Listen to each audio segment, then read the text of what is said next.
the concept of it of both scenarios, I took it from Carmen's question from the potluck show: is chaos needed for peace? Oh, damn. Yeah, there's a story You know behind it. what? Hey, you I know like what? that though. I Bro? like deep, it. isn't it? It's deep. You're deep. You're I very do be deep. feeling like that with myself though too. Like, what to decide? That damn. Hey, well done. Well done. I didn't even think about it that way. Yeah. Yeah, And so I was thinking about that because when you sent me the picture and it's you and you, so I'm like, you know what? How can I take this and put something together to where not only is it creative, but then it sends a message? That's why I made 4 different ones. Do you think of yourself as an artist, like a creative type, like an artist? Yeah, in a sense, yeah. In a sense, yeah. When I did that, I mean, I still do it now. Like, I was doing that shit on my phone. Like, I literally just got creative as hell. Like how you said, like, that the way how you took the time for that. How long did that take you? If you don't mind me asking. It took me like a couple of hours. Oh damn. Oh, but this gets me thinking, bro. This gets me thinking a lot. Wow. Right? Because I dabble in AI and I use it a lot to like express stuff. Do you know what I mean? So it's easy sometimes to put thoughts and stuff into images and express yourself artistically. Yeah, that's how I was able to especially if come you up can with make music and stuff. Yeah. Got one for you. Do you think that men wait tend to, us blokes tend to do? Yeah, right. You look like you menaces on cars. Oh God. And I love it, and I love it. I love it. I love the fact that he puts a Union flag in there. Yeah, I love the fact that he does that. I don't know if you realize, but I sent these to you. Oh, did you? Yeah, I sent them to you last week. Oh, bro, I didn't realize that I received them yet. I need to go back through and check. Sorry, bro, I missed it. I sent them to you. Sweet, man. Oh yeah, cool. I'll download them and I'll make something. I'll make a track with them. And the ones in actual fact, I want to make a track for you, bro. And the ones that I made for Carmen, I sent those to you too. Yeah, you did. I like them. You had me in the teacher one, but this was mine. Y'all remember that whole little trend in ChatGPT? You ask ChatGPT, be like, "Hey, give me a caricature. This what's it called? Yeah, but I mean, that's yeah. I think Carmen, but that in the kitchen, I thought it was cute. Y'all like it? You know what? Hey, I ain't gonna lie though. I could probably do a better one. I thought it was really cute. I could probably do a better one than that. No, I think this is ChatGPT. I don't know. I just posted. I'm like, hey, here's my picture, and I told ChatGPT create a caricature of me, and then this is what it came up with. And it based it off of everything that's related. Right, because everybody was doing it, so I did one, and I thought it was cute. Hey, Tizzle. What's up, fam? So Tizzle, what are your final thoughts on what I just presented to you? Man,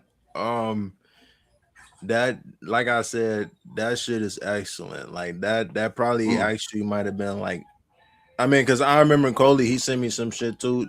The shit he sent me was cool though too. Like both of y'all shit's cool, like amazing.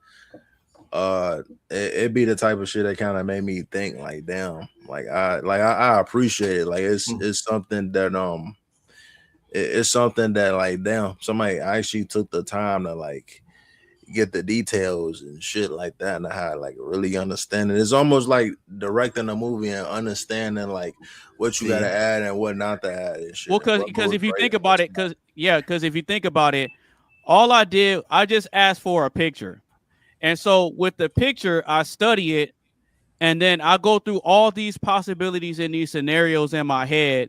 And I say, okay, how can I take what he gave me and then transform it into something that's completely different than what he gave me?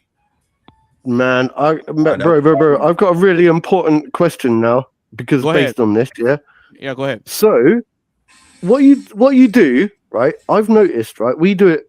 I do it, and you do it, and some of us do it, right? But when you do it for a female, right? Do you feel that like maybe the way that they respond to it is going to be different because they might think that you're like creeping on them or coming onto them or trying to flirt with them or or something like that. They might misread it. Whereas when you do it for a man like Tizzle, right?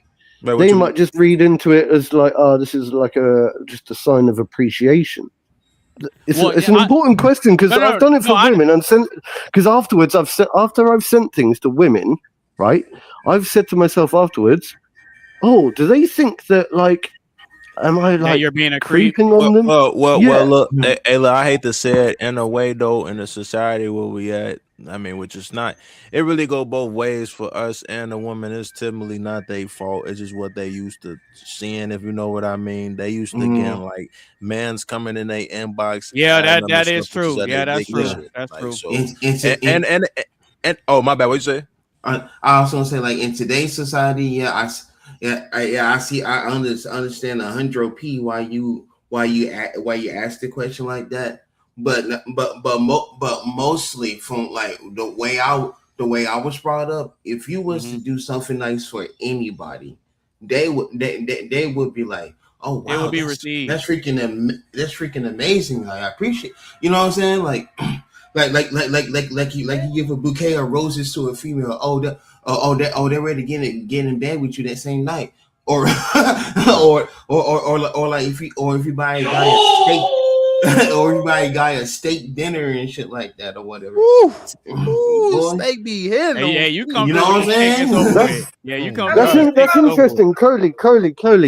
That's interesting, Coley. I want Coley then to answer this, if you may. Please. By the way, Coley, because I'm thinking, you said maybe it's a maybe you're thinking it's a generational thing then, because it is. We were raised different, like our generation was raised different. Could think about it, and I'm not trying to make us feel like we're like old dinosaurs or anything, Mark, but like we're like cow. Shut up. like we're born in the low end of the 80s or whatever, right? Like we're so used to we so used to being a G or a gentleman, and complimenting females, and that's the most beautiful thing or whatever. Or like in general, like some of the catchphrases that we use and stuff like that, or whatever, like that's what we used to, and we was in a world where everything was so calm and nice and this that, and the third. You're gonna have conflict no matter what, no matter what or whatever. But it was nowhere near as bad as what it is now. You know what I'm saying? Right. Okay. So how about this then? So what do you think is the solution to it? And do you think we as older people should adapt to become more like the younger generations, or is it our responsibility to keep fighting to, ensure that the younger generations don't become so nihilistic and obnoxious when it comes to relationships and whatever? I don't know. I don't. You get what I'm trying to ask. Yeah, me. Where I was raised up, I sticking to my guns. Now, yeah. Am I hip to some of the new lingo? Yes. Am I going to use? Don't change. If am I going to use all of the lingo? What you mean though? Time don't change. People do. Time don't change though. Let me change though. People do. Let Coley finish. If I'm a gentleman, I'm not going to sit here and change. I'm not going to change. I'm not going to change that. Cause one of the things that my dad and my mom always taught me, that you always be nice to people, no matter how bad a person will treat you and shit like that. You know what I'm saying? And believe me, the past couple of weeks have been kind of tough, which is why I took last week off. I'm with that. I'm with that to a degree. I'm with that to a degree. Like from a female perspective, no, I don't think it's weird. I mean, AB did one of me. I didn't think that was weird. I didn't think that was weird at all. I thought it was pretty cool. I was like, no, I didn't either. I think that Coley demonstrates a set of values, right? A set of values. Don't change. Keep complimenting strangers on. Open the door for me. Yeah. I just had somebody. I was at Kroger the other day. And somebody I was there, and then a nice gentleman, he was just like, "Oh, hey, you have a pretty smile." I was like, "Well, thank you." And then he was just kind of taken back by it. Now that he asked for my number, yes, but I was like, "I'm sorry." He was like, "You have a pretty smile." And he asked for my number. I was like, I'm married. I'm sorry. But then after I said that, it wasn't like weird. It wasn't awkward, right?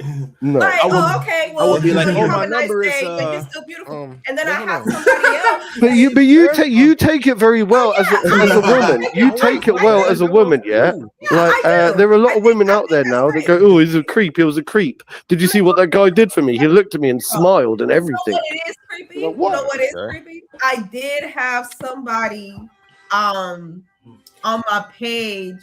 I like every single one of my goddamn pictures, and then they randomly video called me. I'm like, who the fuck? That is the quickest way to get you blocked off my page. Like, I get it. Yeah, he liked every single one of my pictures. And then randomly, it was like late at night. It was like at 11:45, and then you just randomly video called me just because I accepted a friend request. I was like, okay. Bro, why are you calling me on Facebook? Yo, it wasn't me, by the way. It wasn't me. Because you don't fucking know me. You don't know me. Don't call me. Like that's No, but you know what though? To answer your question, Mark, I think women respond to things that men do based on different factors, right? If you're a stranger and you're creepy looking, and they get this weird sense from you, then it's not going to be received well. But on the flip side, if you're it depends on what your intentions are, right? And so I think women can pick up on that in a general sense. I'm not gonna say all the time because sometimes they still get got. They still get got. Gotcha, bitch. But in a general sense, because it's like because they gauge their reaction based on the type of interaction and connection that they have with you, right? So if it's from somebody like me, where we've communicated on several occasions, and she kind of gets an idea of how I think and how I move and how I communicate, then she knows she can decide how she wants to receive something that I do. It also depends. Yeah, but I think that goes for everyone, doesn't it? Like whether you're man or woman.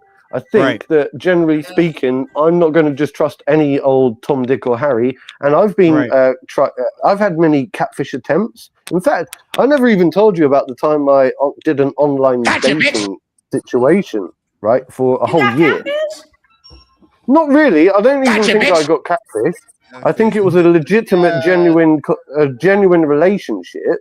Yeah, but obviously, because it was long distance and it was online, it was a weird thing, a very strange thing. And I was always unsure about the whole venture along the way, very precarious, very cautious. And then after a while, we started doing I was going to ask about this, sexting, online. Oh, I like that. Stuff, sexting, the concept of sexting. Wow, that's crazy. Really good. I have a really good catfish story.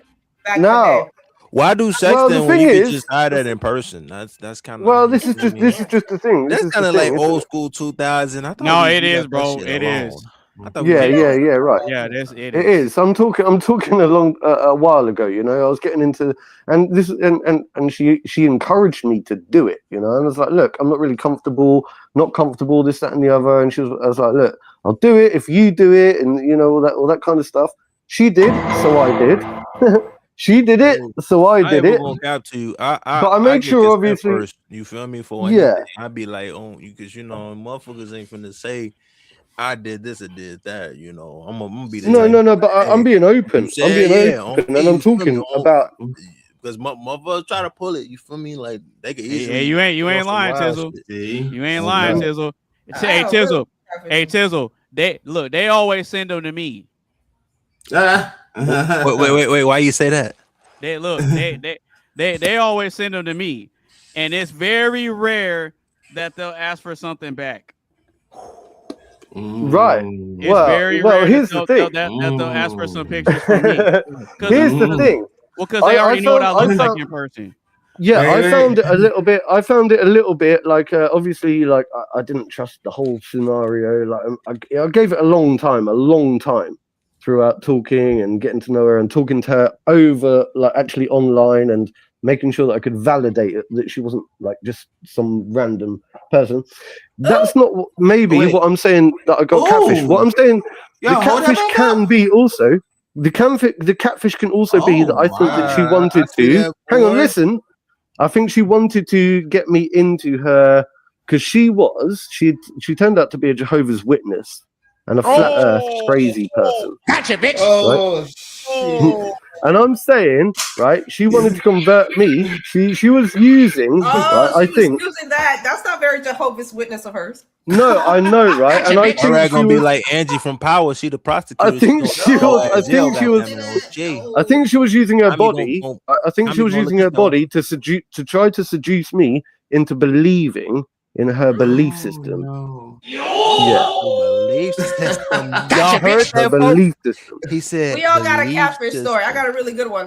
Back in the day, this is why I'm so glad I'm not damn single. I got catfished by a disabled person before. Oh. Ooh. Oh, shit. Dang. Oh. Damn. Shorty, Where my sound effect you must- at? Damn. Maybe like you must like boobs. That's what it is. You said what? Go. I said she on go. Wait, what was that, Carmen? You must be a boob kind of guy. You know how there are guys that prefer either breasts or ass. It looked like you like boobs. Yeah. Ain't nobody sending you no I like it all. Oh, preference. no Except for the ass. discrimination. I'm I not gonna lie. like it. You never gonna catch me doing that. That shit dead. No. Men always say that. Men always prefer one or the other. Either Nah. I like it all. I don't know what you talk about. I like it all. I eat cat all day, but no. You don't got a preference? No. What you mean? I like it all, Carmen. Y'all like it all? You don't got a preference? You know how they say like some guys like breasts, some guys like ass, other guys like legs. I like booty and legs. Other guys like pretty face. Like it don't matter what her body looks like. As long as she got a face. For me, I know exactly what I like. I know exactly what I like. What I you know like, exactly what I Mark? like. You a leg guy? You an ass guy? No. There's a few things that tick the box, and right. I like long hair. Mark look like he fishing for a black woman tonight. I like long hair. Yeah. Check me out. I like long hair. A nice pair of tits. Yeah. A nice pair of tits. I like a nice smile. All right. Yeah. The smile. But importantly, I like the way that they hold themselves and the way that they glow and the way that they like, the way they are in general. Mark, stop describing me. My boy using it. Stop describing me. Not the cap. Yo, he said fair use. I like somebody smart as well. Fair use. Yeah, fair use. We don't own Whatever. no I had to do it. Educational purposes Oh, only. let me tell you about my catfish story. It's really funny. I got catfished by a disabled person before. Gotcha, bitch. I did. Hold on. Wait. Hold on. Was it catfish or did the fish catch you? It was catfish because he didn't tell me. What? You know what? Let me tell you how it went. It was on Tinder, and I still went on a date with him. It was on Tinder. Oh wow! He was cool. We were talking back and forth. Obviously, I wasn't married at the time, and Bubby and I were separate. We worked together, so I was just like, all right. I was out here living my single life. Check it out. So I ain't get catfish, but I remember it was a shorty. It was a shorty. I was just spamming likes to see who would like back, right? I remember. Look. I remember I seen the shirt. She let me back, added me on Snap, right, and then found out she had a kid. Then found out like her car wasn't working and all that. She far, and I was like, nah. I was like, hell no. So I done out her. She had to go. I ain't even gonna capture. She was like, I met him on Tinder and we talked back and forth through messages. He's like, hey, I want to take you out. I'm like, okay, cool, let's go out. He came and picked me up. up, came and picked me up, and we went to an Italian restaurant. When he came to pick me up, I didn't realize that he was on crunches. So he wasn't on a wheelchair, but he was on crunches. Yeah. And I opened the door. I was like, Coley, I gotta see you that video. I gotta find it on Facebook. I remember that. Yo, why didn't he tell you? Okay. He could have told you that. He could have told you, like, but oh, by the way. He didn't tell me. I had no idea. And then I still went on a date because at that point it was like, well, shit, it's kind of fucked up if I don't go on a date. You made it all the way here, and I never been in a disability car until that day. They got all, it was push button. They got everything like on the panel. It was really? Yo, but once again, hear me out, please. Hear me out, because you do realize, right? that even disabled people still deserve love, right? They still deserve love. We went on a date. We went on the restaurant. Yeah, even disabled people deserve love. I didn't ask how he got. It turned out like he ended up telling me that he was just. He ended up telling me that he was just hey, buddy, go pull up like that in the bed on my soul. Wait a minute. Let me rewind for a second. He ended up having what now, Carmen? Okay. So he kept picking me up in crunches, right? And I was just kind of like, I can't say no because you already made it there. I feel bad.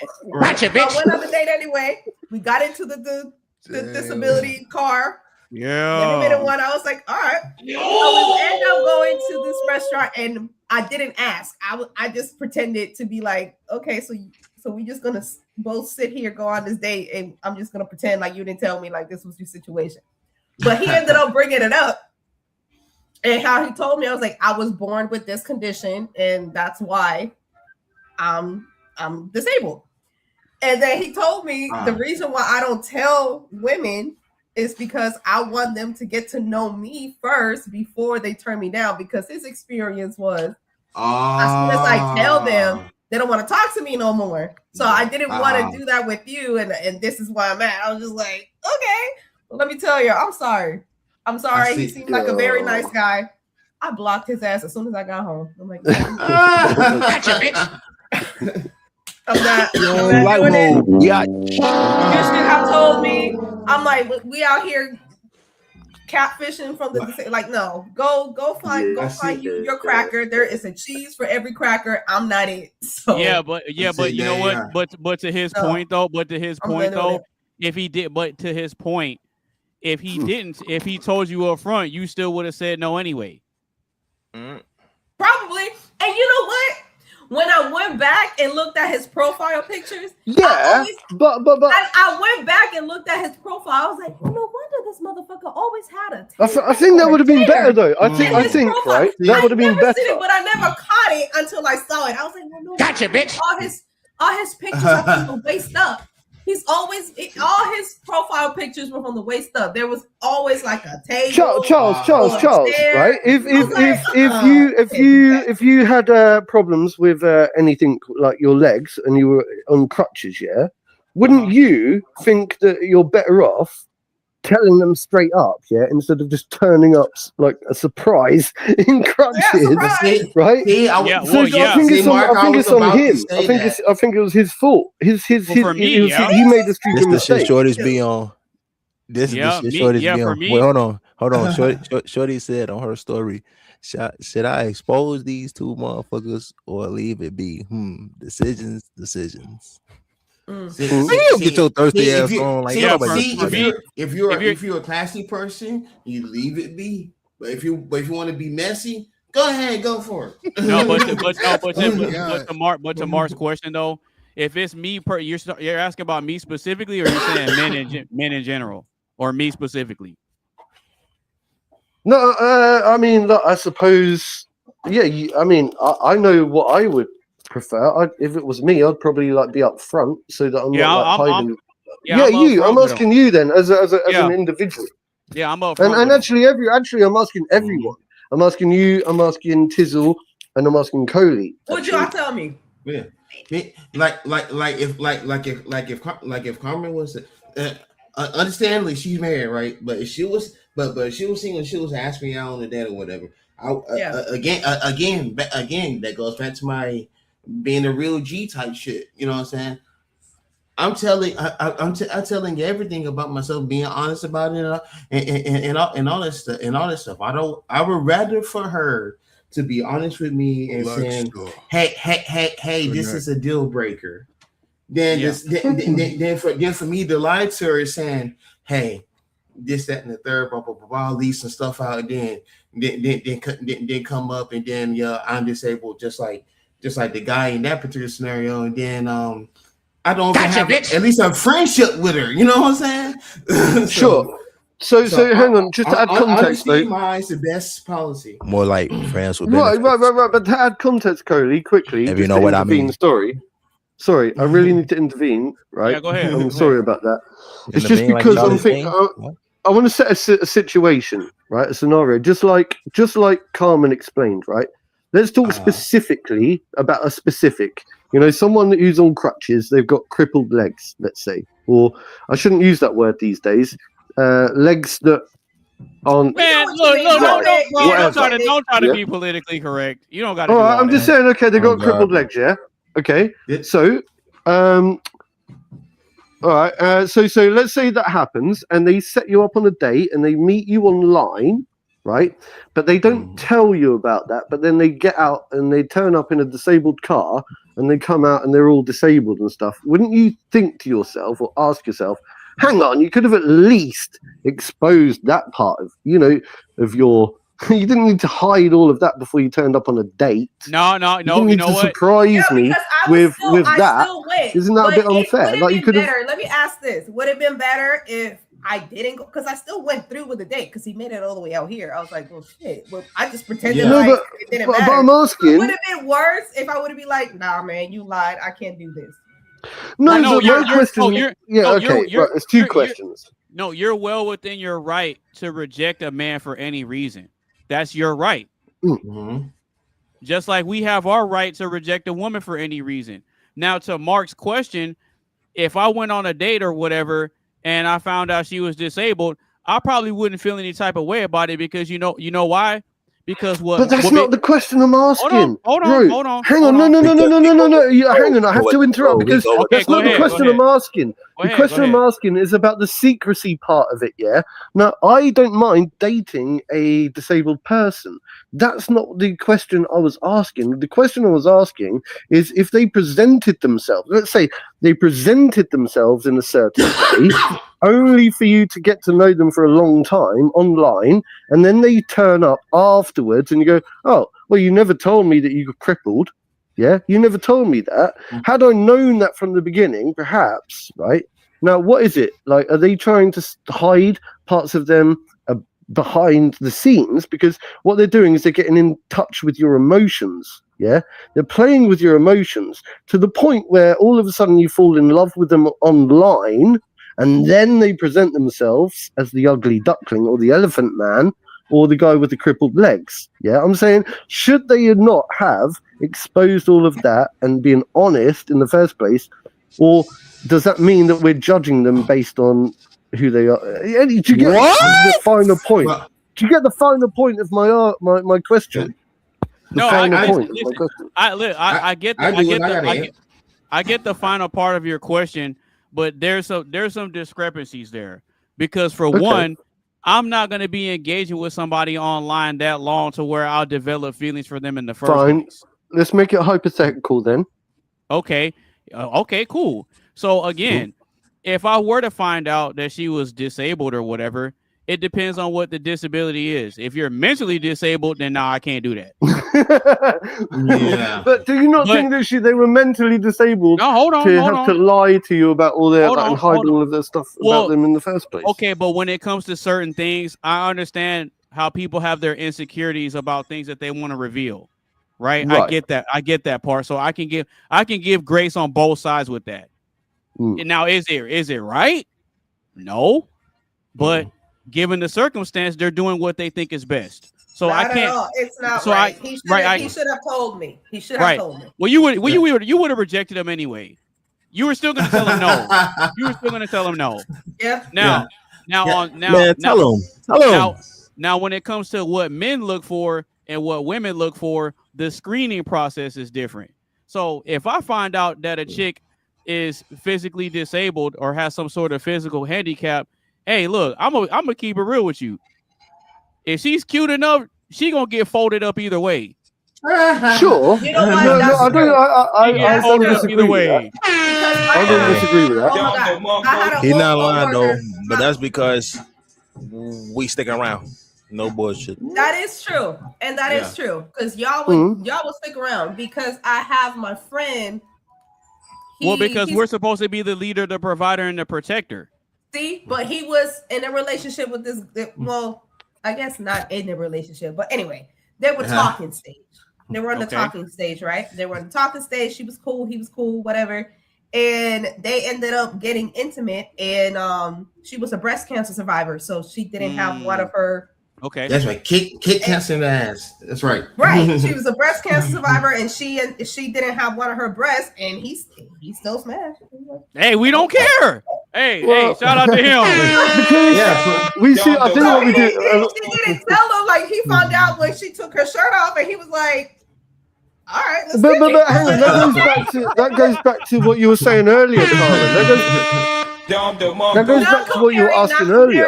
That's disabled. I'm just saying it was right. But that goes back to. Do you remember you said earlier? You asked people, "Are you this person, that person?" And I said, I do like a good pair of tits, a nice pair of breasts.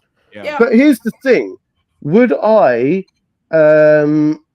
find some type of uglification in a woman that has had a full, is it a vasectomy? Is that what they call it? No, a mastectomy. Okay, yeah, one of those, it's right? It's a mastectomy. Okay, thank you. So, I mean, the problem is, see, I'll be on point. Hey, I'll be on point with the vocabulary, bro. Yeah, well, no, I appreciate it because you knew the word I was trying to say. Yeah, and I do get a little bit tongue tied at times. But y'all was smashed. Is the point? All of y'all was still smashed. Well, to a degree. I mean, look, it's difficult, isn't it? Just be like, I mean, how does the other breast look like? Like, I mean, I can make it work.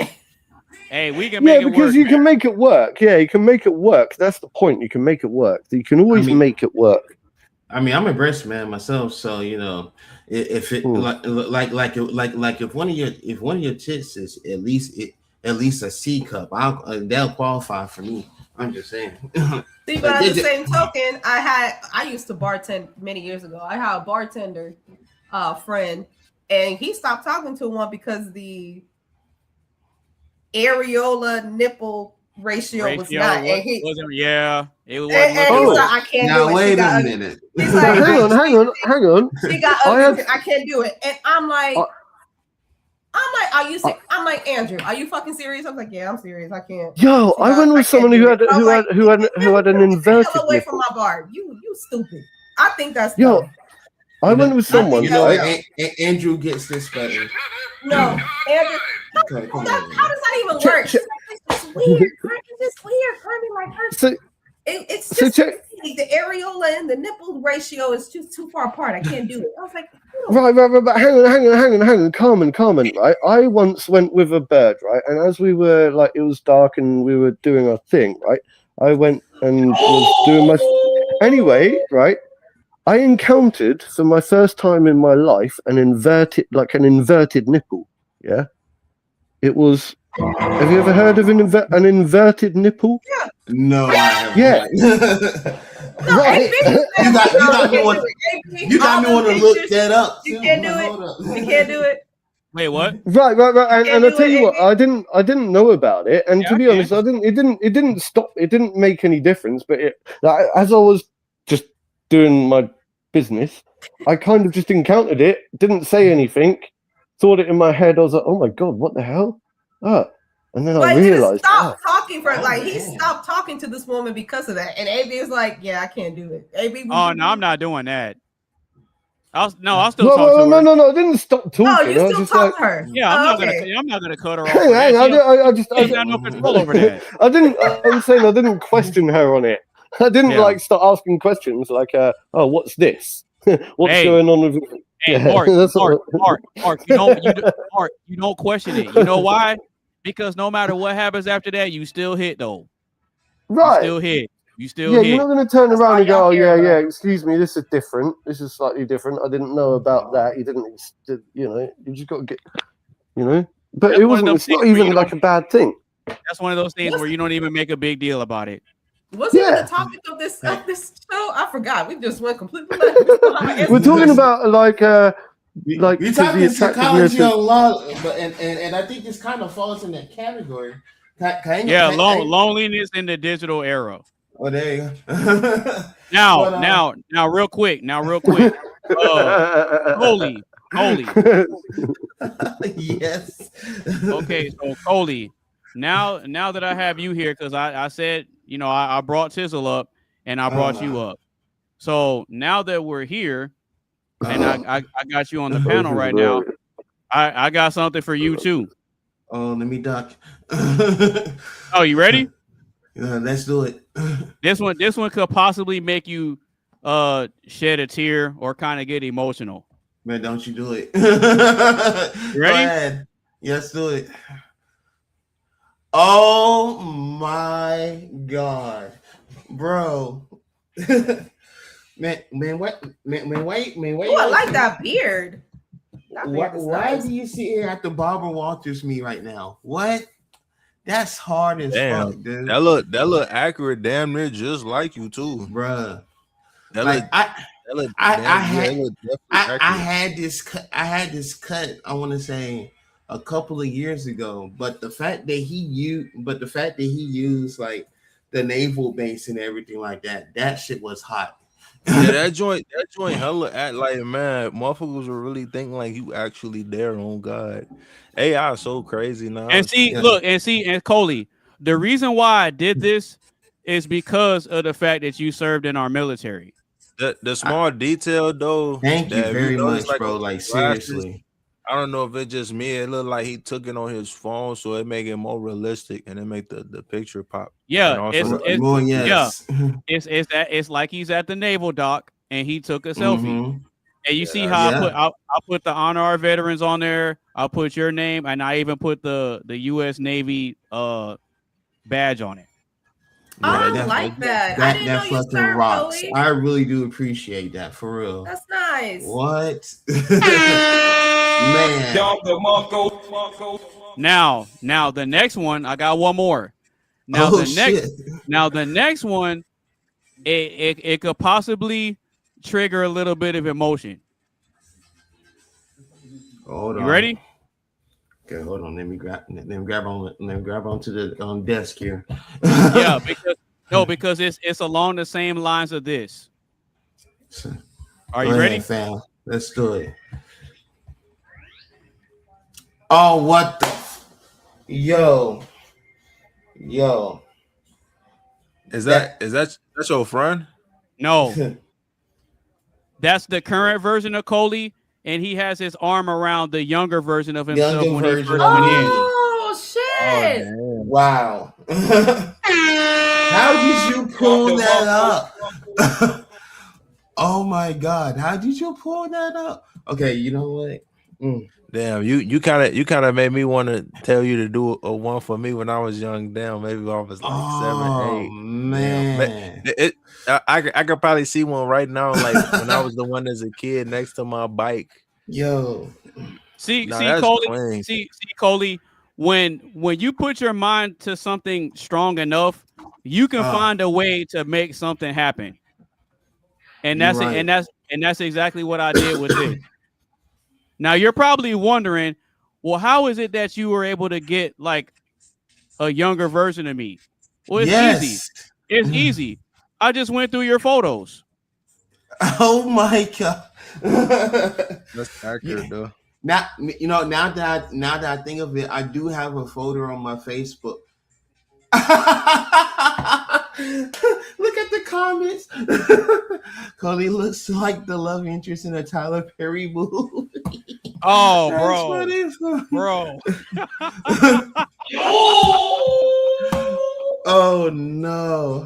No, it's cool. It's cool. Look, don't worry about the comments, bro. Somebody get Tyler Perry on the horn. Yeah, for real. Yeah, for real. Oh shit. But now I do have her folder. let me get myself together here. I do have a photo on my Facebook where I do have like old photos from like my prior accounts or whatever, because I wanted to like start again. You know what I'm saying? And like there's so many of them, the old photos from when I was in the military, ranging from 03 to 06. You were in the military. Yes, I was. I was in the Navy from February of 03 to December of 06 and whatnot. Fair play. Oh, that's cool. That's why I made sure I put the Honor Our Veterans logo on here too. I didn't fully understand, you see. Like, I was looking at it, appreciating the photo, but okay, that makes sense. Yeah, no, that's cool. So tell us more about that, bro. Yeah, so so Mark, real quick. So the one on the left or the one on the right with the t-shirt on, that's like the current version of Coley, and he has his arm around the younger version of himself when he first went in. Yeah. Okay, that makes sense. Yeah. That's motivating. That's a motivating. So you print. I mean, you send it to me. I print that out, and that's gonna even further motivate me because currently I'm going to the gym like a lot more now that I have a Planet Fitness that officially open like 5 minutes away from my house. You know what I'm saying? So me looking at that, man, that's crazy. You're making him right. Okay. Well, I gave a disclaimer ahead of time. Yeah, he was. I gave the disclaimer. Yeah, he told me that he was possibly going to Barbara Walters me, and guess what? I think it's good. I think it's nice. I think it's once again, it's a nice gesture, isn't it? It's the thought. What this goes to show is that there's more to this than just having you guys on the panel. Like, I actually study y'all. Yeah, of course. I actually study you guys, and I pay attention to you. He loves the fuck out of us. Otherwise, no, we appreciate. No. I think it's important. I think it's really important to pay attention to other people's what they do in their content. And I follow in what Charles is saying a lot. And I take a lot of solace in what he's saying, because I think it's important. We as people try to get ourselves out there. We do put content out there. And I follow all of you, every single one of you. Or I try to, as much as I possibly can, to the point where, I'll comment and I'll try to create algorithms as well on your behalf. Algorithms, the more we the more we can comment, the more we do the thumbs up and all that kind of stuff, the more it helps us all. You know what I mean? And I think we have to be very supportive of each other. He about to go cool.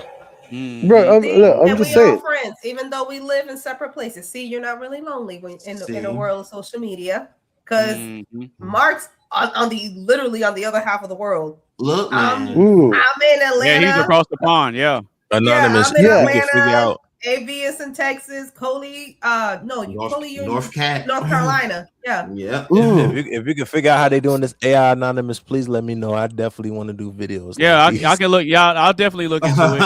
Please. No. I can definitely look into it. Bad. So hang on. What did you say? So can you repeat that? Texas. Go and repeat all of those. Well, I'm in Atlanta, Georgia. You're across the pond, like literally on the other side of the world. AB is in Texas. Coley is in North Carolina. Tizzle, I don't know where you're at. Tizzle's in Illinois. He's in Chicago. Chicago. Okay. Illinois. See? And we all friends. Are they? Yeah, but is North Carolina and Illinois majorly far apart from Texas? You said what? Anonymous. North Carolina is on the East Coast. But me and Tizzle are in the same time zone. So I'm in Texas. I'm in Texas, which is in the southernmost part of the United States, and he's in Illinois, which is a few states up. He's in the Midwest.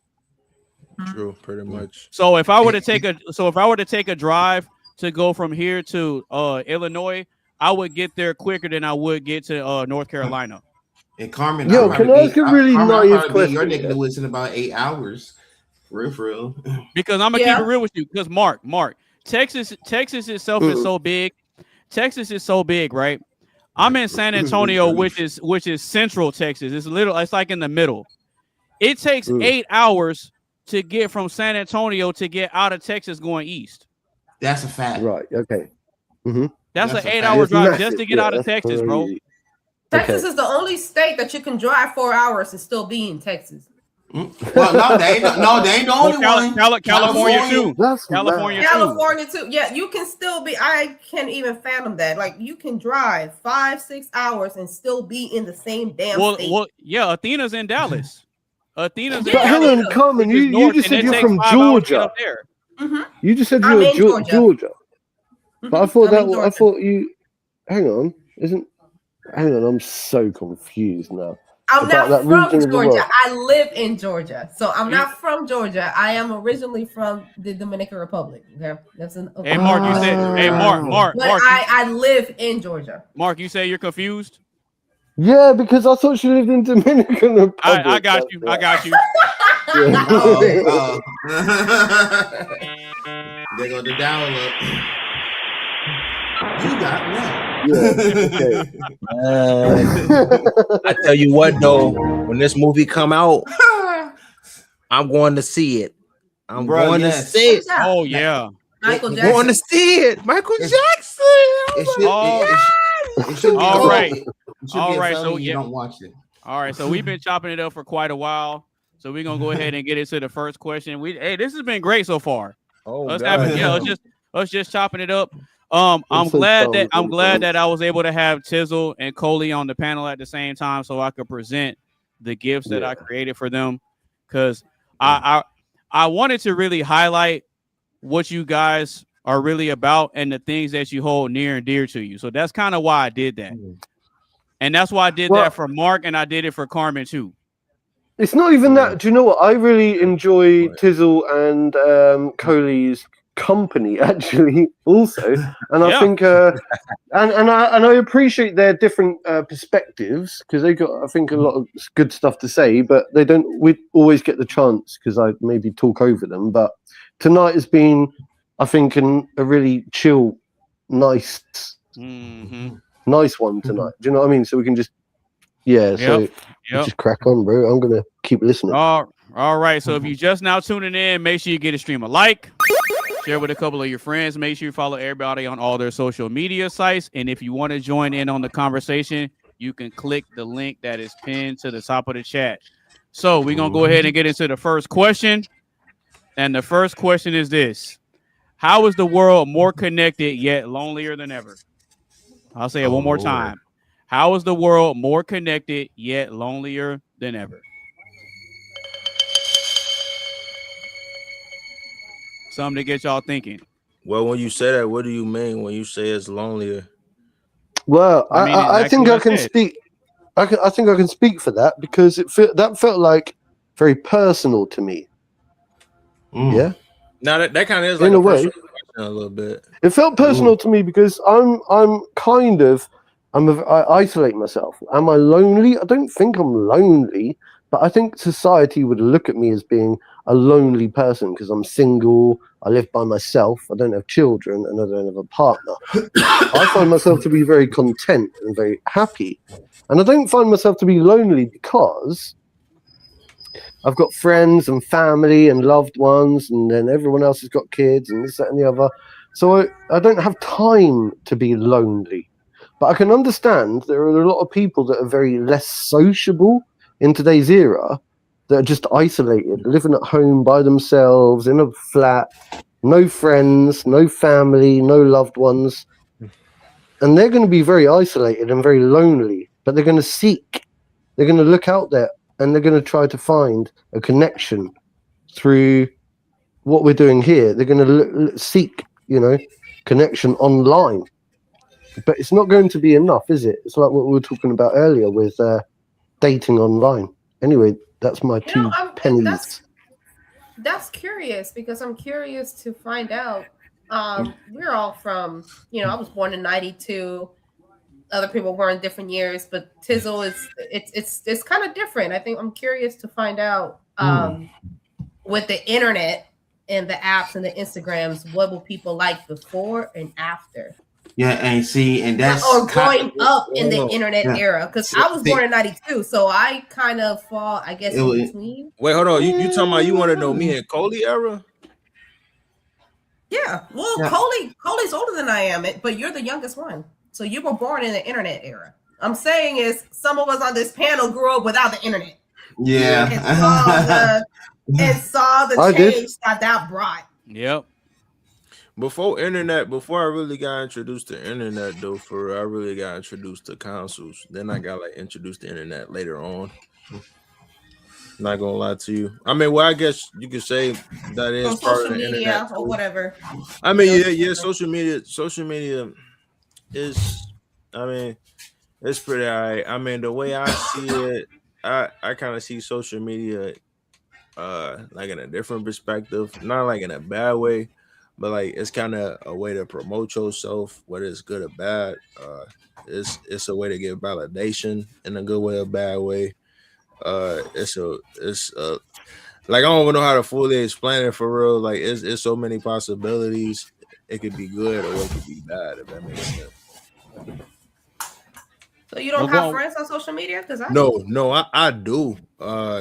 It's just like I know everybody be like living their own life, and you know they be having shit they gotta do, and you know I stay to myself like how they do. You know I hang out with a couple friends, maybe like here and there from time to time, but like maybe like all the time, nah, not really. Unless like I'm probably like the type like only time I'm probably really like spending time with somebody for real is like is if I'm talking to somebody. Like if they trying to spend time with me and I'm trying to spend time with them, then like I make the time for them as they'll do the same for me. You know what I'm saying? But otherwise, I don't do shit. But like probably what an average person would do: go to work, come home, play the game probably for a little bit, take my ass to sleep.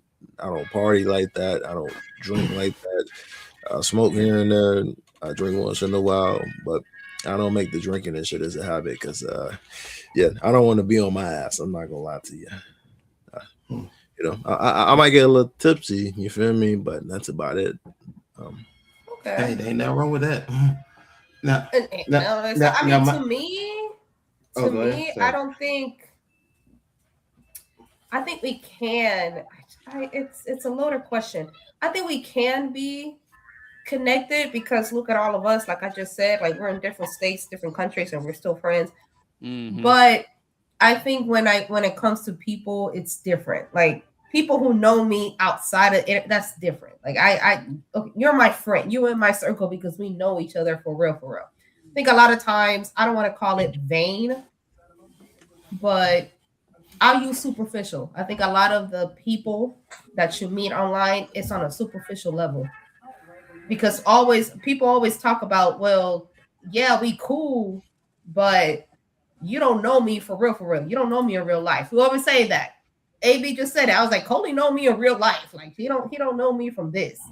He know me in real life. So that's facts. Coley knows me in real life. Coley knows me in real life. I think you can. I think when people get lonely is because you may know all of these people. We all have 2,000 friends on social media. But who's really your friend? That is very true. Some of my friends, they out of state and all that, but I think you can be lonely, but it doesn't feel that way because you just have access to too many people, but it's all superficial. I feel like you can really be if you choose to be, if that makes sense. Wait, say that again, Tizzle?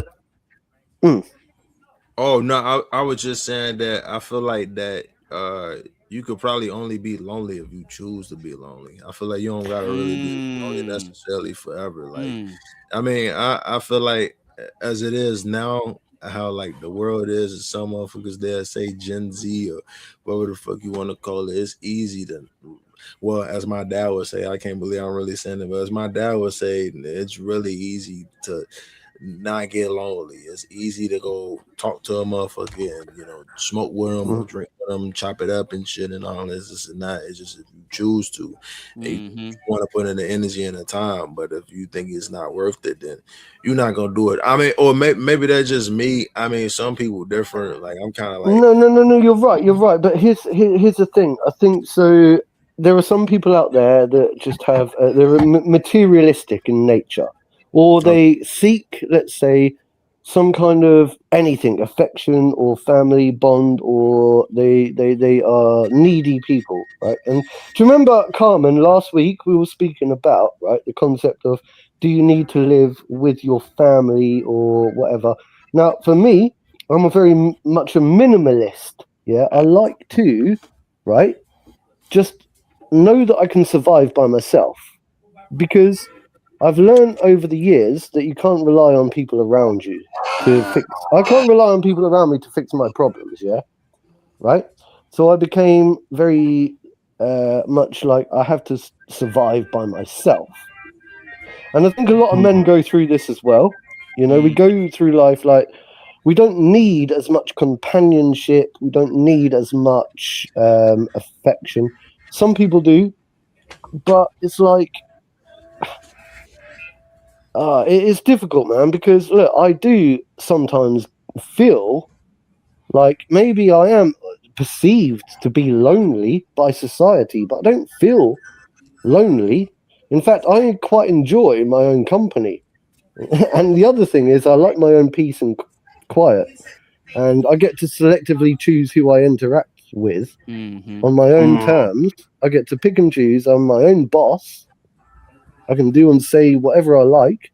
I cook my own food. I make my own bed.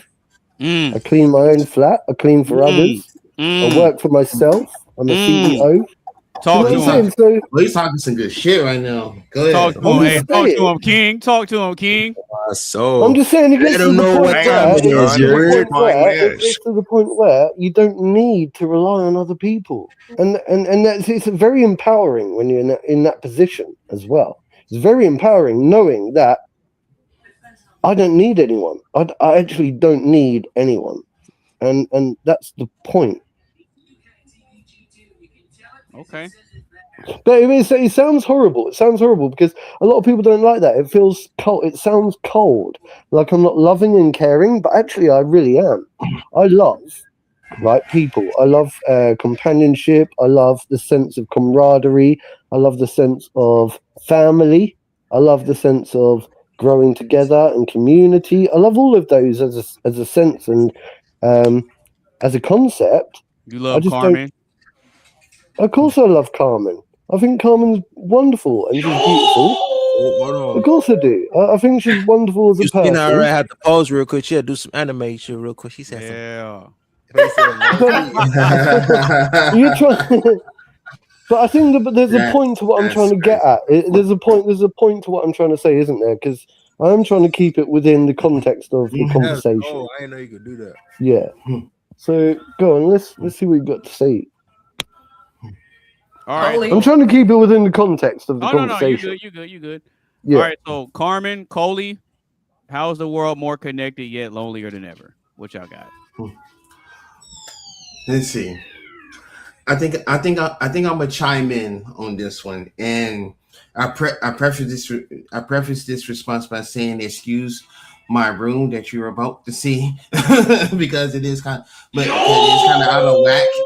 No. It's not on that level. It's just messy as hell. but I'm about to put in some demonstrations to where it's like. So I want to make sure that you can see it without this AI shit messing it up. But bro, Cody, I feel you, right? If I'm honest with you, that's the reason I don't show my flat off. Yeah. I want to. I'm messy as well, bro. Okay, I'm honest. Okay, I'm messy, man. And look, I've got a nice set. I honestly have a nice setup. Yeah, it's just I don't want to go around the world showing my messy flat. We listen and we don't judge. Okay, we listen. You talking about with that challenge? You talking about some we listen, we don't judge. Speak for yourself. I'm judging. Speak for yourself. Yeah. Okay, fine. I listen and I don't judge. Hold on. Oh shit, we're back. You know what? Matter of fact, since she said that, you should pull out that video one time when them shorties up in the car and they said, "Please do it, please do it, please." I'm pretty sure you know what I'm talking about. Since you said that, I want him to put it up so bad. If you know what, I'm gonna try to look for it real quick. Hold on. Meanwhile, now I'm just giving you that look like, yeah, sure. No, I'm for real. I'm really finna look for it. I'm finna look for it on my computer right now. Well, go ahead, Coley. Well, while you do that, like, okay, 3, 2, 1, here. So yeah, this is what my actual room looks like and whatnot. Like that's not even bad. I grew it's up really in not. And it's a big room too, so it's really not. Yeah. Thank God it is. Thank God it is. And I got my own half bathroom here, so I really don't gotta leave unless I have to eat or take a shower or something like that. But anywho, like I grew up in an era where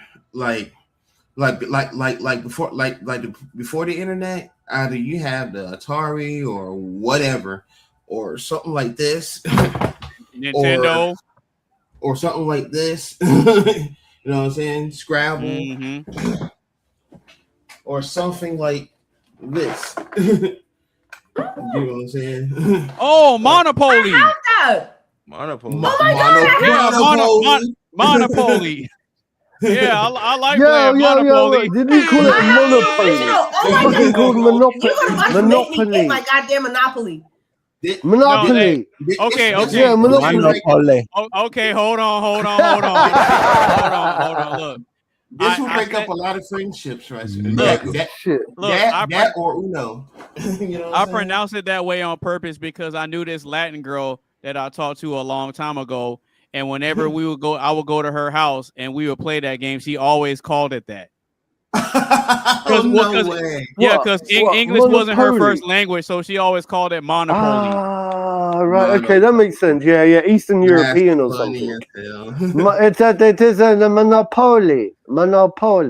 Well, this was a Latin girl I'm talking about. Oh, Latin girl.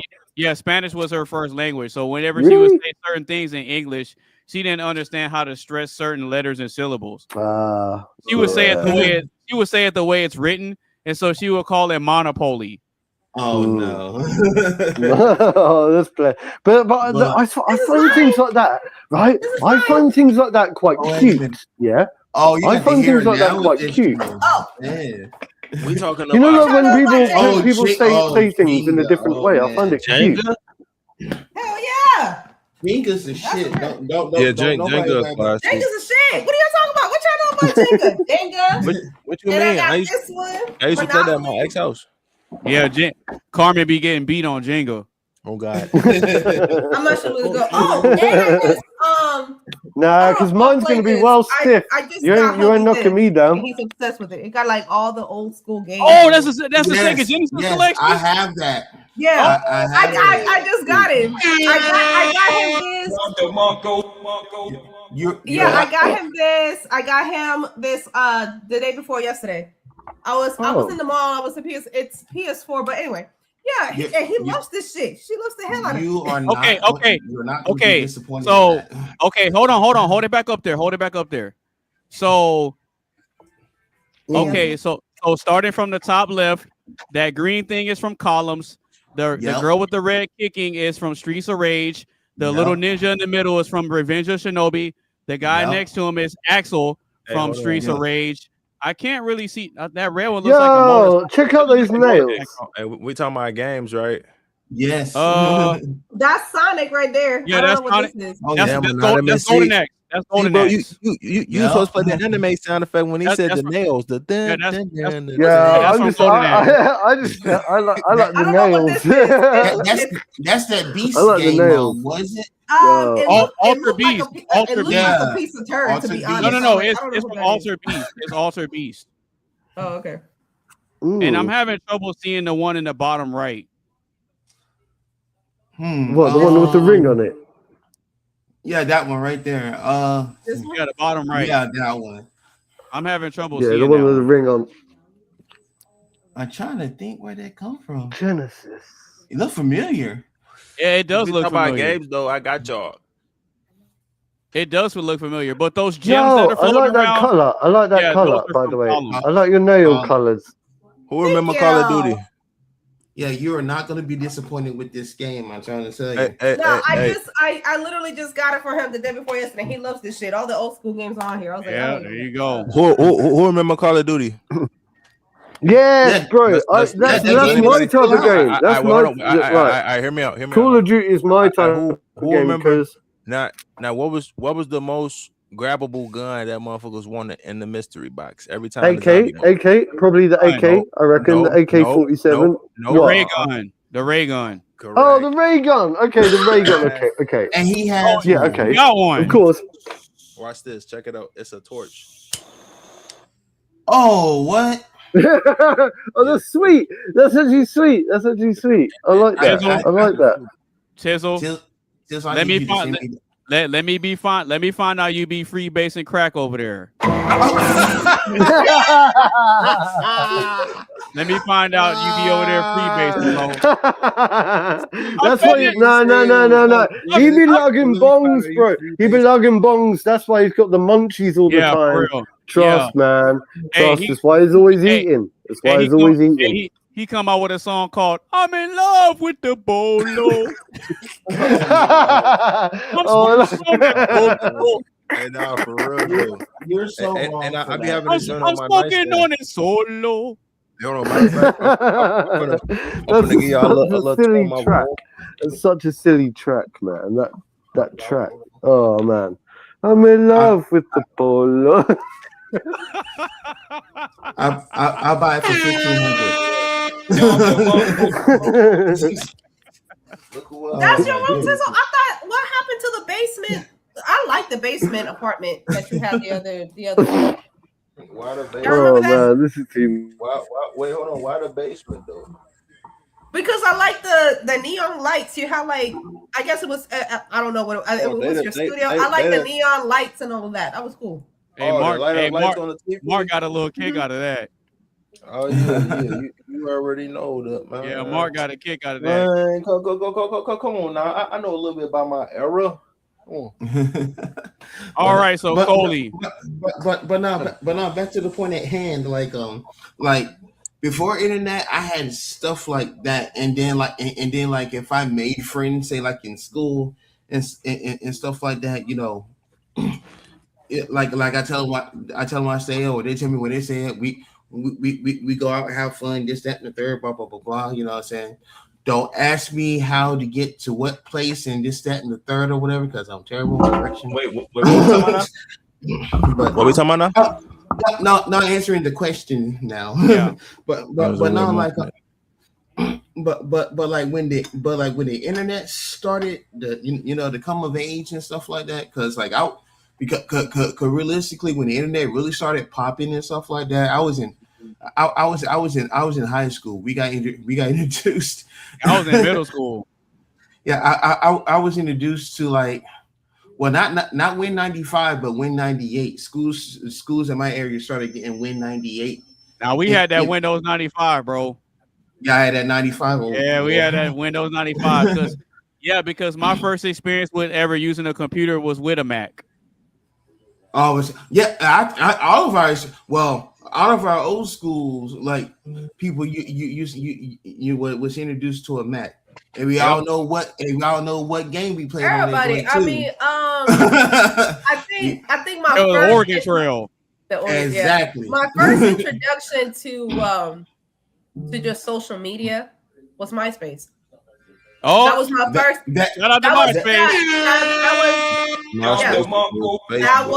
That was my first social media, and everybody was like the top 10. That was a real big thing. I'm like, who's your top 10? Who's your top 8? That used to start so much fight. I'm like, so why'd you knock me down from your top 5? That used to start so much shit. So MySpace was real big, and I used to change my theme and put the little song to it at least once a week. Yeah, I used to go in there and do my little fake coding. Let me do my fake coding so I can. Yeah, that's what I was saying. You had the coding and stuff. Yeah, that was teaching us how to code. Right. Right. Yeah, wasn't there a big thing about like also Snapchat? Like because I used to go out at times, yeah, and I remember I went and I tried to get someone's number once, and they said, "What's your snap?" And I goes, "I ain't got a snap." He goes, "Oh, I'm not interested." They said to me, bro. They said to me, "Oh, I'm not interested." Then I was like, That's really? when you pull out the actual drink and snap and be like, "I got Snapple Snapple for your own cheat." No. Look, I got when they said, hey, when they said what? I drink. I put the honey pack in mine. You put the honey pack in mine. Hey, when they ask for the snap, look, when they ask for the snap, that's when you bust out the food stamp card. Okay. Bro, you're Marco. This shit. Mark old, Mark old, LOL. Mark ain't old. But that was the first. You're having me in stitches tonight. But anyway, but now when the internet came out, that's when you started to get introduced to people like around around the world or whatever. Like before the internet, I used to have a pen pal that was all the way from Japan or whatnot. Unfortunately, we lost touch or whatever. But yeah. but now with the internet, we can interact with different people from from around the world or whatever. And my first set of people that was introduced. You already know he fishing for black women. You mess. Do you know? I love it. I think I love the fact. Wait, hold on. You already know. Wait, Mark know what's up though. At least he's smart though. He ain't going for nobody his race. Not trying to be on the race shit. He's smart. Look. Bro. Mark, what's your type? What's your type, Mark? I thought you said what's his kryptonite for a minute. I was for the same.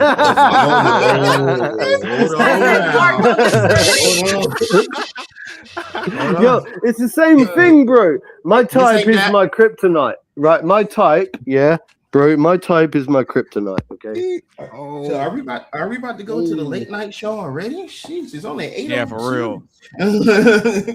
Mark, back to the topic. Hey, Mark said he ain't about to be lonely no more.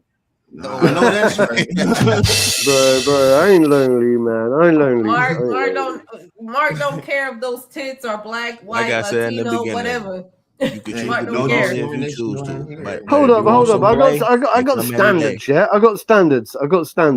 Okay, I got standards. Stop the cap.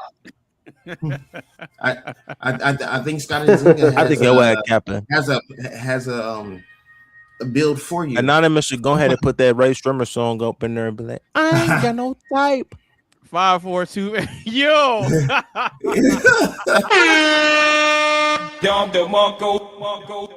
pull up. You in the comments. Pull up tonight. Zinga. Or Scott or both. It depends on how. I love Zinga. Where's Zinga? But the internet when it was first introduced was a wonderful place because you get to meet a lot. You get to meet a lot of people and this, that, and the other and stuff like that. All those crazy ass messages we introduced to like for us old heads, MSN Messenger, Yahoo Messenger, ICQ, so on and so forth. You know what I'm saying? But the only America Online. Oh yeah, AOL. Yep, that lovely you got mail, you know. Or remember this. Oh, before you connect, the old modem. That's the modem style dialing. You to know these people, the chat rooms. Scott Y'all remember the chat rooms? The chat rooms used to be fun. Oh yeah. The chat rooms were it. I'm telling you, like you just in there, you owning pop, everyone having a conversation and shit like that. No, but see, if you think about this too, Coley, back in that time, we were the ones that invented emojis. That's true. That's true. Hang on. Our generation what is do the you one mean? that Who invented invented? The Wikipedia. Hang on. Who's we? Not trying to be Who's funny. we? Who invented emoji? Hey, hold on. Our hey, hold on. generation Hey, when the internet was first coming out. Wait, Our hold on. generation. Hey, not trying to sound I like just wanted to know who we was. I'm But not. that's all. Hey, but look, check it out. That's I true. feel like we all could agree on this. The emojis put us up on game when it came to talking to a motherfucker. Can I agree? Or no? Yeah, you're right. See, cause think about generations like mine and Anonymous and Mark's. Like we had to work hard to put what kind of emoji we was trying to express or whatever. For example, what's the wiki face? What's the wiki face? The wiki face was the semicolon. Semicolon dash. Okay. Hold up. Yep. Oh, this is. I got an interesting one now. I got an interesting one. So check this out, right? Have you seen those people in the younger generations that have said, right, that the thumbs up emoji is actually an expression of distaste, or it's a sarcastic? Yeah, they're saying it's passive aggressive. Passive aggressive. Thank you for filling me in with that. Yeah. So what do you think to that now? Sometimes it can be. Right. Or so that's people ain't fucking stupid to know that. Everybody know thumbs up mean the passive aggressive. Well, do you really think it does? Do you really think it does? Yeah, it's like this. It's like almost saying like good for you almost. Okay, but what if you just like something but you don't love it? Okay. So this is the dilemma. This is the dilemma. The dilemma is this, right? I want fireworks. How do you do that? The dilemma is this. What if you like genuinely like something, yeah, but you don't actually love it, right? And you're like, I want to give you like a sign of appreciation, so I just quickly tick the thumbs up button, right? Instead of the love button, because I ain't loving it. Right? Is that passive aggressive then? But then people would see that. To me, it is. No. Yes, you better heart my hold on. pictures. Now check it out. I need you to now you heart see that my example pictures. that I need the emoji with the heart eyes. Don't just like my shit. Hold on. No, fuck that. Wait, hold on. Wait, hold on. Wait, hold on. Low effort ass. You better. Does that mean then? That's how you know. Right? I want the fire emoji. Aggressive though. I want the eyes. I want all of that. Not just like my shit. You didn't even look at it. You just like okay, that's fine. I get that, right? But does that mean then that we're just demanding love reactions? Yeah, we're just demanding it. We're saying, you can't just like my shit because liking my shit means you're a dick, yeah. But loving my stuff means that I'm gonna go and wank off to you now. Hey, not trying to be funny. Hey, not trying to be funny, but it kind of remind me of the people that be on TikTok and they be trying to beg audience for money and shit. Like, why is you hating? Why is you feeling some type of way? Because then nobody hurt your post. Like, I be found somebody liking a post. Like, I don't right. That's they don't. I mean, some people take it different ways. You can either just you could take it passive aggressive. You can take it either or the way how you see it just gives really low effort energy. You just liked it. You probably didn't even look at it. It's just so low effort. Okay, hang on, Carmen. How about when somebody doesn't react? Yeah. How about if I share something with you? Yeah. How about if I spam you, right, Carmen? If I spam you, right? Does that mean that I should get a heart reaction on every single post that I share with you, or should I get? No. Or if I send something, whatever, to anyone, whatever. I'm just saying, right? I'm sharing something with you. Should I get a response every time? Probably not. I don't think I'd need one. I don't think you need to react. In a way, that's kind of being needy. That's kind of being needy, though. I ain't gonna lie. You feel me? No, okay, right, bro. Hang on, you're missing the point. You're missing the point again. Okay, I'm listening. Misinterpret. No. Take away the word spam. Take away the word spam. Yeah. Let's say I send you something to that tonight. Let's say. Right, I send you something tonight, right? Music on my brain means to hear you. Oh God, go ahead, bro, tizzle. I'm saying, if I send you something tonight, yeah, right? Should you react to it? Should you give me a hearts up? Should you give me a thumbs up? Because that's a passive aggressive, or should you just completely ignore it? What's worse? I mean, I'm gonna keep it. Should you 100. comment on it? Should you leave a comment?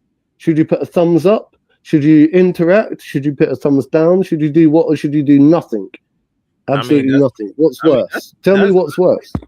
That's honestly if I choose to in reality. I mean, I could just get your ass a like, or I could just comment on it. I could be like, yo, this cool as hell, or like this fire, or I could be like, this video you sent me. But it's just whatever to you. Like it don't matter. Like there's no intentions behind it. Oh, like it's not like in a bad way. I'm saying there's no attention. Like I appreciate the person for sharing something with me that was like they interest. Like, are you gonna be interested in things that everybody send you all the time? No, and that's why I said sometimes you gotta learn that from experience. Not everybody gonna like what you like all the time. It is what it is. If somebody just wasn't like your post, I mean, it is what it is. That's in reality, in a way, what my dad would say, it's really virtual shit. Like I can see, like if it was like a life scenario, then yeah, it'd be different. But like otherwise, on the internet, just feel like it's I will argue. I would argue that it's a different online experience. Is different based on women and men, though. Yeah, because it's no secret that we get the most attention. I don't think about that. And a lot of women use it to validate themselves. A lot of women. That's why women be out here thinking that we got a million options. We really don't. It's because you slide on into our DMs. I'm like, I got 20. I can go into my DMs right now. People, I'm like, well, bitch, you clearly you can see that I'm not available for the market, but you still DM me anyway. Yeah. I like that. I hate that. Yeah, I hate that so much. I don't even know, like, I don't even post hubby like that, but you can clearly see that I have somebody, a significant other. It's not just disappear. And men just keep sending me shit. I'm like, okay. Yeah. I get that. Hold on. Wait, I'm tripping on that because then you just said earlier that you be wanting that. How you gonna switch it up? Though? That's crazy. That's what I'm kind of like. What? Hang on. No, I said DMs. I said DMs. Wait, hold on. This sounds like something my dad would say what I'm finna say right now. You're not finna pull a whole 360 and then turn back the fuck around just to pull a 180. Like that's not how that works. Like, go. Yeah. Carmen got caught in the contradiction. You thought I would go catch on to that? We be smart. Come on, man. No, it's different. I said DMs, not just emojis. Look, I noticed the comment section earlier when they were saying Tilsa was the comic relief or whatever, but Tilsa be dropping those gems. Like, oh yeah, hey, Coley, hey, they thought I wasn't gonna peep that home. Oh God, see, yo, but this whole thing about spam, yeah, because I can see Mr. AB up there, right, trying to like show. Yeah, no, I see what he's doing. Did you not see that little image with the spam in that? Yeah, the spam. Yeah. What it's doing is it suggests something. Hey, what I'm saying. I ain't gonna lie. I would be the black comic relief person in the movie or a show. To that point from earlier. Yeah, I can see what he's doing. Man.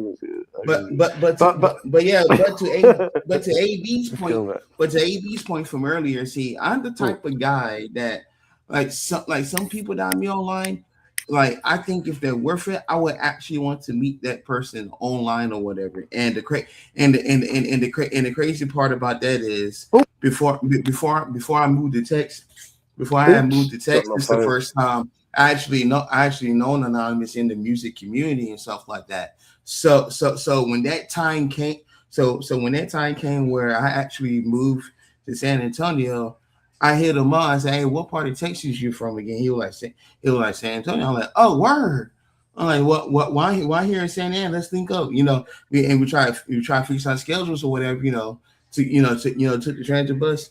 Boom. We've been cool ever since. Taught me some shit about video and all that. You know what I'm saying? So it's like it's really it's like it's really cool. So like, it's really cool that you do meet up someone in person and everything like that.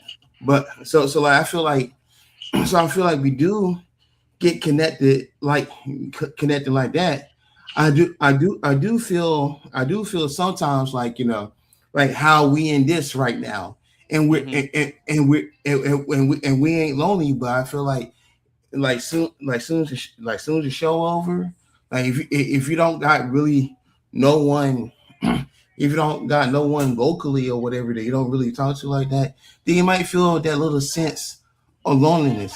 Not heavy, but you do, but you do feel that. You know what I'm saying? I wonder if there's a difference between feeling isolated as such and lonely, because I'm wondering, like I said earlier, I quite enjoy my peace and quiet.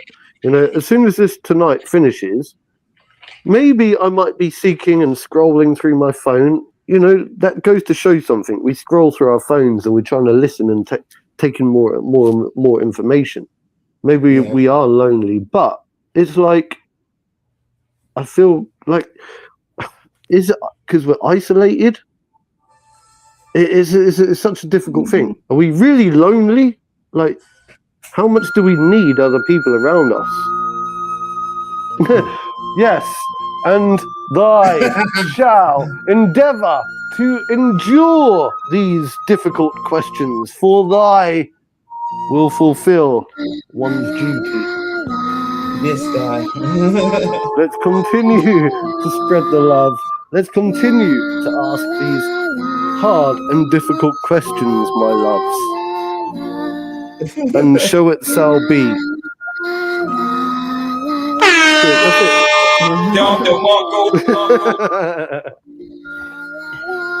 Yeah. Right, Yo, bro. What's up? Yo, where's the bullshit button? The bullshit button. Oh, you mean this?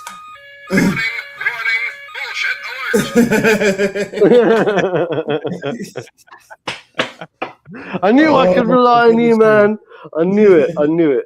Let's go. All right, so it's always there. Okay, so I'll go ahead and give my perspective on it. I think that despite the world being connected, I think the younger generation of people, like the Gen Zs, and I wouldn't even really say the Gen Zs. I would say more of like the Gen Alpha, like the ones that's born after 2000. I would say that a lot of people in that age demographic tend to be lonely, even though they're born into an era with the internet where all the social media stuff is already set up. They already have the elaborate phones. Like they're born into a society where everything is pretty much set up, where nothing to them is new, right? So for us, like even with the phones we have, right? There was a period where this didn't exist, and it was new to us when it first came out, right? There was a point in time where MySpace didn't exist. There was a point in time where Twitter didn't exist. There was a point in time where Facebook didn't exist. So as we got to, progress and see these things come into existence, it was something new for us that we had never seen before. So I think that we learned to appreciate it more, and we have more of a comparison when we look at how things used to be as compared to how things are now. And the reason I say that the younger generation now is, they're more connected to everything, but I still think that they deal with a lot more loneliness, is because they don't necessarily know how to forge real life interactions.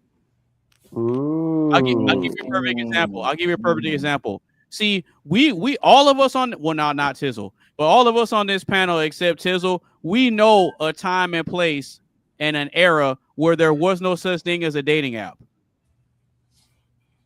See, you had to go in there.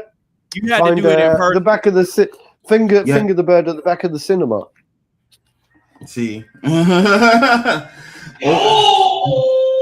I mean, with that, it comes with hang on. That was a crude. That was my crude way of. That was my crude way of putting it. Yeah, but I get what you're saying. You had to go and physically meet someone, meet a bird at the disco, and approach them. Type style, yeah.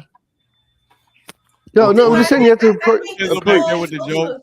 Anyway, go on, Charles. Back in the day, you asked a girl for a phone number, and then they give you the wrong number, and they give you the wrong number, like the number you have dialed has been disconnected or it's not in service.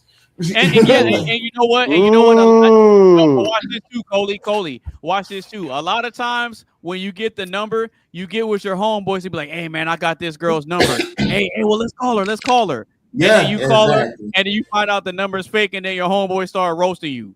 Yeah, immediately. Yeah, we all got roasted. So it's like we come from a time and place where it's like you had to actually get out there and earn your stripes, and you had to gain your confidence through trial and error and actually face-to-face interactions. So we had a lot of time to learn different ways of how to talk to women and how to approach them, what to say, what not to say, how to do this, how not to do this, and things like that. So now you're touching on the concept of like the difference between real human interaction before the time of the internet, like versus today. Yeah. Well, I mean, like, obviously, think about it, Mark. I get it. I'm in agreement. I get it. I understand. Like we're in a day and age where these young guys, they're getting famous because of being on the internet and streaming. Oh man, yeah, that is true. So they're so used to staring at a screen and reading the chat and just talking to the people that are sending comments that when you see these guys in person, a lot of times they're awkward. That's right. And to add a layer of complexity on top of that. Hey, sorry, bro. Right? Did you want to say? Yeah, go ahead, Tizzle. Yeah, I said whether that's gaming or in public vlogging that usually happens. Like how they really get like famous for real. That's how they blow up. Like look at Astro Speed. Tizzle, bro. I think that you might have been raised in the era of what we would call the emergence of cyberbullying. Yeah, cyberbullying. Cyberbullying. For me, I never right. Bullying is what they call exactly. But you know what I'm saying? See? Yeah, I mean, really, I experienced right. Cyberbullying, right? I never was raised with that kind of like psychological trauma where maybe I was like, and cyberbullying was a very real phenomenon that happened in the early ages, and it probably still happens now. Yeah, where people. Yeah, and kids, children, young children, they used to actually kill themselves. There was movies made about it and stuff, where people were traumatized online by online cyberbullying. It's a very real phenomenon. It's like playground bullying times a million, But we're lucky because we didn't grow up with that kind of difficulty. So that's what Charles is saying, and I'm asking you a question. You're asking do me? You even count? No, Tizzle. Oh, you asked me a question, Tizzle, bro, because your generation, because your age, yeah, right, and you grew up a few years younger than us, right, and obviously you're a gamer, right, and you're into the online stuff, and trolling is a real phenomenon, so you must endure lots of online trolling, lots of people hating, lots of people spitting shit, lots of people saying this, lots of people hating, putting you down. Anyway, you get what I'm saying? Online bullying, cyberbullying is something that we didn't have to endure in our generation. Go. No, we do it in your face.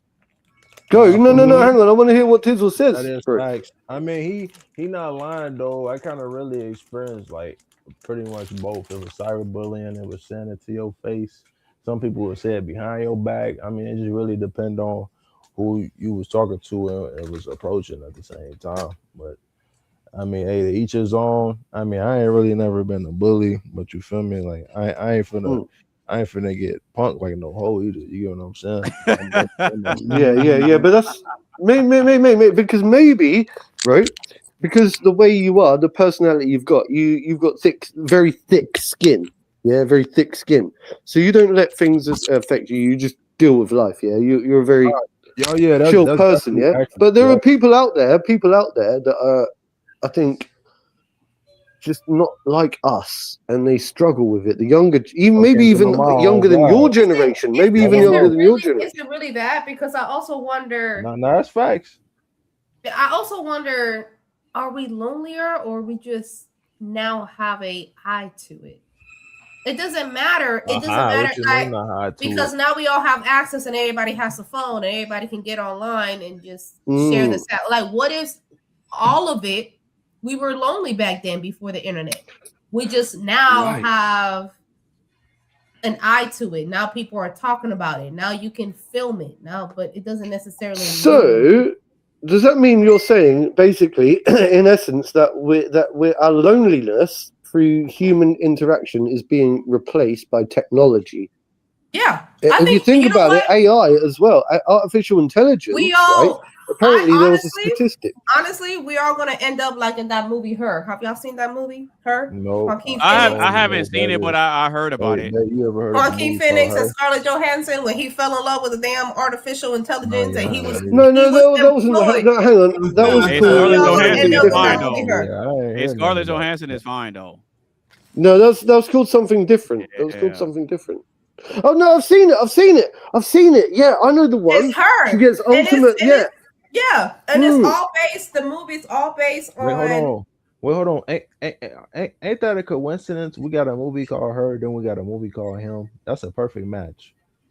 I don't know. I know what you're talking about, right? But the movie is basically it's Joaquin Phoenix and Scarlett Johansson, and Joaquin Phoenix. He's literally his job is to write heartfelt letters, like human interaction letters to other people, because everybody was just relying on AI. So that's his job. He fell in love with an AI, and it was like completely normal.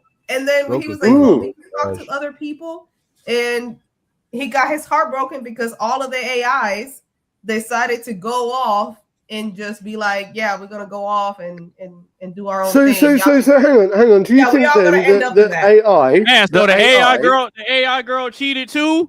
Yep. Right. She belongs to the streets. Wow. The AI girl said he asked her straight up in that movie. Y'all should see it. Right. In that scene, he asked her straight up. No, hold on. He asked her straight up, be like, "Oh, do you talk to anybody?" And that bitch said, "Yeah, I'm in a relationship with 3,000 other people." Man, she belongs to cyberspace. Can I ask you? She belongs to cyberspace. She belongs to the cyberspace. There's a new movie or film. We call them films, but you call them movies anyway. So there's a new movie coming out in the UK, and it's probably already released in America.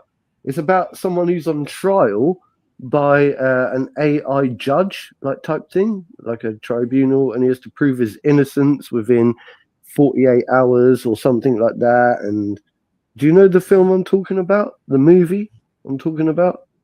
I don't think I heard of that one. Okay, Guilty or something like that, or something like that. Anyway, I'll share it with you in a separate. But anyway, putting that aside, do you think then that AI, artificial intelligence, is going to replace human connectivity? And how quickly do you think that's going to happen? It already has. I forgot which country it is, Japan or China, but one of them's already done that already. Because I just recently seen like a video of like a bunch of AI robots doing martial arts and shit. I saw that, bro. I saw that as well. Yeah. Okay. Mm-hmm. So I forget which country. I know it's between one of them two, but it's like China. Yeah, I think. Yeah. Okay. Yeah. It doesn't matter. Yeah, but me too. But, I can't remember. It'd be like Scarlett Johansson, really? No, but hang on. I want to hear what Coley was saying. So they're already trying to replace. They're already trying to replace us little by little, but like in that particular type manner. Not in a bad way, but eventually it's going to get to a bad way because people are already trying to create innovative type ways on replacing us humans in the workforce. For example, Amazon is already doing a test pilot on having AI robot drivers driving Right, yeah. the vans To from replace all Amazon. replace all the humans so that everything's completely automated. Mhm. But then that's going to lay a lot of people off of their, people aren't going to be able to, so people are going to have to start finding new and more innovative ways to find work. What are they going to do then if people's jobs are replaced by these robots? But see the problem with that is, let's say their battery goes out. Then yeah, right. EMP. Then what? Then what? You gonna look like the fucking Dukes of Hazzard and go off the fucking cliff? And that's it.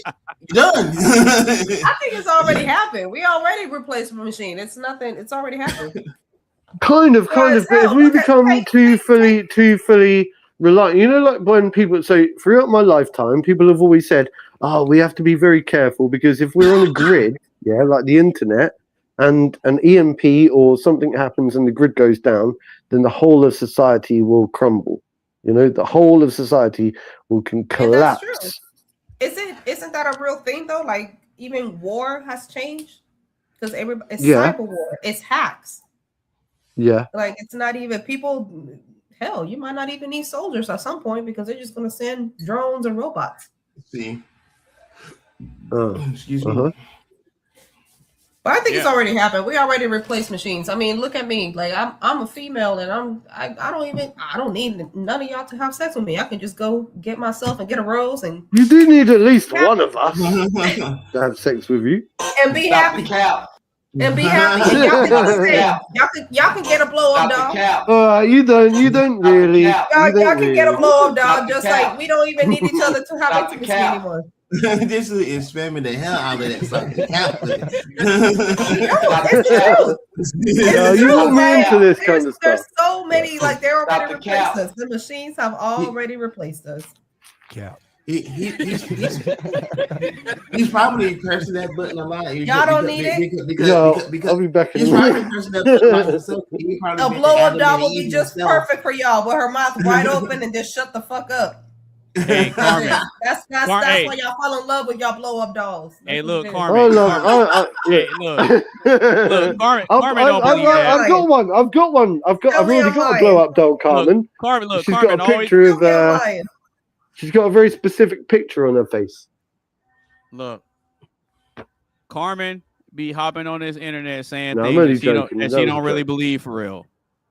Yeah, you do. You don't believe that a rose is going to do the job. You don't really believe that. Of course, a rose. You know why? You want to know why? You want to know why I know you don't believe that? Why? Because the rose ain't going to be the one that bends you over and pulls your hair and slaps you and chokes you and hits it from the back. See. Yeah. You get the same results. That's why we don't do blow up dolls, Carmen. We don't do blow up dolls. Y'all like a little blow up doll. Blow up dolls are for weird people. They're desperate. It makes no sense. Really? Are they really? Yeah. Well, hold on now. Now I feel like this is another topic for another time, but So would you say the same thing for like men when they buy pocket tees? Carmen's brain went to a whole nother dimension when I said that. Went to a whole nother dimension when I said that. Because she knows it's true. That rose is not gonna have you bent over and grab you by your hips. And not satisfy you in places where the rose can't. Nope, exactly. The rose ain't gonna be the one that hits you deep. Yeah. Yep. The rose ain't gonna be the one to do that. My point was. Oh my God. There he goes. Look at Tessa popping up. What the hell? And he's in the basement. He'd have missed a whole conversation. I think he was listening the whole time. Because his stuff was disconnected. That's why. Yeah, no, I still been here, and I just unplugged my camera. That's why I said it was disconnected. Oh. It wouldn't let me put you back on.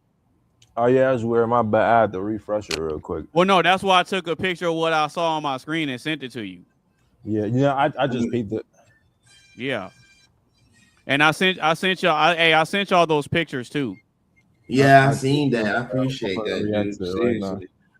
Yeah, so Tizzle, so Tizzle, if you decide that you want to put out like a beat project or something like that, that's just like a concept that you can use for the album cover. That's dope. So you don't even got to think about how you're gonna put the artwork together. You ain't lying, especially when I'm having like a beat that kind of like suit me a little bit. Like, but see that could be an album cover for an entire project. Oh yeah, most definitely. And look, I bet you if you share that in the group, they're gonna go crazy. Yeah. They're gonna go crazy over that. Oh yeah. They're gonna go crazy. They're gonna be like, hey man, look at what Anonymous made. They're gonna be like, what? I'm gonna let them know. The thing is, right? I've been trying to like latch on to Tizzle's like creations and stuff. I asked you before, bro. I said to you, like, do you actually make like music? You're making music and this, that, and the other. Like I say, like you should get back into it, man. Oh, can you hear me? Okay. I'm just saying, get into the music, share it with me. I'll post it out there. I'll tag you up in it. Like I've got lots of little groups anyway. You know what I mean? So the more you share, the more the more exposure you've got. But it depends what you're trying to do. You know what I mean? Like if you want to keep it sweet, keep it short, it's up to you. But if you want to actually get it out there, then you got to drop me in everything. Spam me, okay? Spam me, okay? You got my permission.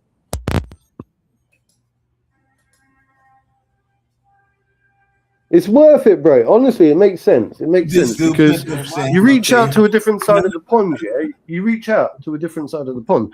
And also, like, there's a lot of people that I know that are into the music scene, into the gaming scene, whatever. Depends what you're looking to do, what you're looking to achieve. Mm-hmm. But I'm just saying, you know, don't be shy. Don't be shy. And that goes for anyone, you know? Don't be shy. All right. So does anybody else have anything else on this question before we move on? I know that. Let's go ahead and move it on. All right. So with that being said, if you're just now tuning in, make sure you give the stream a like, share with a couple of your friends. Make sure you follow us on all our social media sites. And if you want to join in on a live conversation, click the link that's pinned to the top of the chat. And also, I want to give a big shout out to Spam. Yo. Make sure y'all eat Spam. Anybody that grew up with not that much money and not that much resources, you can make any and everything out of Spam. Oh, yo, man. I don't actually like Spam. I don't actually like the food Spam, okay? I don't like it as a food. Wait, you don't like Spam? Not as a food. Not as a food. No.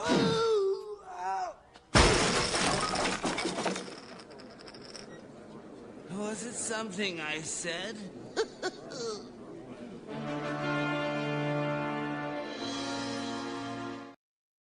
Hell, I don't like Spam. Look, you get the look, no spam slander will be tolerated. You know what? I don't. If I were you, I'd keep those eyes closed. Cause I'm gonna play Monster Reborn. You what? Now I'll bring back a monster. It's the same one I just sent to your graveyard. My blue eyes! Yeah, man, I knew you could do it. Now that was impressive. Nah, I'm just better. Ain't no spam in this house. I'm just joking. Ain't no spam. Ain't no ramen noodles. What? Kool-Aid flavor. Kool-Aid. Oh, I like that. Ain't no ramen noodles. Oh, no. This isn't good for your back. I brought this on myself.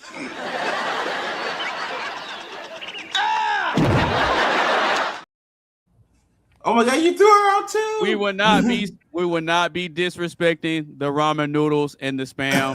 Yo, no struggle food slander will be tolerated. If I were you, I'd keep those eyes closed.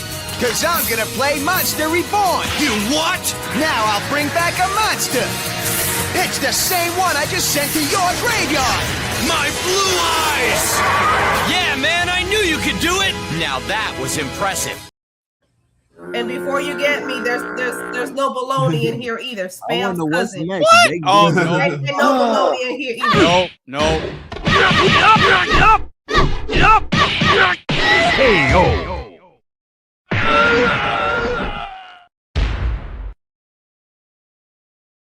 Spam and Hang on, I got a question. Thin gyms. I'm like, what's What are thin gyms? Another processed meat that you should not be eating. Wait, what do you say? Slim Jims. nah, the beef kind. Yeah, Macho Man. I call them thin gyms. I think they're slim gyms. Yeah, Do you thin know gyms. how long Macho Man has been a sponsor Slim of gyms. ours? Yeah, for Yeah, real. Macho Man, Slim Jim. Like, Ain't no Slim Jim over here. Jim. Oh yeah. It's like, Oh like, yeah. No Slim Jim slander. Well, now it's on this live stream. now it's damn. Slim Jim has been a sponsor for WWE for a long time, but now Yes, it has. it's LA Knight and Bianca. Oh, sexy Bianca Belair. Yes, Anyway. sir. No. Next topic. Yeah. Do y'all not have anybody to cook for y'all? What are you talking? You eat bologna sandwiches, and ramen noodles. What the? Now you gotta understand this from a I'm black. not gonna disrespect bologna sandwiches And though. you- Like, what? Hey, That's what Hang on. What is bologna? What is bologna? What is bologna? I thought bologna was when you talk a load of shit. Like when you say, that guy is chatting a load of bologna. They're talking like nonsense or something. No, bologna is like, you know what spam is? Spam is fake ass meat. Yeah. Bologna is like lunch meat. It's like fake meat. Literally, it's fake meat. What? Yeah, it's fake meat. I don't know. What Bologna is fake meat. Bologna is Yes. fake meat. If it's fake It meat, is. then how we eat Like processed meat. Yeah, Processed it's like meat. it? Fake processed meat, meat. then how we eat Uh-huh. it? Then if it tastes real, what? It's like processed meat, and it's really cheap.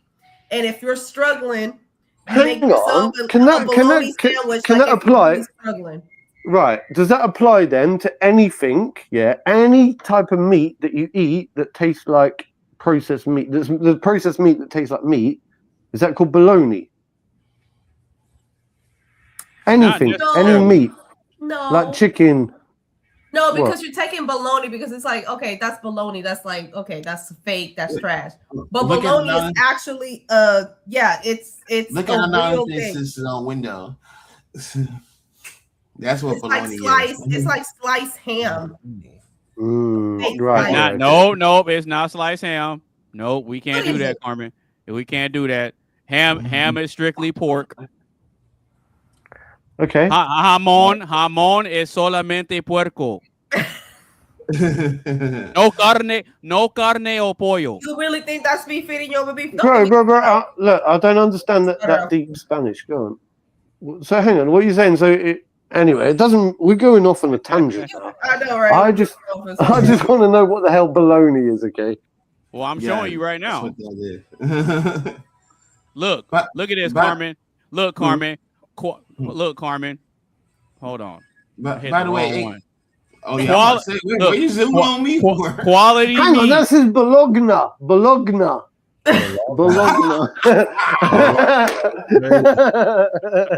Stupid. Bologna. Oh, I've seen this stuff before. I've seen this before. Okay, I've seen it before. I always thought it was called Bologna. Look, Carmen. Fuck me. Read. What's going Quality meat. No fillers. Bologna. Turn around. Turn it around. Let's read all the chemicals behind it and the nutrition. Oh, don't. Okay.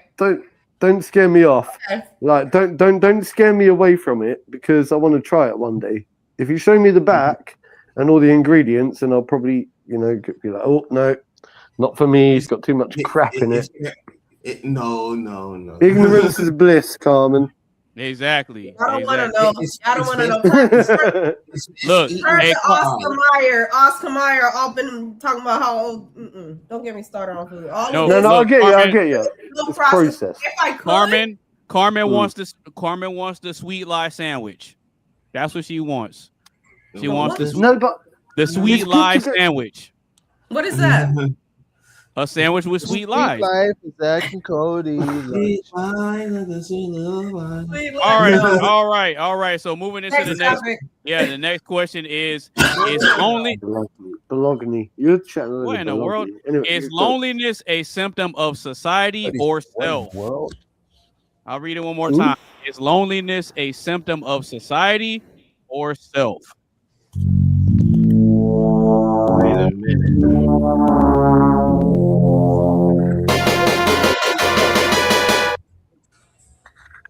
That's a tricky ass question. And don't have your ego too high. I'm glad you said it. Matter of fact, don't even have an ego. That is a tricky ass question. Carmen, is loneliness a symptom of society or self? What you got? I think it's a system of self. I think I agree with Mark that you're only lonely when you say that you're lonely. If you feel that you're lonely, then that's you. You are feeling lonely because you say that you're lonely. I don't think it has to do with society at all. We're not gonna pretend like I didn't say that either. Come on now. Tizzle said the same thing. You're right. I think it's something that's a self-inflicted wound over there. If you feel lonely, you're the only person that is. So if it's okay, so if loneliness is a symptom of self, do you think that that's something that you have to manifest? Why are we going to last week?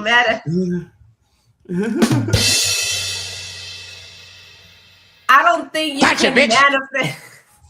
I don't think you can manifest things that are wrong for you. Like, Gotcha there. I see what you did there. Hey, what? Y'all heard that? Yeah. Oh snap! That was you? Yeah, that was me. Hey, play that sound again. Oh God. Yeah. Like Kanye. I figured out the problem. It wasn't the speaker thing. It was the microphone. I had to change up. So yeah. Oh, to run the yeah. Well, I told you how to do it. Yeah. It's just I haven't had a chance to really work on it this past week. But I remember what you said. I say, hold on, let me try what was taught to me in that video. In the video, yeah, I made a video showing you step by step how to set it up. Yeah. Okay, so shout out to you. Yeah, there you go. Yes, sir. Shout out to Coley for getting his soundboard on point. Now I ain't the only one carrying the show. Yeah. Oh, I got a lot of. Okay, so now I'm gonna ask more now. Okay, you said you agree with Mark and Tizzle, Carmen. Okay, so then I think it's a self-inflicted wound. Okay, if you tell yourself that you're lonely. Okay, that's fair. Tizzle, is loneliness a symptom of society or self? What you got? Like I said in the beginning, self, because sometimes you gotta be self-made. But don't be ignorant. But if a person is working on becoming self-made, are they really lonely? Nah. I mean, because I would argue that they're just going on their mission alone. That doesn't mean they're lonely. Yeah, I was just about to say something between the lines too. Yeah, no, they won't be lonely. They'll just choose to be if they want to. They just on a mission and they focus. Okay. Mr. Coley. Is loneliness a symptom of society or self? What you got? So I would say that society does have a little bit of influence. However, ultimately, it would be self because at the end of the day, you are making that decision. You know what I'm saying? Like, okay, cause okay, you can sit here and I'm gonna go and tell you I'm a little bit guilty of this myself. Like, you could sit here and scroll through the phone, right, and would see inspirational messages or whatever, rather to lift you up or become stronger or whatever. But at the end, but at the end of the day, it's up to you if you want to apply that to your life or reject it. You feel what I'm saying? And so you know, there are I ain't gonna lie, there are times where I do feel like I do feel like I'm lonely or whatever, but if I sit here and keep reminding myself, oh, I actually do have a support system. I have friends like y'all and this, that, and the third or whatever. I don't really feel like, you know, society is taking a role in this. I feel like I feel like I'm making a choice, and I know that I got people who will actually support me. And I feel like I do have people that if I get into a jam, either A, they're gonna check up on me, or B, they're gonna actually do something about it in my time of need. So I think it's like a self decision, even though society does play a role a little bit, but ultimately self. Okay, cool. All right, so I guess I'll go ahead and give my take on it, and then that way we can keep the show pushing. I gotta say that I agree with everybody on the panel. Oh, really? Yeah, I think it is. Hang on. Rewind that. Rewind that, please. Rewind that. Oh, you mean this? Yeah, what did you say? I'm saying I gotta agree with the panel in saying that I think never heard him say that before. Yeah. Loneliness. I don't think loneliness has anything to do with society. I think that it's a self-inflicted thing. Because think about this. Human beings. Oh, you agreeing with me on God? Human beings on an innate level, we are social creatures, right? Now, there's periods of time where we're supposed to be alone to focus on things that we need to focus on, but ultimately, it's not for us to just be alone 24/7, 365. If that was the case, then there would only be one person on Earth, and it's not the case. Well, hang on. Right, just for me to put a spanner in the works, because you know me, I'm here to do my job. Oh, right? Here we go. And I like to throw my 2 pennies worth. Look, he about to try to disagree. Let me get my buttons ready. No, I'm not actually trying to disagree. I'm trying to throw my 2 pennies worth in. Yeah, go ahead. Right. So I'm saying there was this whole thing, a study done on the concept of, you know, like people that the people that live in the Tibetan mountains that live with nothing.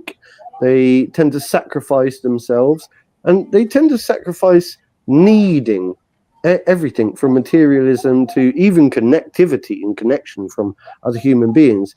There's the whole concept of Buddha, for example. Buddha, who obviously went up into and he meditated for God knows how long. I don't really know. I'm not actually a Buddhist myself, okay? I'm just saying from a Buddhist mindset. And really?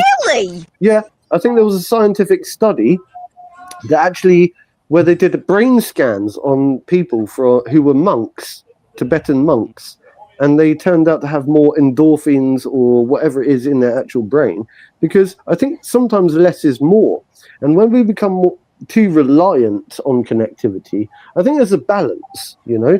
I wouldn't go as extreme as to become a Tibetan monk, but I would say that there's a balance when it comes to dependence and independence, and I think sometimes less can be more, but at the same time, like you say, we're social creatures. We're always going to end up falling back and always relying on someone else to do something for us. But I think that you always just need a small community of people. You need a policeman, you need a woman, you need a man, you need a woman, you need a few communities of different people. You know what I mean? Anyway, I'm trying to overcomplicate things, but he called him with that fake love to hit him with that right. He was like, what I'm saying about the monks. Sometimes less is more. Sometimes less is more. Yeah, but you got to think. There was a word that I was trying to think of earlier, and I lost it, and I completely lost it, and so now I'm not fully able to explain what I'm trying to say, but yeah. No, you good. No, but even with the Tibetan monks, they still have some sort of support system and a group because you have some sort of leader and a teacher that teaches you those principles that you have to practice. So if you're not doing something right, you still have somebody that you could fall back on to help guide you the right way. You see what I'm saying? Yeah. So in that aspect, I think you're more focused. I think you're more talking about something along the lines of like self mastery and mastering like self Yeah, control. something like that. Yeah, something like that. Yeah. Or so self reliance. You know, like when you're by yourself, are you really isolated, or are you? There was another word I was looking for. Isolated. It was not isolated. There was a more positive spin on the word isolated. It's you know, more like being self-sufficient or something like that. Anyway, there's a word for it. I'll find it later. Okay.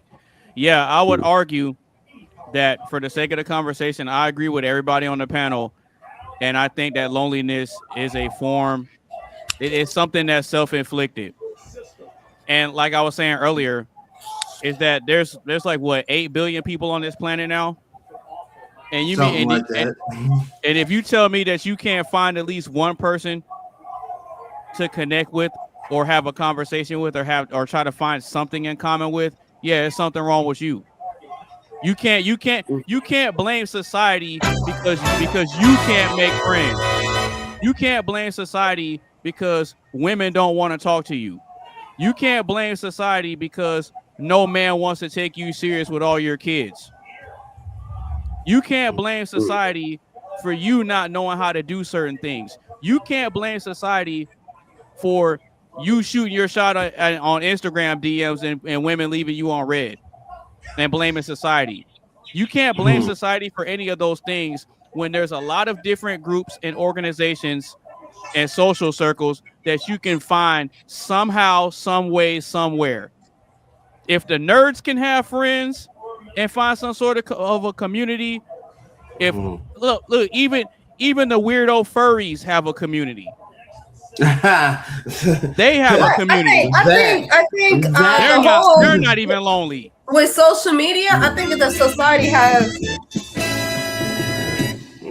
especially with social media, I think society has become a lot more tolerant because even before the internet, we had cliques, you know, the popular kids, the nerd kids, and all of that, the weird kids, the weirdos, the loners. I don't think there is none of it.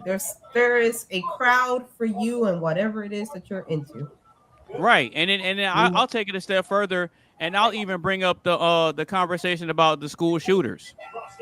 Now, society can look at school shooters and I found my word. you know, they're just lonely, they're misunderstood.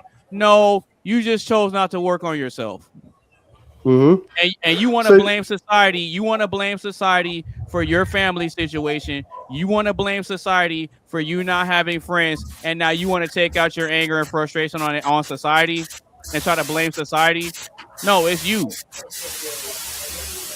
Okay, bro. I found the word I was looking for. Okay, yeah, go ahead. Right, go ahead. It was solitude. Actually, the word I was looking for was solitude. So it wasn't really about independence. Hey, somebody's mic is going. Hey, wait. Somebody's mic is going. Is that me?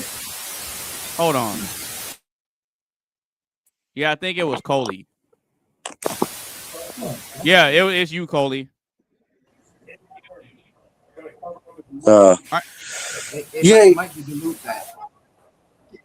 Yeah, you might have to change something on the background noise. Yeah, just get that figured out. So hang on.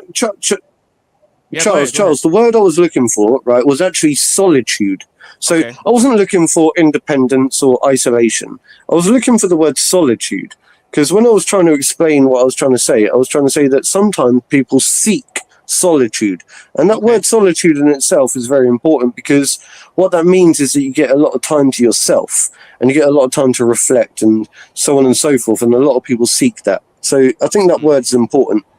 Okay, yeah, that makes a whole lot of sense, and I think that's the right word choice because when people seek to find solitude within themselves, it kind of lines up with what I was talking about. Instead of focusing on happiness, focusing on peace. Because I think peace and solitude are kind of synonymous with one another.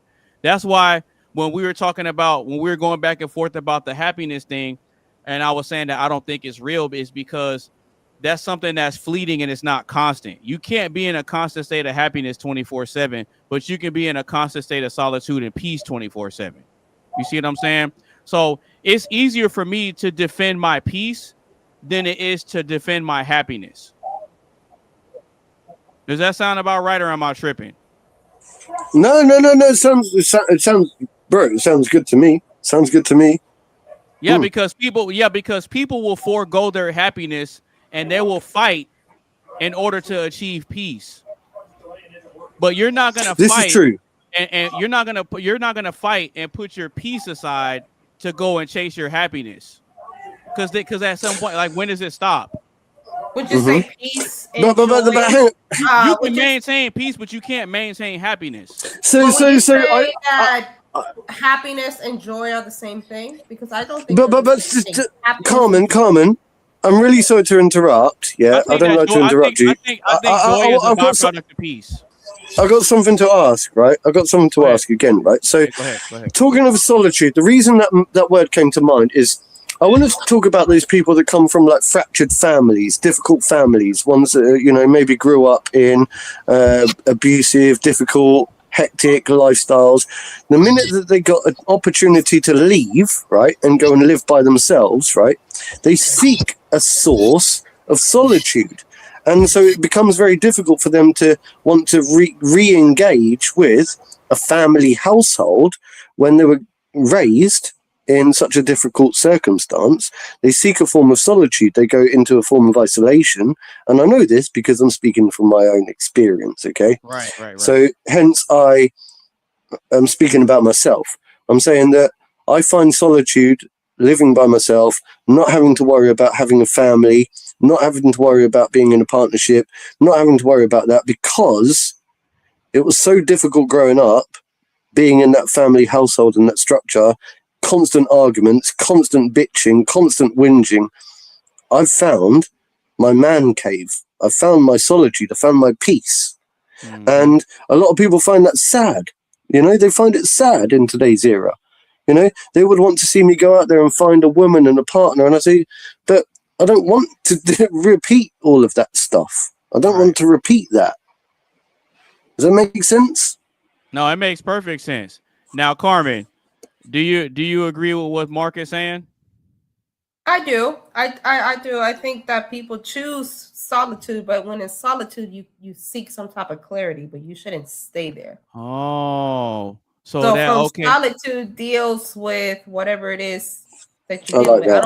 I don't think that's loneliness. That's not loneliness. Yeah. Okay, cool. So if you watch this, so if you agree with what Mark said about the solitude and the peace thing, then you understand where the men were coming from when your homegirl sabotaged a relationship with old boy at work. Bang, bang. Don't do that, bro. Don't do that. No. Don't do that now. Don't do that now. Don't do that now. That was such a bad time. That was such bad timing, man. We were just getting so deep into something.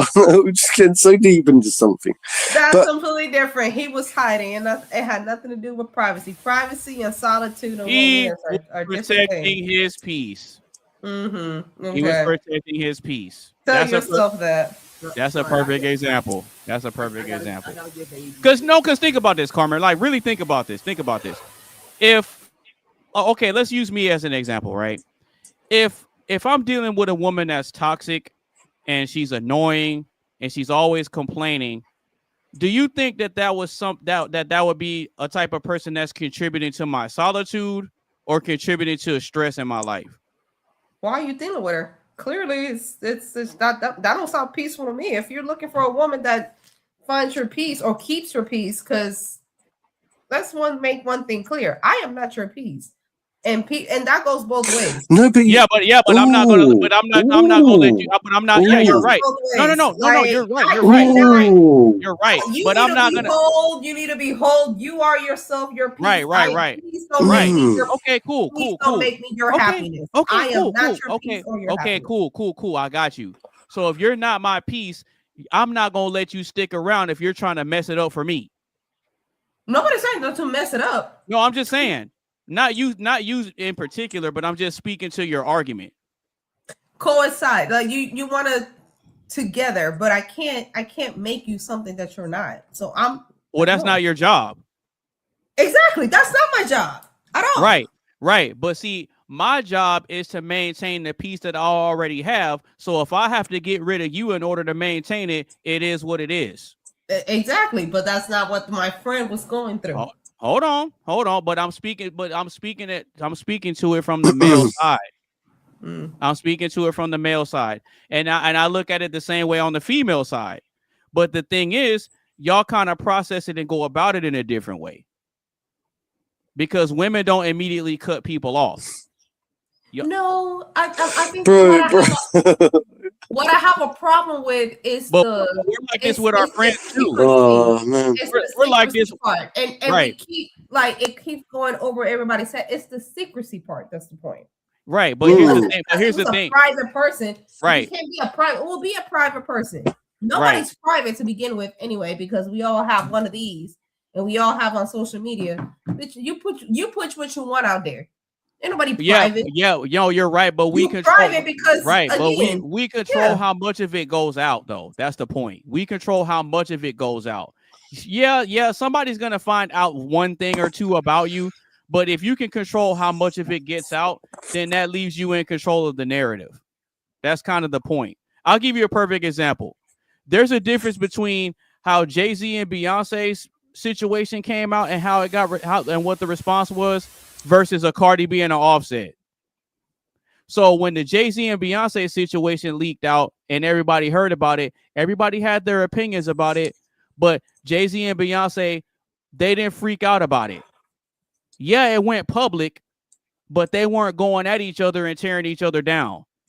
Everybody had their field day with it, and then they moved on. But when you look at a Cardi B and an Offset situation, when their stuff got out, it's because they put it out and they were publicly attacking each other on the internet. Jay-Z and Beyonce didn't do that. See what I'm saying? So even though you have a personal situation that did, a private situation that did get public, how they handled it, they kept everything under control, and now no one talks about it anymore.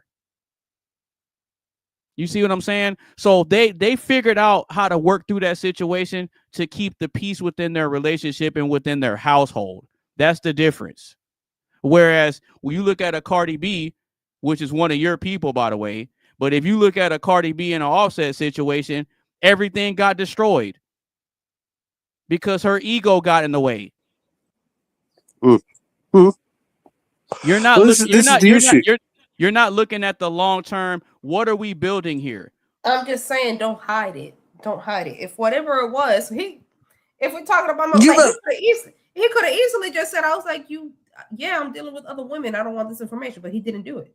Yeah. That only came about afterwards, after the information was already out. And that's how we were all upset about it. I was like, that's true. That's true. But watch this though. But this is the problem though. What tends to happen a lot is you get in this state of I want to know everything that's going on, to where you allow your curiosity to make you make dumb decisions, and then you end up ruining something that wasn't even that big. But hang on. In the defense, don't you think that a woman does crave that affection and wants to be, maybe I think sometimes men do tend to take their relationships for granted. I've seen it quite often. They go through that honeymoon phase where they lather them with romanticism and flowers, and they take them out and they wine them and they dine them, and then after a few years, things become stagnant, don't they? They become stagnant, and then people drift away, and then they stop communicating as much. And then I think to a degree, the man does have to dig deep and turn around and say, do you know what? I need to go back and remember the honeymoon times and romanticize again. You know, there has to be that re-spark, that reconnection. It comes from both sides. You know what?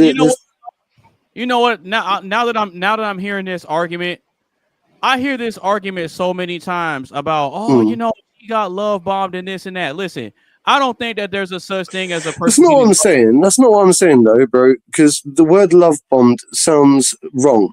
Because I don't think love bombed. I think genuine love, genuine real love happens and the sparks fly. And I think it's different at the beginning of a relationship. You know, everything's fresh and people feel it more intensively, you know, during the beginning stages of their relationships. And then over the course of time, you know, people start getting comfortable. You become complacent in your relationship, you know, and then you start taking your partner for granted. You actually start taking your partner for granted. Yeah, and but I don't think that there's a such thing as love bombing. That's no, not I didn't a real say thing. You're the one that said that word. I didn't say love bombing. I never said love bombing. I said well, bro, go back through this. Go back. I never said that. I never said that. You did. I did. No, I did. That was my word. Oh, okay. You did. You did then. Okay, someone did. It wasn't me. I'm like, love bombing. That is absolutely a real thing. No, it's not, Carmen. Yes, it is. No, it's not. You want me to tell you what it? You want me to tell you what it really is? It's a manipulation tactic. Of course, it is. No, it's not, Carmen. No, it's not. Listen, okay. I'll tell you what I think.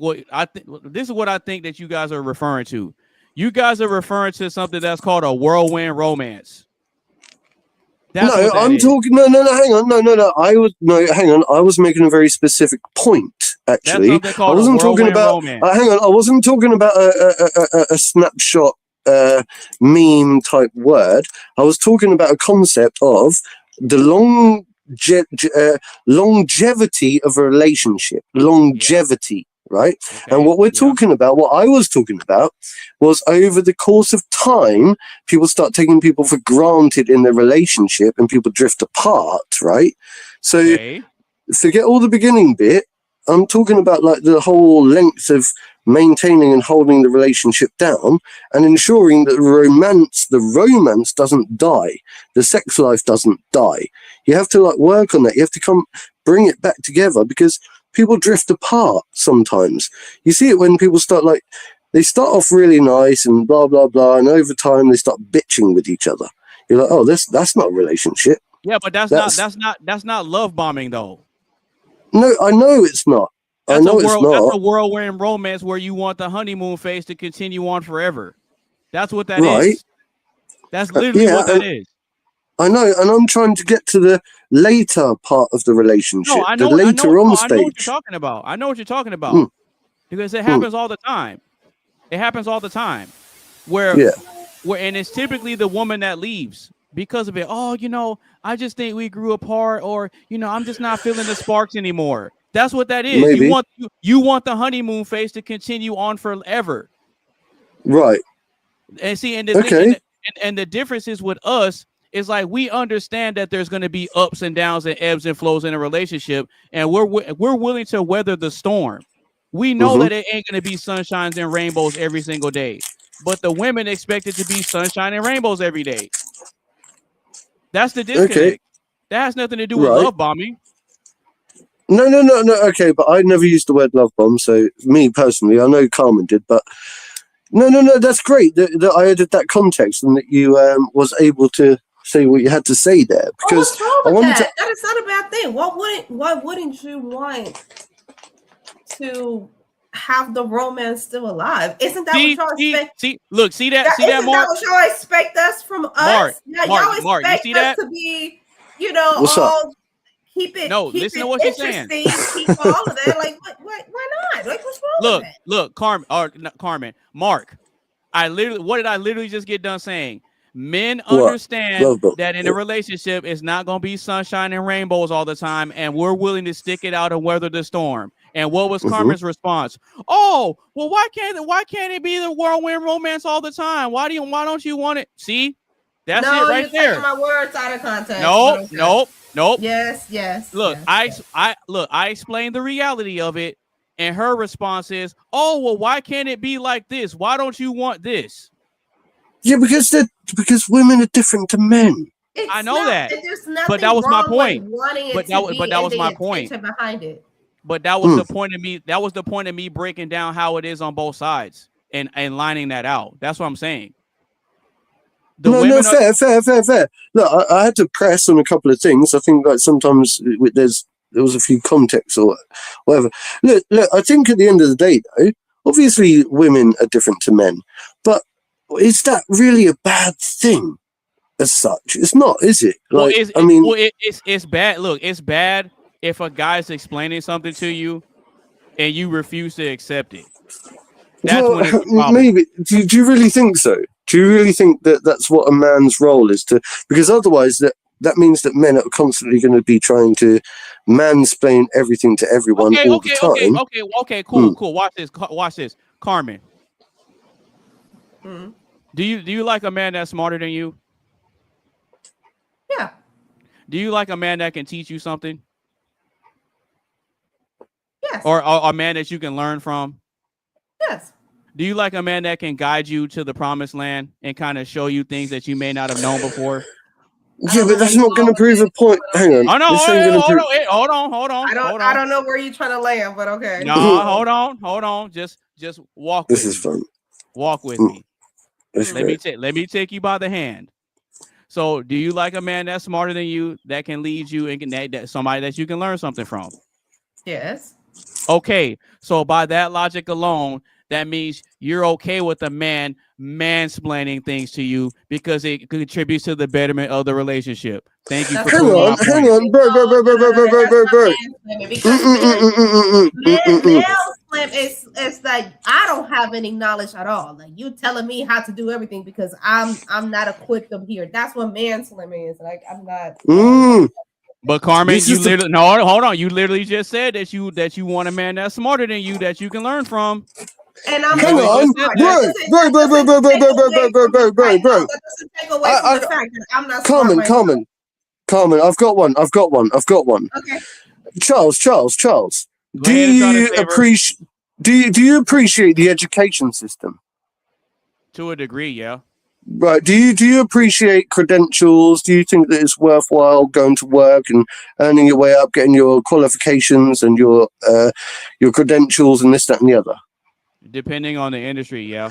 Right. So do you also agree that you also like to be told by other men, right, how you should or shouldn't behave? Yeah, depending and on what is right. And do you look up to men? Right. So are you gay then? No. Right. Exactly. So you don't. You get what I'm saying? It's a silly argument. No, because we're not talking about in a dating context. Right, we're not. What we're talking about is the concept. What I thought. See, you tried. No, you tried it, but it didn't work. You tried it, but it didn't work. Kind of. Yeah, you tried it. Yeah, you tried it. No, you tried it. It didn't work. It didn't work. You tried it. Yeah, you tried it. Smarter than me, but you tried that. Yo, there's a point behind what I'm saying. It's satirical what I was saying, but you get my point. There is. I know. Yeah. Okay. I know. But that means y'all just want a yes woman. So do you not want a woman to challenge you, to make you better? Like it doesn't mean yes, I want a man that's smarter than me, but that doesn't make me dumb. That is change. So if by that logic, I might as well be a Stepford wife. So y'all saying I might as well be a Stepford wife. Jump. How high you want me to jump, baby? How you want me to jump, Poppy? Like Carmen, that's what you really want. Why are you taking it to the extreme? Ain't nobody taking it to the extreme. I'm following your logic. No one said that you got to just do whatever I say when I say it. No one said that. You took it to the extreme. But that's what it leads to. You just it does.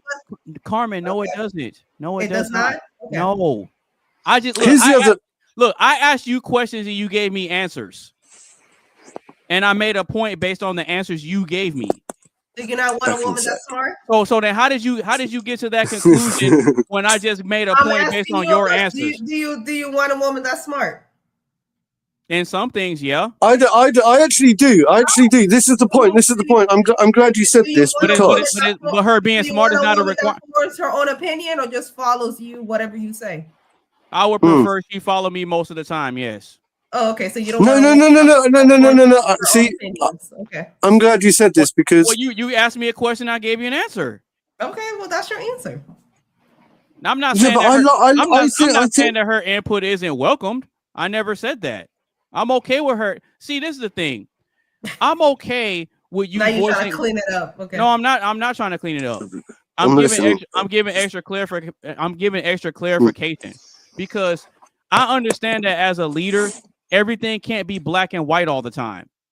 A lot of times you're going to encounter situations that are gray, and then you have to sort through it to figure out the black and the white. You see what I'm saying? And I understand that the way women think and operate, you're not thinking in black and white. It's always some sort of nuance and it's always some sort of gray area. That's the chaos part. Okay.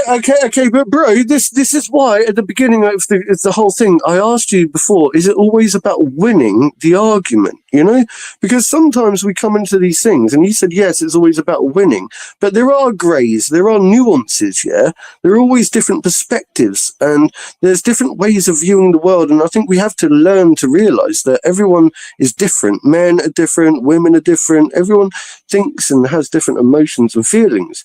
And so how can we ever possibly win an argument if you're only going to be coming from your own perspective in the world, and your viewpoint is the one and only viewpoint, which is correct, yeah? But I don't. When But I the don't other think that, person, though. hang on, but yeah, I know, I'm asking you a genuine question.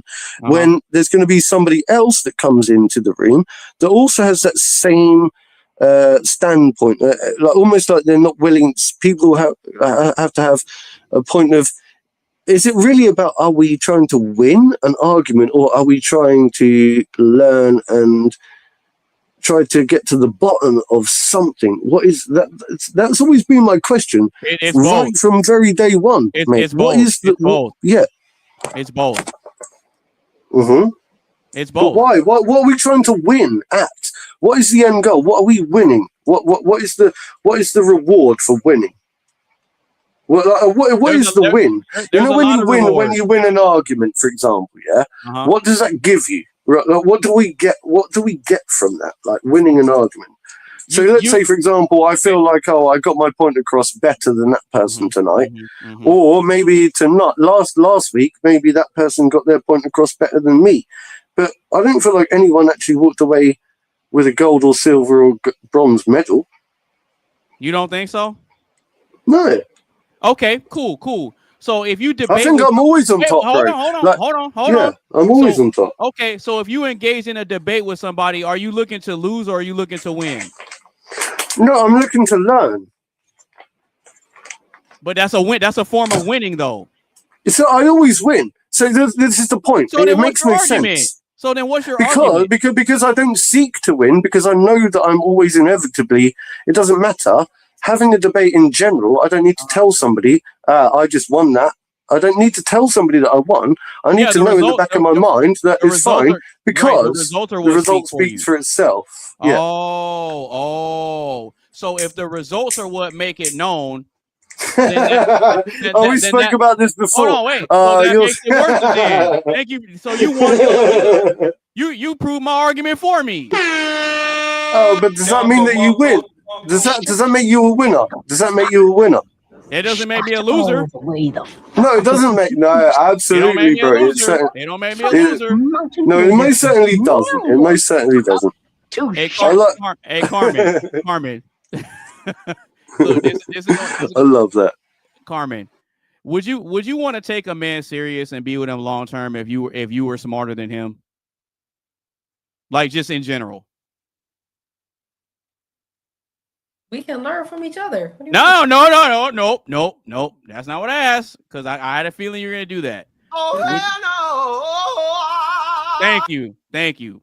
So would you want to be with a man long term if you were smarter than him in general? That's not a fair. Nah, come on, tell the truth.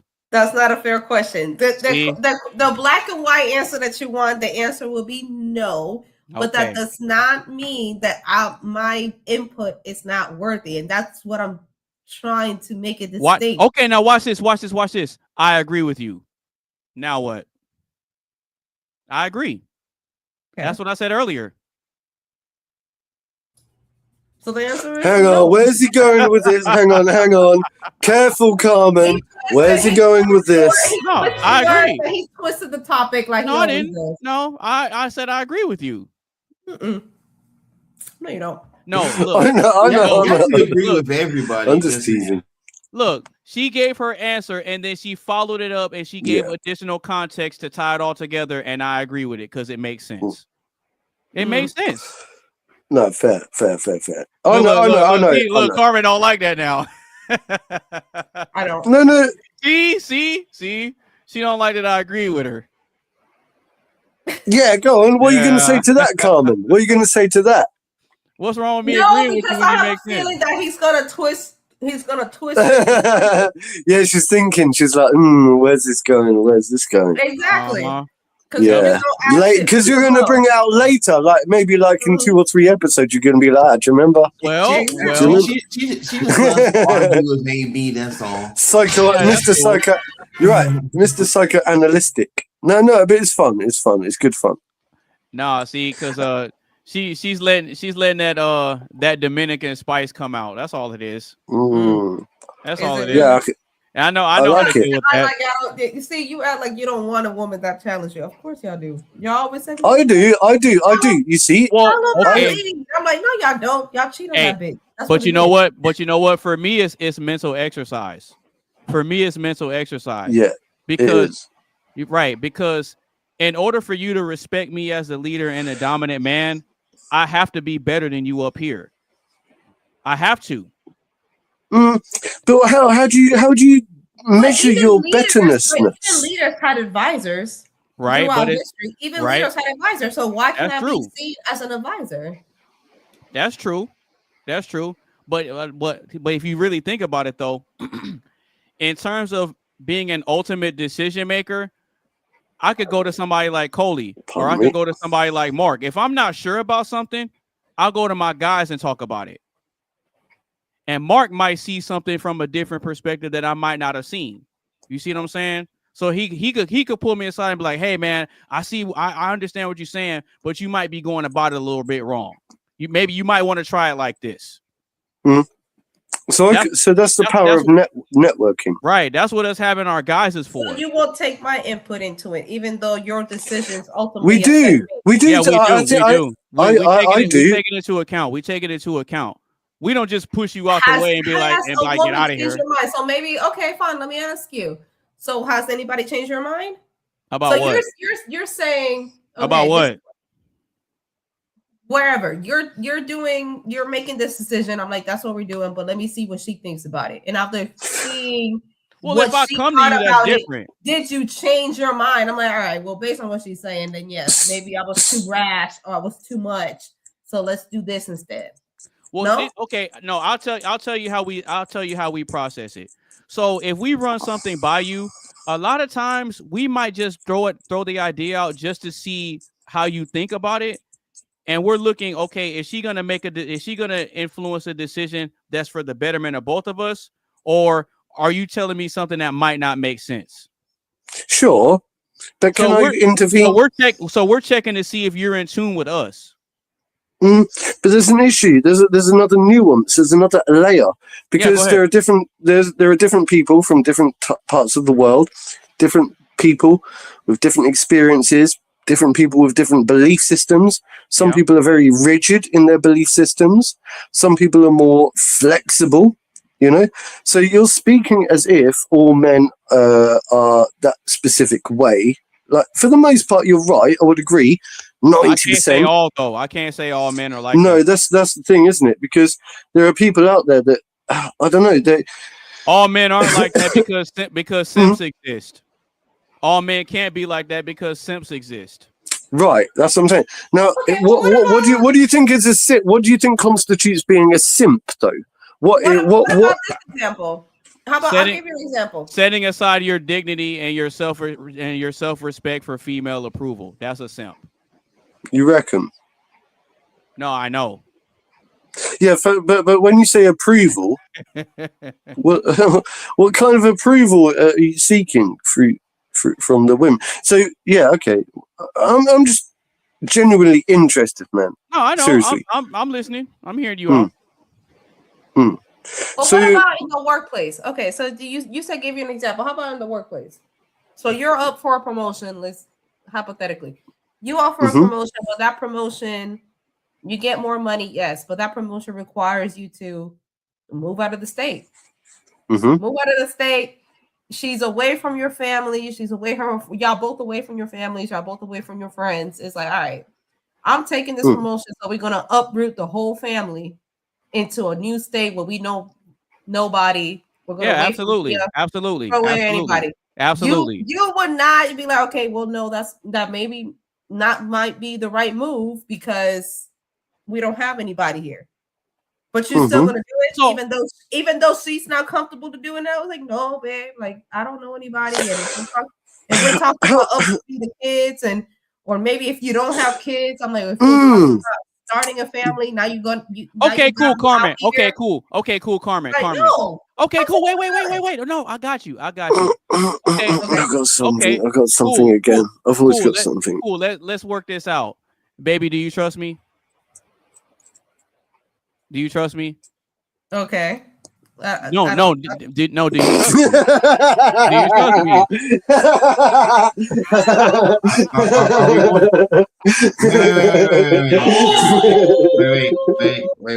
Wait. Before we go any further, are we going to another Oxide Station theater? Because what the hell is going on? Fucking hell, man. Oh shit. Sorry, listen. I understand your concerns, right? I understand you may feel you have your reservations and you feel some kind of way about it. But do you trust me to make the right decision for the family? No. Okay, well then I might have to divorce you then. Why would you? What if it was like, Carmen? No. You're moving me to a completely different country, and you know what? This ain't Carmen, too far removed from Coley. I'm not. Listen, I'm not too far removed from Coley. I'm not going to negotiate it with you, Carmen. I'm not going to negotiate it with you. I'm not going to negotiate it with you. I'm just not going to negotiate it with you. You say you don't trust me. So you're just going to leave. If you don't trust me, then why are you with me? It's that simple. I don't know, but it's one of those situations. Hang on. That's a really bad thing. Right. What you've just done is given something called an ultimatum. You've just said, no, I didn't. Hang on, do you trust me? Do you trust me? Do you trust me? Do you trust me? And they go, oh, I'm not sure. And you go, right, that's it. If you don't trust me, I'm going to leave you then. I'm going to leave you. Right. That in itself, I've seen that. I've seen that, right? I've seen that like pan out in relationships, and it's not good, bro. Because what happens is the man goes constantly, yeah. If you don't let me do what I'm doing, and if you don't trust me, and you don't do this, then I'm going to leave you, and it's all about me. And you're constantly keeping the woman, right, in a state of constant, like you're undermining her autonomy. You're undermining, so you're not empowering her. You're not saying to her, oh, Hi, babe. Hi, babe. Love you. I'm going out tonight. What are you up to? They go, oh, she goes, I'm going out with the women. You go, oh, good. I'm going out with the guys. You go, that's it. Yeah. Instead, you're going, yeah, what are you up to? What are you up to? What are you doing? If you're not doing what I'm saying, blah, blah, blah, blah, blah. And it becomes really bad. It's a bad state of affairs. It's not a good way to be. It's a realistic situation. But it is a of course. Hold on. But if a female do it, it's okay though. Hold on. Coley served, right? So military men move around all the time. And AB, you came from a military family. So you're asking the woman, you're like, okay, we got to move to, I don't know, fucking Japan. And you just got to be okay with it. I was like, well, hold on a minute. You say you're going to be a general, but we got to move to Japan? All right, hold on. Maybe this might not be, but AB saying it don't matter. I it is what it is. I'm making more money. I'm in higher rank, whatever it is, the situation. We're gonna move. Yeah, but it this doesn't matter if you say no or yes. And if you say no, then fuck Carmen, it. I'm gonna move by myself and I'm gonna leave you. Carmen, you and Mark are missing something that's very important to this. Okay. Which is? I asked you earlier. I'm listening. I asked you earlier in the hypothetical, Carmen, do you trust me to make the best decision for our family? That was my question to you. But I said, hold on, wait, hold on, stop. Nope, stop. I asked you, do you trust me? Baby, do you trust me? You sat there and you thought about it for a minute. And then I asked you several other times, and I asked you one time, do you trust me to make the decision that's best for this family? Yes. How do you know that is best for the family? I'm not thinking about my happiness. I'm not thinking about my happiness in that moment. Do I really want to move? Probably not. But I'm thinking it's about quite simple to answer that question, though. It's quite simple to answer that question because first of all, you would say, yes, I would like to entrust you. Entrusting is different from giving 100% explicit trust. Okay. Now, trust has to be earned, right? Trust doesn't have to be manipulated or as if you're like, do you know what I mean? So trust is obviously earned. And I would like to think that over the course of time, and if you break that trust, it's quite normal behavior. If you break the trust, then it depends on your behavior. I'm not going to keep tabs on you, tell you how you should or shouldn't behave. But as soon as you start acting out of order, right, then I will notice it and I will spot it, right? And because I've got my little birds, yeah? My little birds tell me everything, okay? Mm-hmm. So at the end of the day, you don't get away with stuff. It doesn't matter. I think what it comes down to is confidence. I don't really understand why people are in a relationship if they have to spy or if they don't fully, trust their partner in the first place, or if they have to play these silly games. That's why I'm single. Okay, I agree. That's exactly why I'm single in the first place. Give me an ultimatum and what's Carmen, to say that my shit. Carmen, let Coley talk. Coley was trying to. Carmen, I didn't give an ultimatum though. All I did was I asked you questions, and when you gave me an answer, I made a decision based on the answer you gave me. You believe me. Okay. Now go ahead, Coley. Go ahead. Hey, you got a lot of a lot of background static or whatever. It's gone. No, it's back. Let me speak to that.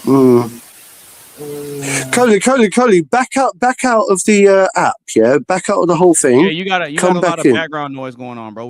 Back out and just come back in because I think. And what about now? You still hear it? Oh yeah, you're good. You're good. That's better. Go ahead. Yeah, I had to switch it up. But anyway, okay, go ahead. So planes. What are your thoughts on all this, Coley? Yeah, it's okay. I'm looking at it from a military perspective and looking at AB's point. I sit here looking like this, right? Like say y'all been in a relationship for about 1 or 2 years or whatever. Y'all already know how each other act and everything like that, and you already know how each other operate and all that shit, right? If he tells you, oh, we got to move to say Okinawa, Japan. We got to move to Okinawa, Japan. Do you trust me? If your answer isn't an immediate, yes, my love, I trust you, or yes, I trust you. If it isn't on there like that, then maybe we got some issues. I understand what AB was saying. He was not giving an ultimatum. See, y'all like the thrill of wanting to argue just to keep this podcast going on and on and on and on and on. But I understood. But understood what the fuck he was saying. He was saying, do you trust him? If your answer isn't like 0.00001 second and saying yes, then that's a problem. If you have to think about it even a second, then there's some trust issues in that all this, because that is a big move. Does you because I'm hesitant? It's completely because I'm hesitant. I'm like, you're talking about hold on, Carmen, hold on. My life and your life. And potential children's lives. Carmen, hold on a second here. Like, because if we flip it around, right? If you flip it around, if a female asks me the same question, do you trust me? If I'm hesitant with that answer, guess what the female gonna do? See ya, bye. but it's okay for a female to do it, but if a male do it, there's something wrong with it, right? Are they? Come on, say it. I would have followed. If a female asks the same thing, yeah, baby, let's go to Okinawa, Japan, or let's go to Pearl Harbor, Hawaii, because she in the military and she quit and she dared to. It's okay for y'all to say, I'm like, nah, I don't think that's gonna be the move. Well, because you got to think, Carmen. You got to think. Like, really think about this. So, the purpose of you finding that one is so you can trust him with your life, right? Yeah. Okay, cool.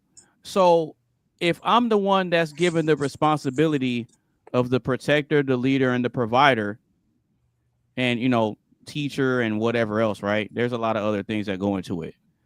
So if I'm tasked with that responsibility of not only looking out for myself, but making sure that you and the kids are straight, that means you trust me with that responsibility. That's a lot of responsibility. So if an opportunity comes up to where I can make some more money and be able to invest in us and the kids, and it's a better opportunity, I know you may not like the idea of moving, but you got to look at the long-term gain of what's happening here.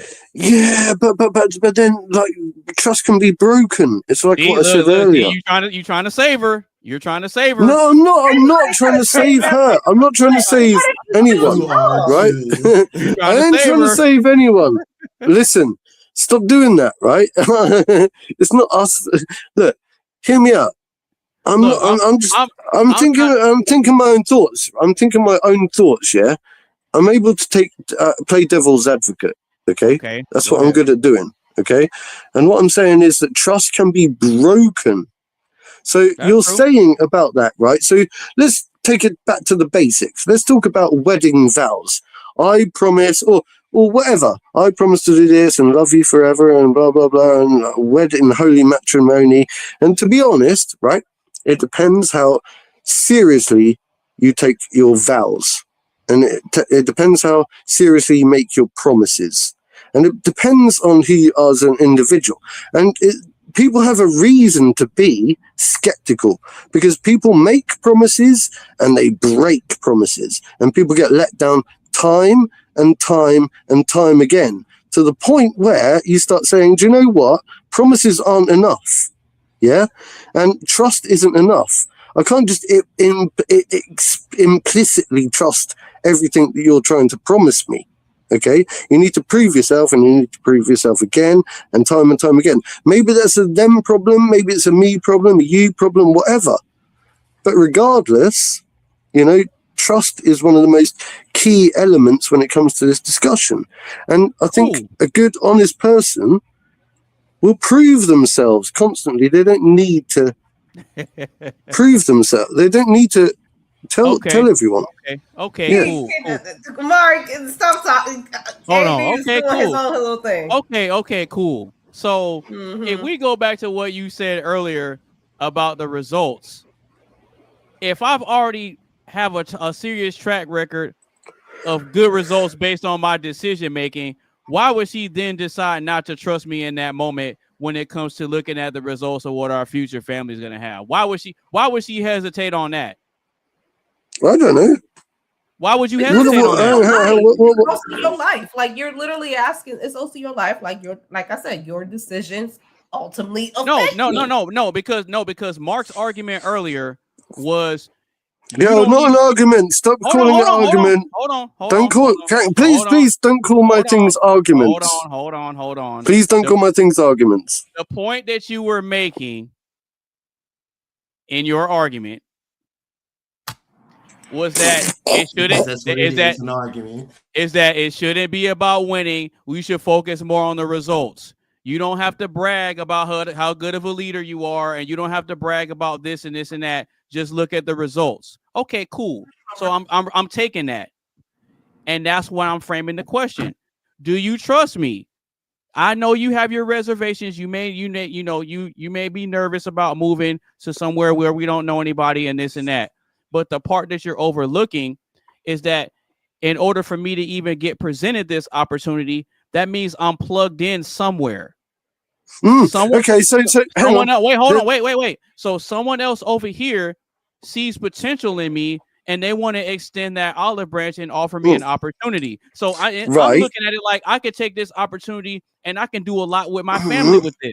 Sure. Of course we trust you, bro. If I didn't trust you as a person or an individual, I wouldn't still be here, okay? I wouldn't have told you my name. I wouldn't have told you this, but hang on. There's a difference between called trust, okay, and implicit trust, okay? To trust somebody implicitly, okay? Cool. And that's the difference. That's a major difference. So I trust my mum implicitly. It means that if I do something tomorrow or whatever, I know that I can rely on trusting my mum implicitly. I don't know you as an individual. I've known you for 18 episodes of a podcast, okay? Which sounds like a long time. If we think about it, it's a long time. But what I'm saying is, look, I don't want to be arrogant or obnoxious about what I'd call trust. Okay, no, go ahead. I don't trust anybody. I don't trust be yourself, bro. anybody. Be yourself. Right? Be yourself. I don't trust. You. Yeah, thank you. I don't trust really anybody 100%. I really don't trust anybody 100%. That's fair. Right. Yeah, I believe that the closest people to you can stab you in the back. Okay. That's true. So, and that's a very important point. So, what we're talking about when it comes to trust is, it's nice to think that, it's nice to believe that you want to be trusted 100%, but how can you be trusted 100% if nobody is trusted 100%? That makes no sense. I don't expect you to trust me. I bet you don't trust me 100%, and I wouldn't expect you to either. But all I can do is prove myself and just be here and do what I do. Oh, okay. So by proving yourself, you're showing me a result that I can reflect on. Well, right? that's it doesn't matter. Yes, you're the winner. Yeah, you're the winner. No, it's fine.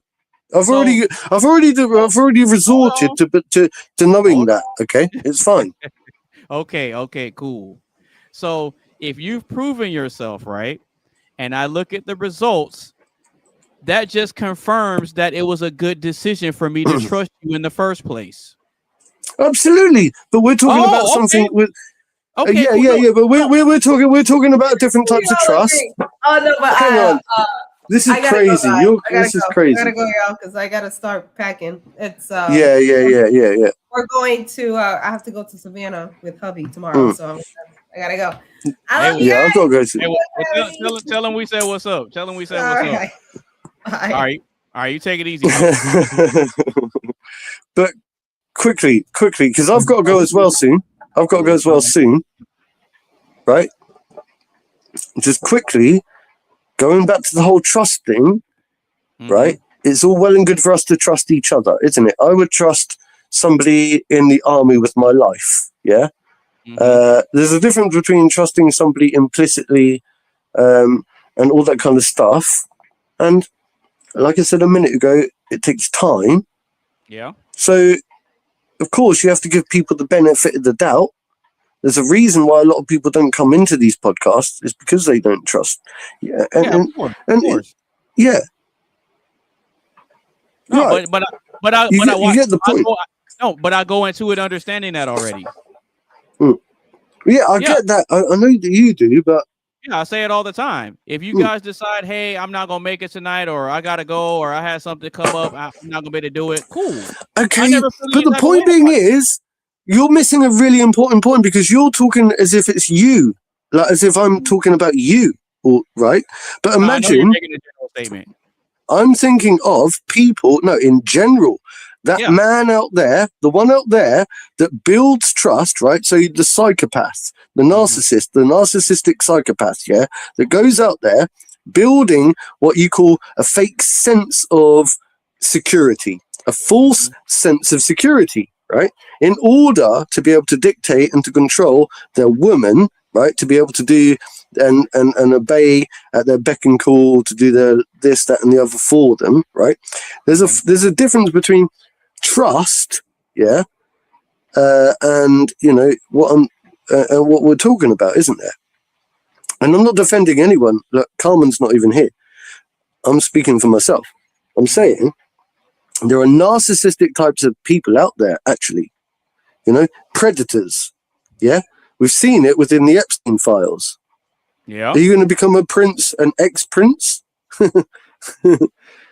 Yo, Prince Andrew, Epstein files, all that kind of bullshit. The problem is, right, with this type of behavior, society is being led down the wrong garden path. Okay, and we're very susceptible to start becoming ignorant and whatever. What's to stop the next person buying an island, yeah, and becoming the next Epstein? Okay, so we have to be very cautious about what we're saying and what we're promoting, and at the same time, trust is earned. And do you know what Jeffrey Epstein did? He earned a lot of trust. Okay. So I'm saying he earned a lot of trust. But the people that he worked with, they had to earn his trust too. Right? And I'm saying they had to earn his trust in order to get to share their secrets with him. And I'm saying that there are lots of narcissists. I'm saying there are lots of narcissists out there in the world that will quite easily abuse the concept of trust. The concept of trust. It's the concept of trust. I mean, you have to actually show it through being open and transparent, which is great. That's why we're here. At least. Yeah, I'm not saying you're not trustworthy at all. By the way, in actual fact, I think that we. That's why I'm here. Yeah, I'm trying to prove I trust. Yeah, I'm trying to prove a very deep point. A very deep point. We're supposed to rely on people in power that are trustworthy, and it turns out, of course, no one's trustworthy at all. Really, not 100%. Well, the reason that is because no matter where you go, there's always going to be a degree of evil somewhere.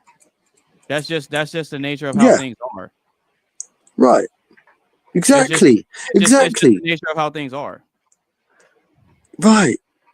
Yeah, it is. And that's a problem. That's a problem. I mean, it's not a problem if you can deal with it, if you can understand that and like come to like a realization that is the world that we live in, that the world is unfair. It's a dog-eat-dog world. Right. All right, Mr. Tizzle. Anyway, I'll shut. Yeah, Tizzle. I don't think he can hear me. Tizzle. Oh, Tizzle boy. Yeah, I don't even think he can hear us. Hey, Tizzle. My bad, fam. I'm watching this fight. Hey, you couldn't even hear us, could you? No, my bad. What I was talking about? Yeah, he probably like switched off when I was talking. He's like, because I was gonna ask him what his thoughts are on what he just heard, but what y'all talked about? It's you gotta watch it back. Yeah, No, you good, bro. You good, bro. No, but does anybody else have anything on is loneliness a symptom of society or self? I mean, we pretty much all agreed on it. That it was self. We did. I was ready to move on a long time ago. Well, no, I mean, because it's like I don't necessarily like to cut people's thoughts off and cut conversations short, because I want to be able to have people get all their thoughts out.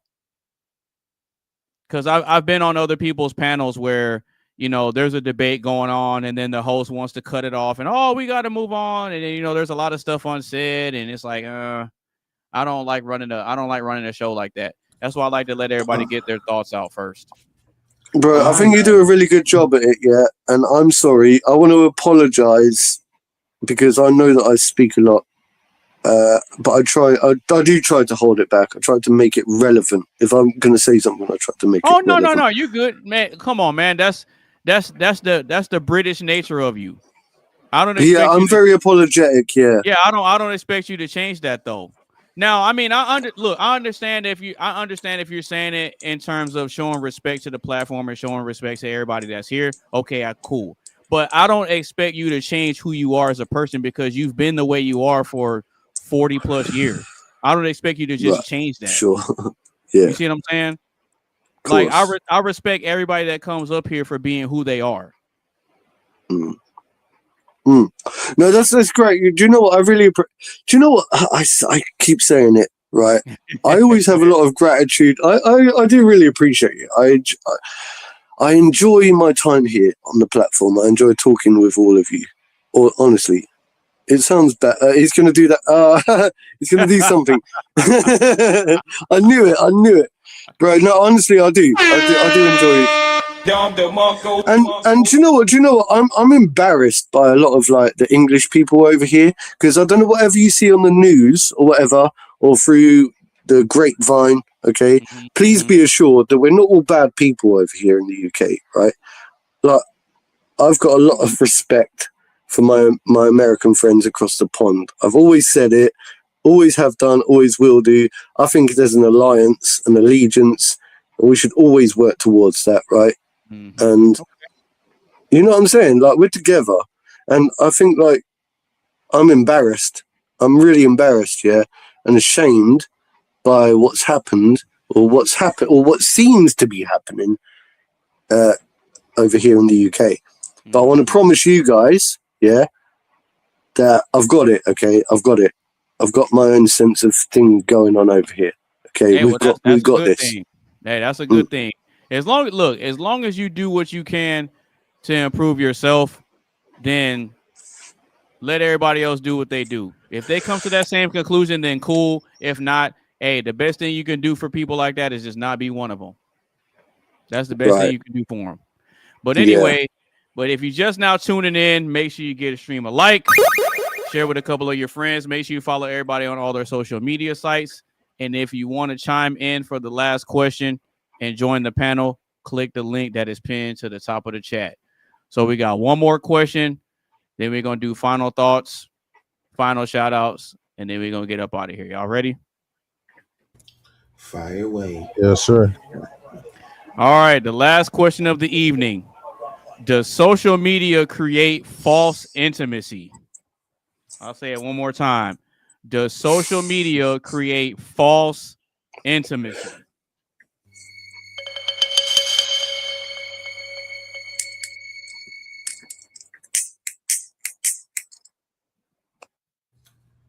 This is a spicy ass question. Uh-oh. Tizzle's favorite sound. Spicy ass question. Does social media create false intimacy? And I say 70% yes. Because you do have that 30% where you talking spicy to whoever it is in the DMs and stuff like that, and they're really feeling for you and all of that, and then all of a sudden either they hop into your house or vice versa, and then you go boom boom in the bedroom, you know what I mean? Yes, sir. But there's that 70% where they are leading you on like a mug.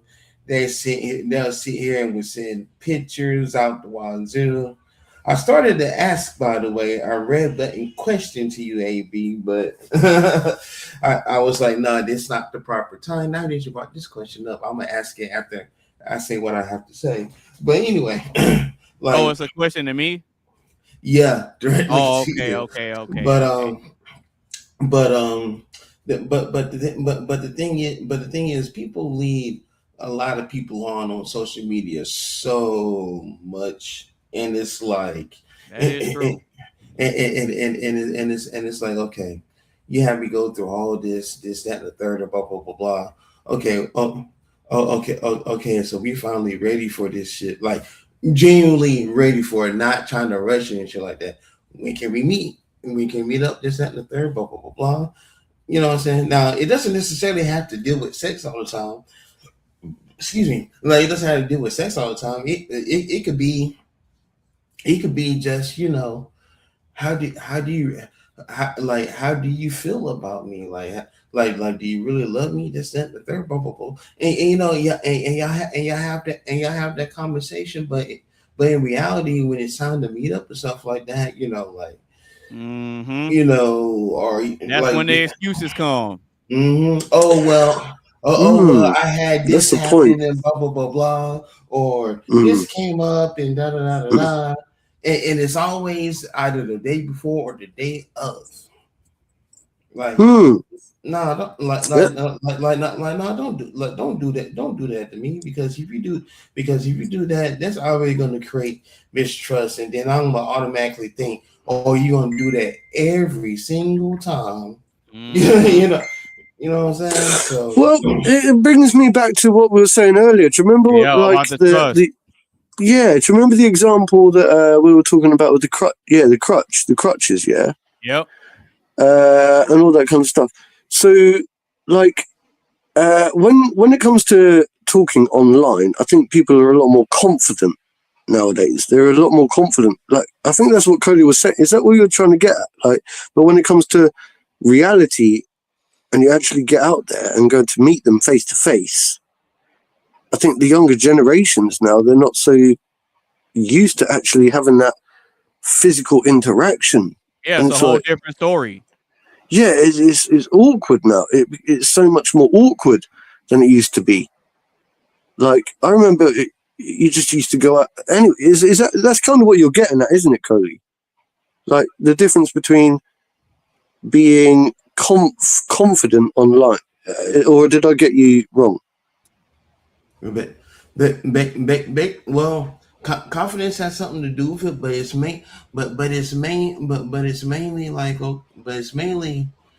a trust thing, because like, if y'all ready to throw it down, or if y'all ready to, like, just in general meet up so y'all could date and everything, like, everything should be everything. Everybody should be posting up where can we meet at, what day, what time, all this other stuff, and so you be able to spend time with each other and shit. But that's the ideal. That's the ideal world. But in reality, that's never going to happen, is it? Oh, I know. You know what I mean? Like, the ideal world, like, because back in the day, people used to boast about keeping their, back in the 60s, you could leave your front door unlocked and it was safe and nobody would come and rob up your house. Yeah, and then, like, that's a true statement, though. Right. That's a true statement, but like you said, we have to look at the reality of the ish. Like, okay, like, and then you have to put it, and then, like, if this question was asked, say, 1990, like in the 1990s or the 2000s or whatever, I promise you, this question would have been a lot smoother answer. But being that this is the 2020s, like, we gotta think about how fucked up people's brains are. You know what I'm saying? And he ain't lying. And he definitely ain't lying. So we live in a generation where people be like, "Is the sky blue?" And if we say if the sky is blue, they think that's offensive. No, they'll go on Google and try to get the AI overview. But have you ever heard that thing where like there's the donkey, the donkey and the lion, the donkey and the lion? Have you heard that one where the donkey and the lion were arguing about the color of the sky?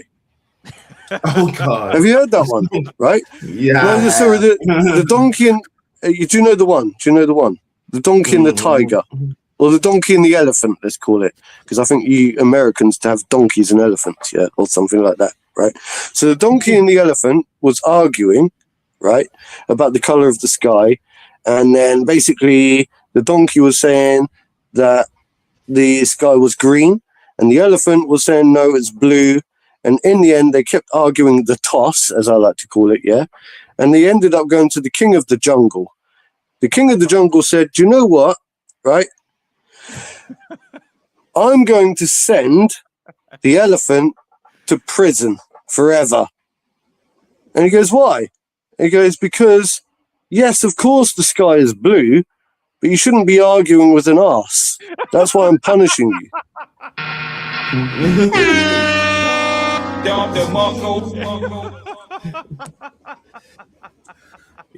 You never heard that one?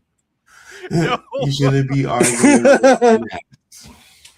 Of course the sky is blue, but you don't argue with an ass, right? I'm punishing you to imprisonment forever because you argued with a donkey, mate. Literally, you argued with the donkey. Of course the sky is green. The king of the jungle forbids you from arguing with an ass, yeah? An ass. Man. Yes. So the elephant should have been got this. Shut the fuck up. Well, unfortunately, that was it.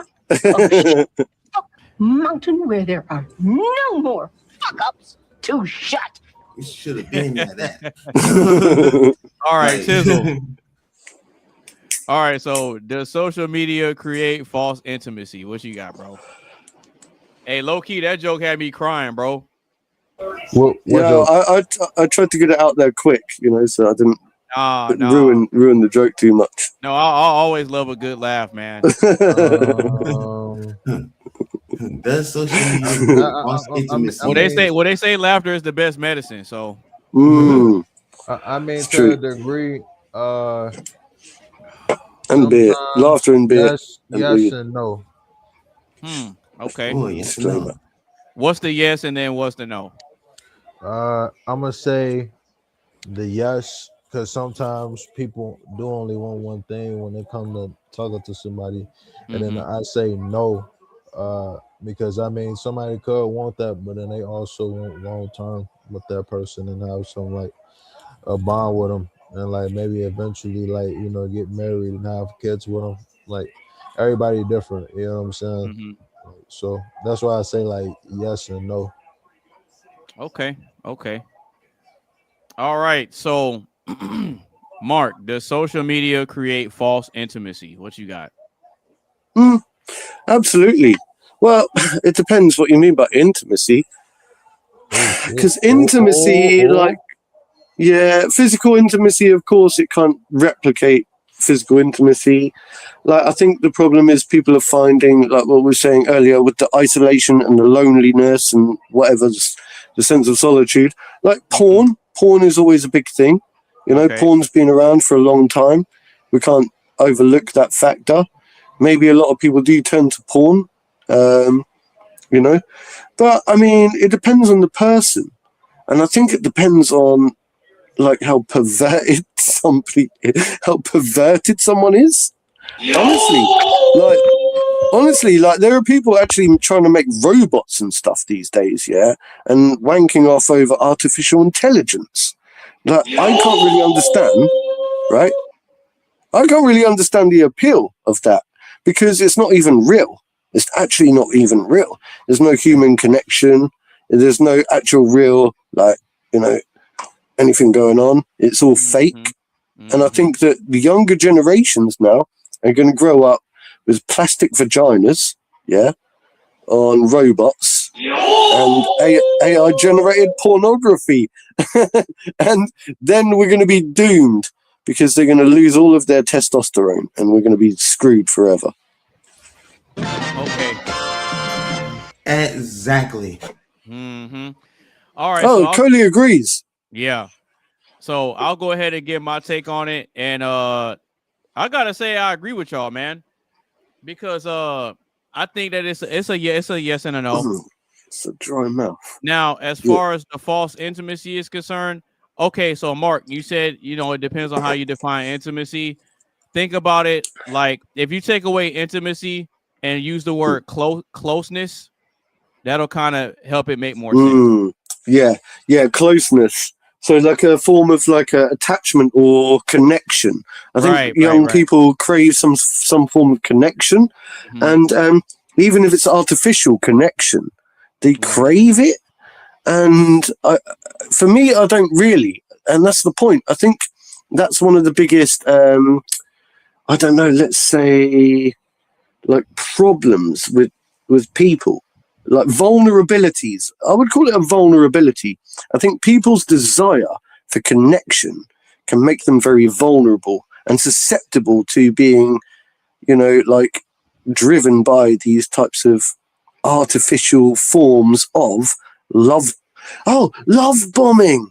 Maybe this is where what Carmen was saying earlier, love bombing could come into formation. Maybe. Let's go.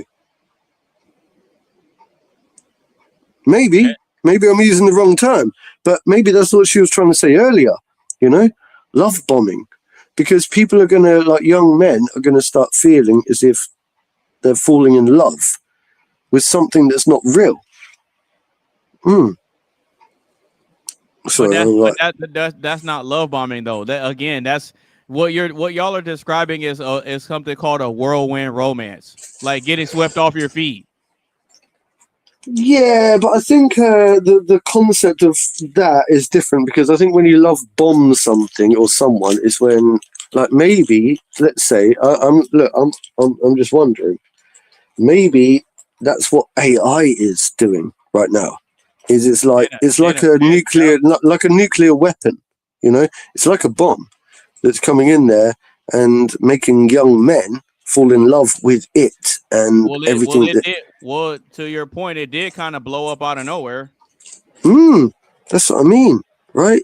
So, yeah, it's a difficult one, right? But what I'm saying is that regardless of the definitions, right, putting the definitions aside, the concept of the younger generations now being raised in a digital era are going to start losing their connections with actual real human touch. And I think that's a shame. Okay. So, yeah, I think that is a yes and a no. And the reason I say that, yes, it creates false intimacy, it kind of ties into what you were saying earlier, Mark. So I'm kind of going to piggyback off that because you alluded to it, right, with the whole porn thing.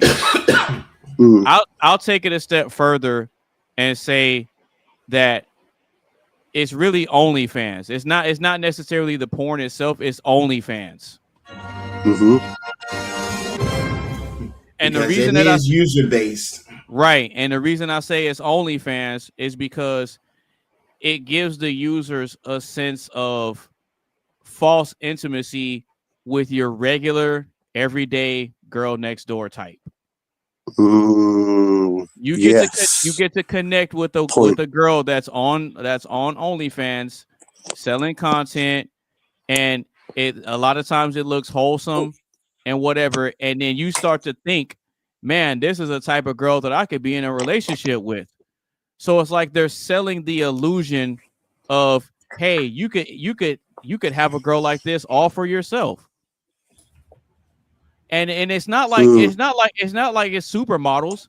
These are chicks that you would see out and about. And then right. And then they take it a step further when you're actually messaging them. And then for some of them, like you have to like pay. Some of them you have to pay a fee just to even send a message to them and shit like that. Yep. So exactly. So what's the solution to all of this? So hang on. Right, so we've established that we've got a generational problem where people have been maybe perverted over the course of a few generations. There's too much porn, there's less human connectivity. What do you think is the solution? Because the way that I see it is We're already moving into that technical world anyway. People are either going to have to adapt, or what? What is the solution? Or what do you think is the way forward?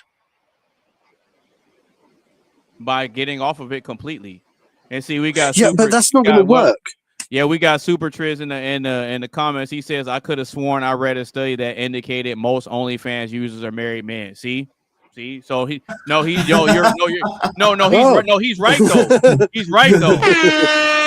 That's a fair point. That's a fair point. That's why I'm laughing because married men nowadays, if they ain't getting no play in the bedroom, then guess what?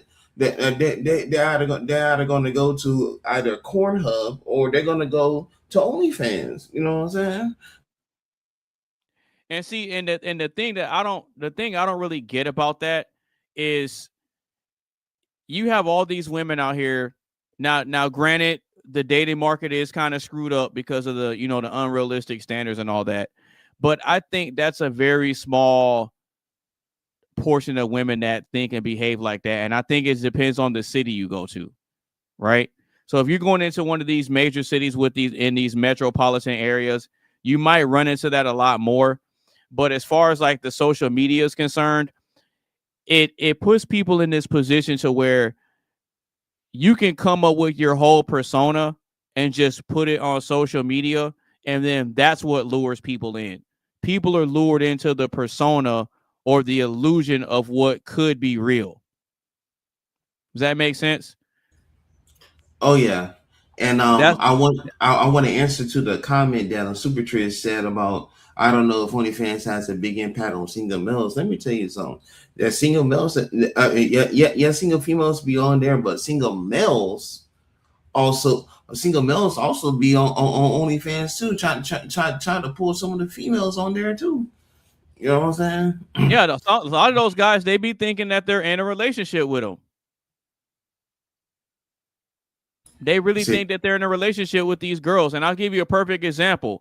I think it was a fair comment. I think it was a fair point, a fair comment to make, because I was talking actually, and I was targeting and looking at the younger generations. But I suppose perversion has actually existed throughout most generations, realistically. So there are lots of dirty old men out there. That's been around since the beginning of time. Yeah. So I think that was a very fair comment, actually, a very fair comment to make. To add nuance. Right. So the part that we play in helping it change is to not be those guys that are paying for OnlyFans. Now with some of these guys, I mean, a lot of them, they're too far gone, and they're gonna need some sort of divine intervention to get them to stop what they're doing and get them to change. Now, is it possible for those guys to, break those habits and kind of turn away from it completely? Yeah, it's possible, but the probability of it happening in a lot of these guys' instances is slim to none.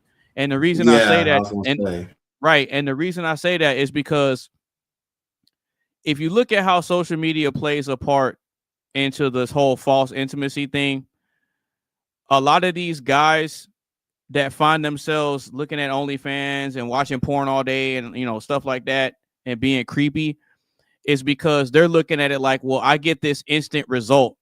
I get pages and pages and pages of beautiful women. Gratification.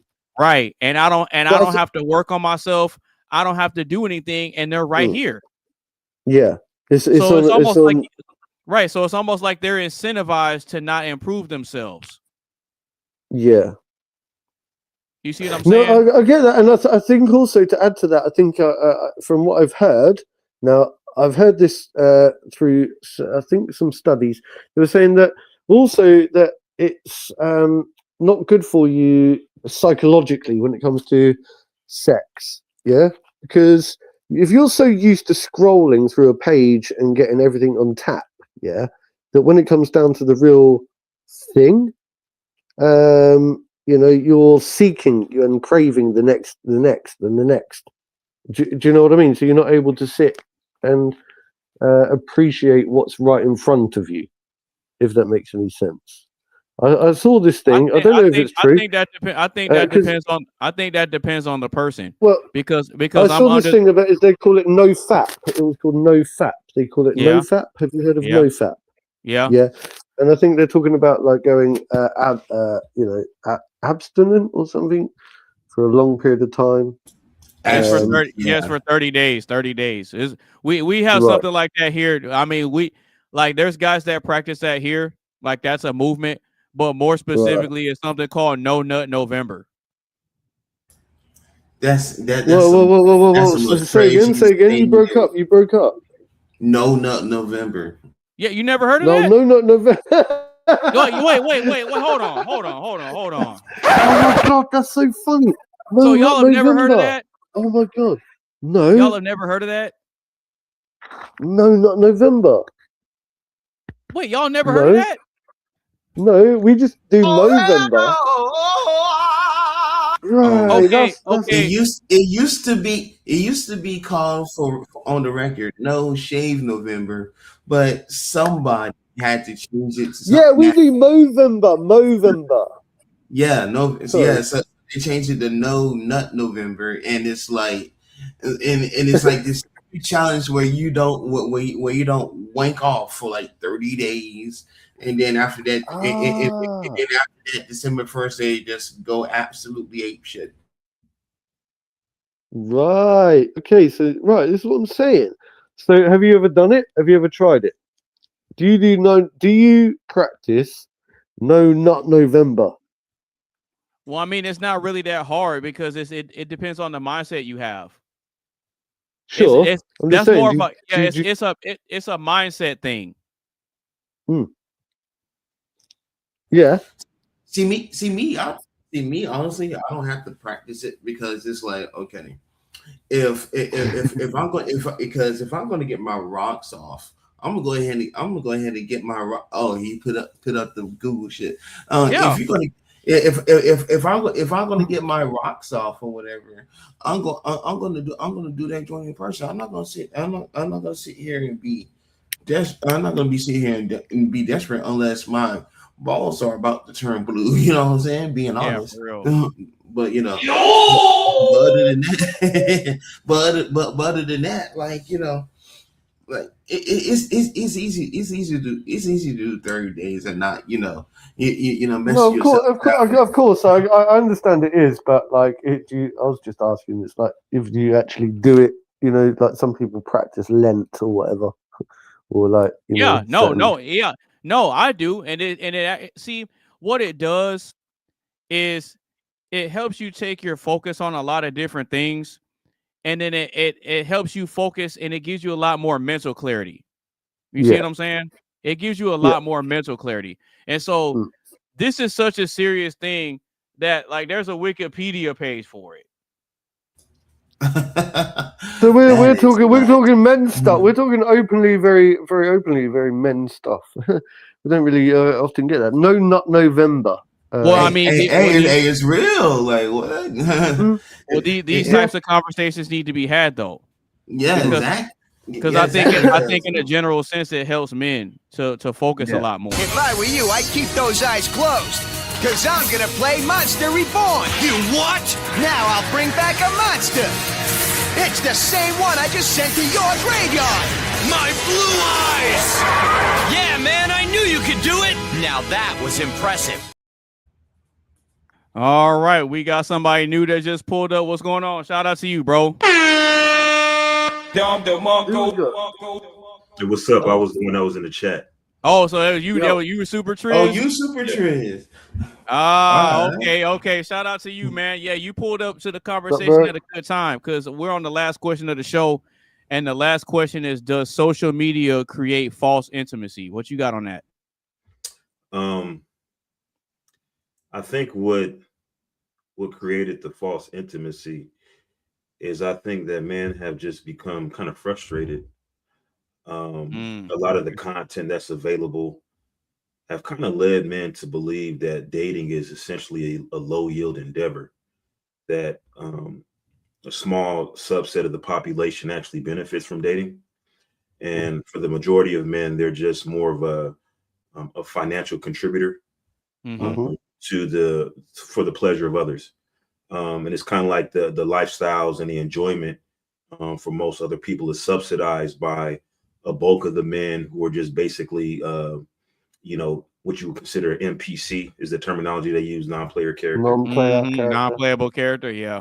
Yeah. So I think that the social media itself, does it lead to false intimacy? I think that, I guess in certain spaces I see like kind of communities that kind of formulate, particularly on TikTok. I see it more on TikTok where and maybe even Clubhouse, not so much YouTube, where you'll have like these panels. And what I find is that there are men specifically who seek to formulate a panel just to kind of garner female attention. And maybe that kind of, offers them some semblance of intimacy. But whether or not that's supplanting real life intimacy is a different question altogether, because I don't know ask if you a question? Say that again. May I ask you a question, please? Yeah. Do you think these people are just simps? Because we were discussing the concept of simp earlier, and you're discussing certain people online. Do you think there's a difference then? Do you think these people are just simps? Are they just garnering attention from these females because they're the wrong type of male? They've been led up the wrong garden path. Is it a generational thing? Well, simp is more than just desiring female attention. I think that's normal for men to want attention from the opposite sex, but I think it's more or less a more unfavorable disposition where there's an inordinate amount of benefit from the female gender as opposed to you as the male. So you're basically providing, I guess, particular attributes that a woman feels that she can't find in a man that she's actually physically attracted to. So you can provide those alternate things that the man she wants can't provide. And I think that's where the simping comes into play, because a lot of times the men will be extra defensive against a woman, for a woman. For the woman. No, he's saying four. He said four. Yeah. For the woman, when when a man provides any kind of pushback to whatever rhetoric a woman happens to be saying at a given time. Do you really think? Hang on, because sometimes I find myself taking the standpoint as what I'd call playing devil's advocate, because what I like to do is try to understand the female mind and try to get into listening to what they're saying. Like I do it with Carmen. I don't know if you were watching earlier. Yeah, you do that. Right? Yeah, you did earlier. Now, I don't want to be considered to be simping, because I don't think that's what I'm doing at all whatsoever.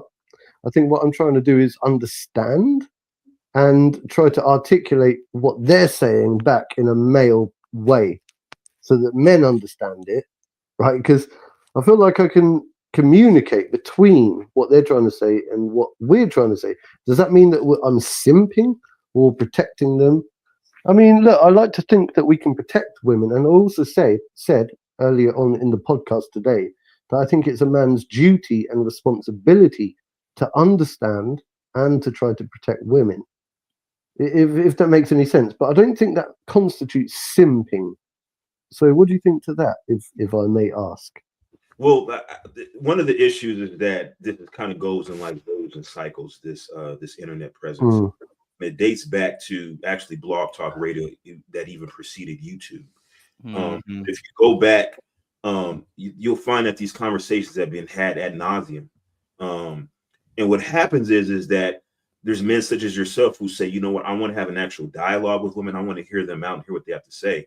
And then maybe we can kind of come to the table and formulate some type of solution-based dialogue. But what happens is that you find that women are just disingenuous.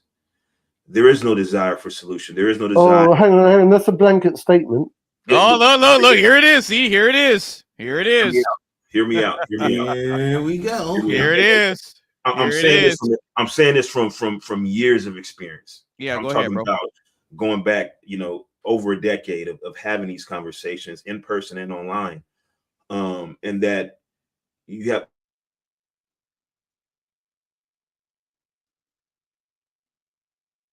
Yeah, I think he froze. Uh-oh. I'm sorry. Got- I said women are disingenuous in their conversations for a bulk of women, and they merely want men to capitulate to their demands. You can find evidence of this. I'll give you an example. Are we dating the same guy groups? If you go in, are we dating the same guy groups? And it's hard for men because they really can't get in those groups unless they're a woman. But there's ways to kind of circumvent that process, which I found.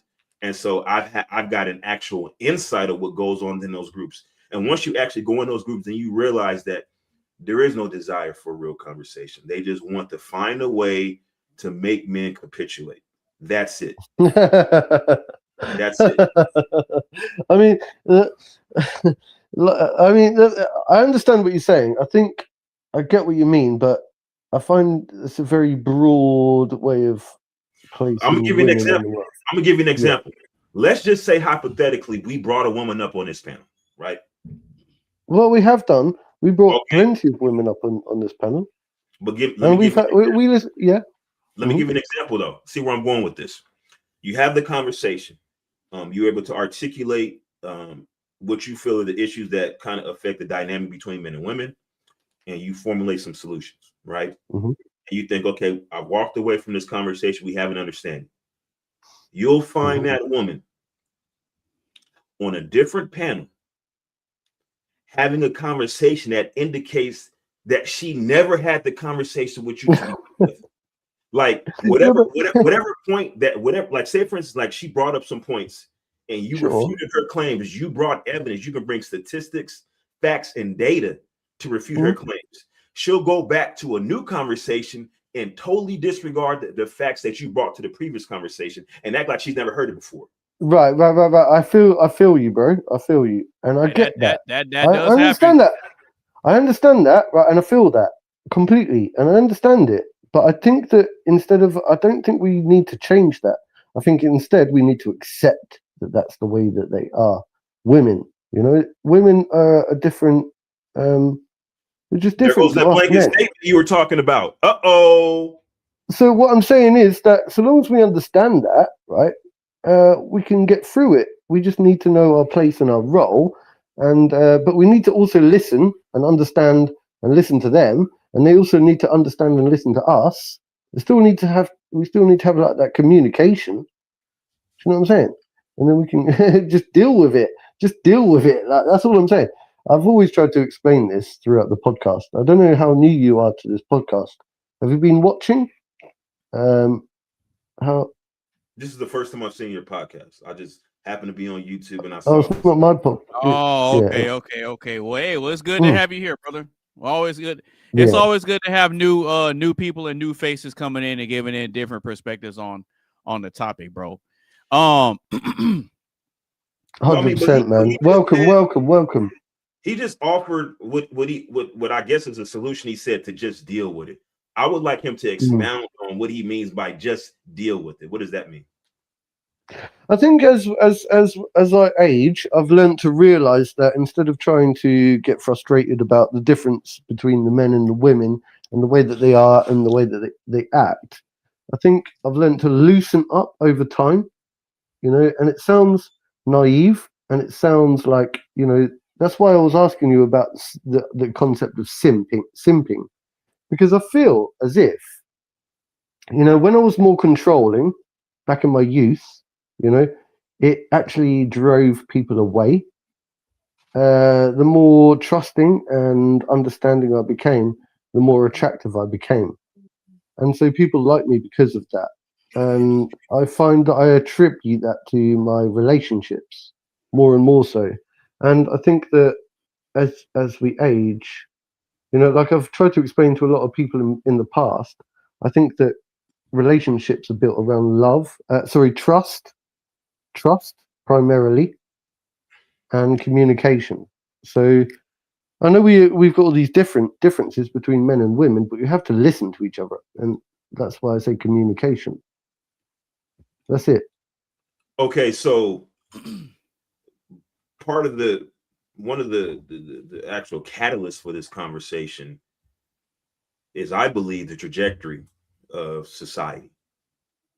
Not just where it's at, but how we got here. Then we can kind of plot those 2 points, and now we can establish a trajectory, right? And what I think that we're finding is that trajectory is not very desirable, which is why we're having this conversation. So the idea that we should just, deal with it, the idea that we should be more, I guess, more personable, how does that bode for the trajectory? I think that's how we got here. By men just saying, you know what, I'm going to live and let live, as opposed to actually standing up and being leaders. Well, so I think I think there's a counterpoint to that, because I think there's a difference between being. So, look, I spoke about something about this the other day. There's the difference between tolerance, and understanding, and control, and dictatorship. Okay, so we have to find a very fine balance between what we're trying to achieve. Are we trying to control people? Are we trying to dictate to people? Are we trying to generate a sense of compassion and empathy? Or are we trying to emit a lot of all of it, right? But are we, what are we really trying to do? We're trying to protect, okay? Our main goal is to protect and preserve. That's me personally, okay? I can't speak for you.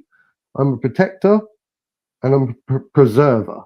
So I like to preserve the beauty in everything, whether that comes from the female side of things or the male side of things. I like to protect.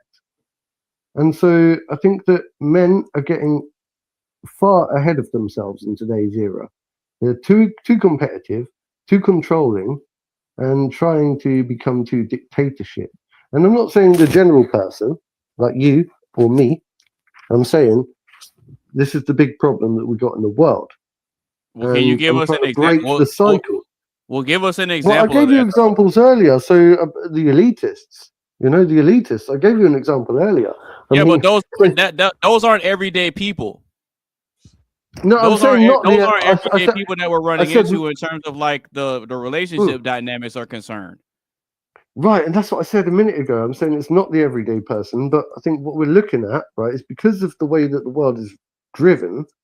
Right, we need to try to break the cycle, because otherwise that same mindset is going to permeate through the next generation. Right, we need to take a different stance and a different outlook on the world, be more understanding and tolerant, but protective. I think there's a difference between being ignorant, naive, and a simp, to being actually someone who is actually like what I would call confident, understands his place in the world, knows what he's all about, knows his purpose, knows what he's driven to do, tries to have a sense of understanding, and also a sense of protecting the world at the same time. And then if we can all do that, then we're good to go. No, I'm with you on that part, but this is the problem that that comes up a lot. A problem that comes up a lot is that women in society today, modern women, have been afforded all these opportunities, luxuries, and privileges that they didn't earn. And so since they didn't earn them, they don't respect them. Right. And so who gave it to them? The men are the ones that gave. Hold on. The men are the ones that gave it to them. And we should be proud of that. That's what I'm saying. No. The point being I'm saying is we should be proud of that. We should be proud of that. No. That's not how it goes. That's not how it goes. But we should be proud. We should still be proud of it. No. Okay. How explain to me, how can you be proud of somebody getting something that they didn't earn? Because we were able to afford that right to you. So I'm very proud that I was able, as a male, right, to have established a whole community in the world. No, but listen, proud of the fact that we were able to build roofs, build houses. I'm proud of the fact that we were able to build houses, protect the women, look after them during the world wars, World War I, World War II, get to the point where suddenly we can afford them certain silly rights, which aren't really actual rights. Okay, and I'm proud that it's not like they actually have. Look, we know that when it comes down to it, right, men dominate over women, physically and through all that kind of stuff. Those rights that we afford to people, they're not something that we're going, If we want to take those rights away, do you know what we do, bro? We take them away. We should be proud of the rights that we afford to people. Yeah, and we should hold on to those rights and say, Wait, you know what, those rights are you know needed. what? Okay, you know what? Women and children. Women you know and children, bro. Okay, watch this. Okay, cool. So you're saying that we should be proud that we gave them rights, right? So where does pride come into it when they now have this attitude and this ideology that they don't need you and that they want you gone?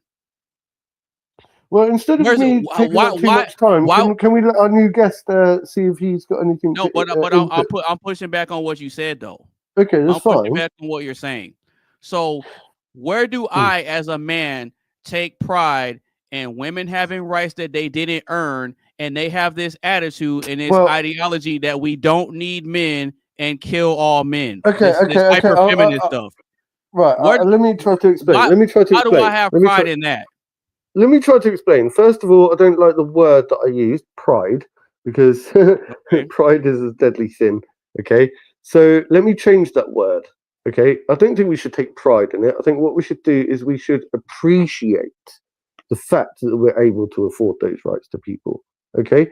We should appreciate the fact that we're able to afford those rights to the most vulnerable people in the world and society. So without men, right, women wouldn't have a roof over their head and a bed to sleep in, and their children wouldn't be very well protected, right? And we should, right, take something called gratitude in the fact, or appreciation in the fact that we're able to afford and give people something called a sense of control. What I would call, hang on, there's a word for it, you know, hang on. You know, when self-empowerment, yeah? You know, when somebody's empowered or disempowered, yeah? What we need to really be doing is going out there and trying to empower people rather than disempowering them. So I feel that we've got that responsibility, but we can only afford to do that if you have the privilege to afford that, to give it away in the first place, okay? If you can't afford to do it, I get that. No, listen, I get that part. But you changed the word from pride to appreciation. You're saying we should appreciate that we gave them XYZ. Okay, cool. Now, do they appreciate us giving them Hold on, wait. Do they appreciate it being given to them? Yeah, but that doesn't matter. That's irrelevant. Nah, hold on. Nope. You can't do that. It doesn't matter. No, you can't do that. You can't. No, you don't give to receive. Hang on, you don't give to receive, right? No, you don't actually give to receive as a man, right? What you learn to do is you learn that when you give. No, hang on. You receive differently, right? If you're looking to receive through appreciation, through that kind of type thing, it's not going to work. What happens is you get a sense of. No, hang on. Every action, right, comes back. It's a sense of karma, isn't it? When you put out into the world and you start protecting people and you look after people, guess what happens?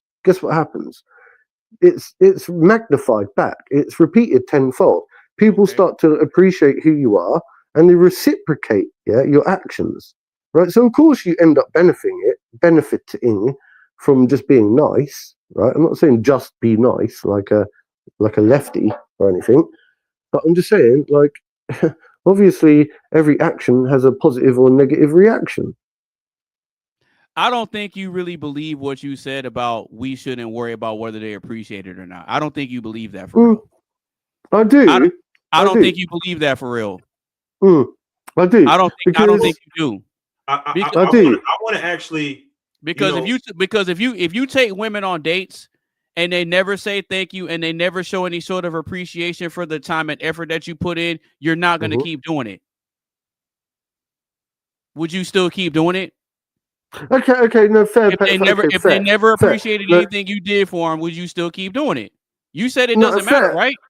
No, fair. You have a point. I do like to be appreciated. Okay, I do like to be appreciated. The male species likes to be appreciated for the things that they give to women. And I think we are. But I think we are appreciated. They just don't know how to show it. Well, they just don't show. Right? They don't express their gratitude very well, but they do appreciate it. They just don't know how to show it. Well, and there's a problem. Even if, see, if you have a certain demographic that feels entitled, then it's no longer appreciated. They feel as though if it's owed to them. That's number one. Number two, now let's talk about the more pragmatic perspective on this. We all have a role to play in society. Men, women, children, it doesn't matter. We have a specific role. Right. And if somebody is failing to actually deliver on their end of the bargain, it becomes a problem for society at large. We look at, see, my thing is we got to look at proof of concept, right? And we could look at other civilized societies where you have an actual redistribution of population, where you have an aging population without enough replacement. We have women who have raised their standards to an unreasonable level, which, I mean, when you look at mathematically, right? If you want equality in the workforce as far as compensation, but you still want the man to make more money than you. You still want man to be traditional and be a provider. Pay all the bills. Cost to a man is significantly higher. This is why I'm saying dating is a low yield endeavor. And so now men are kind of withdrawing from the dating market. This is what I'm talking about. We're talking about trajectory. We're talking about proof of concept. We see how this plays out. And it ain't working. Proposing does not work. It ain't working. Doesn't work. And so then what happens? Then you have people, the quote unquote elites, the politicians who say, well, hold on for a second. We have all of these social programs that we can't support. So we have to import population from outside of our country to bolster our ranks. And then the people that are here are going to complain about it. I just watched a video today. It's about some guy in Italy. He's walking around Rome and he's talking about this doesn't even look like Italy anymore. It looks like Bangladesh. He's complaining about the population. Well, it's because, well, if you don't have enough population to replace the. Oh, have we lost him? Or was it me? Nah, I think he's glitching. You have to support these people with actual labor when your population ages, right? So everybody has a role to play. And so what you're proposing, what it does is it absolves women of their responsibility to play their position. Okay, bro. Mate, I'm finding you very interesting because you remind me a little bit of myself because you're bringing up a few points that are very close to my heart. But I think what I'm really trying to find is what I would call the solution to what you're seeing as the bigger problem. Okay, so we've discussed for a long time throughout this podcast, there's generational issues, there are societal issues, that there are, the issues with the internet, and testosterone and all of that kind of stuff, if we were to sum it up. But how would we, what do you think is the fix? Is there a fix? Is there a solution? How do we go about this? Well, you have to have, I think part of the problem is that we have individuals in power who don't have the best interests of society at heart. And part of the problem is that people are not really involved in the political process to the extent that they should be. I'm talking about local politics. People only care about the national election. They don't care about their local politics, number one. Number two, people are short-sighted, understandably so. If your concern is, how you're going to make rent for the month, right? Then you're not looking at the bigger picture. And so you're making decisions based on your more immediate concerns instead of looking at things from a long-term perspective. We're not where you are, but where you will be. And so we have this issue now. I'm in Seattle. I'm in a major metropolitan area. It's very left-leaning. And oh man, he's in Seattle. Seattle. So if you hang on, you just brought that up. If you may, I don't know if you want to say online. I mean, I can see you look very anonymous anyway. But would you say, are you a lefty or more right wing? I can tell he's definitely not a lefty. I can tell you he's not. I'm a moderate because I believe that there are benefits from both sides of the spectrum. But if we're being logical, Right. you can't be See, too he far sounds to just the like west. me, bro. He's just like Hold me. on, Sorry. yeah. He was adding something else. Yeah, to yeah, that. yeah. I know. So, look, I know. Sorry. I think one of the issues is though, we have to decide as a nation, and I think I'm guessing you're somewhere in England or Australia. I can tell by your accent, but from an American's perspective, we have to decide as a nation, what do we consider free? Because freedom to me is you have to be allotted the freedom to fail. Not everybody's going to be successful. That's facts. Right. So look. So to answer your question, I'm English. Okay. Now that's going to add a lot of context because, of course, if you watch or see anything what's going on in the news and whatever, there's a lot of suppression of freedom of expression going on over here in the UK. Okay. Lots of suppression of that. We've seen lots of weird examples of people being locked up for strange things. Now, here's the thing, am I scared of speaking my voice? Of course not, right? If I was, I wouldn't still be here, These guys know me, okay? They can vouch for that.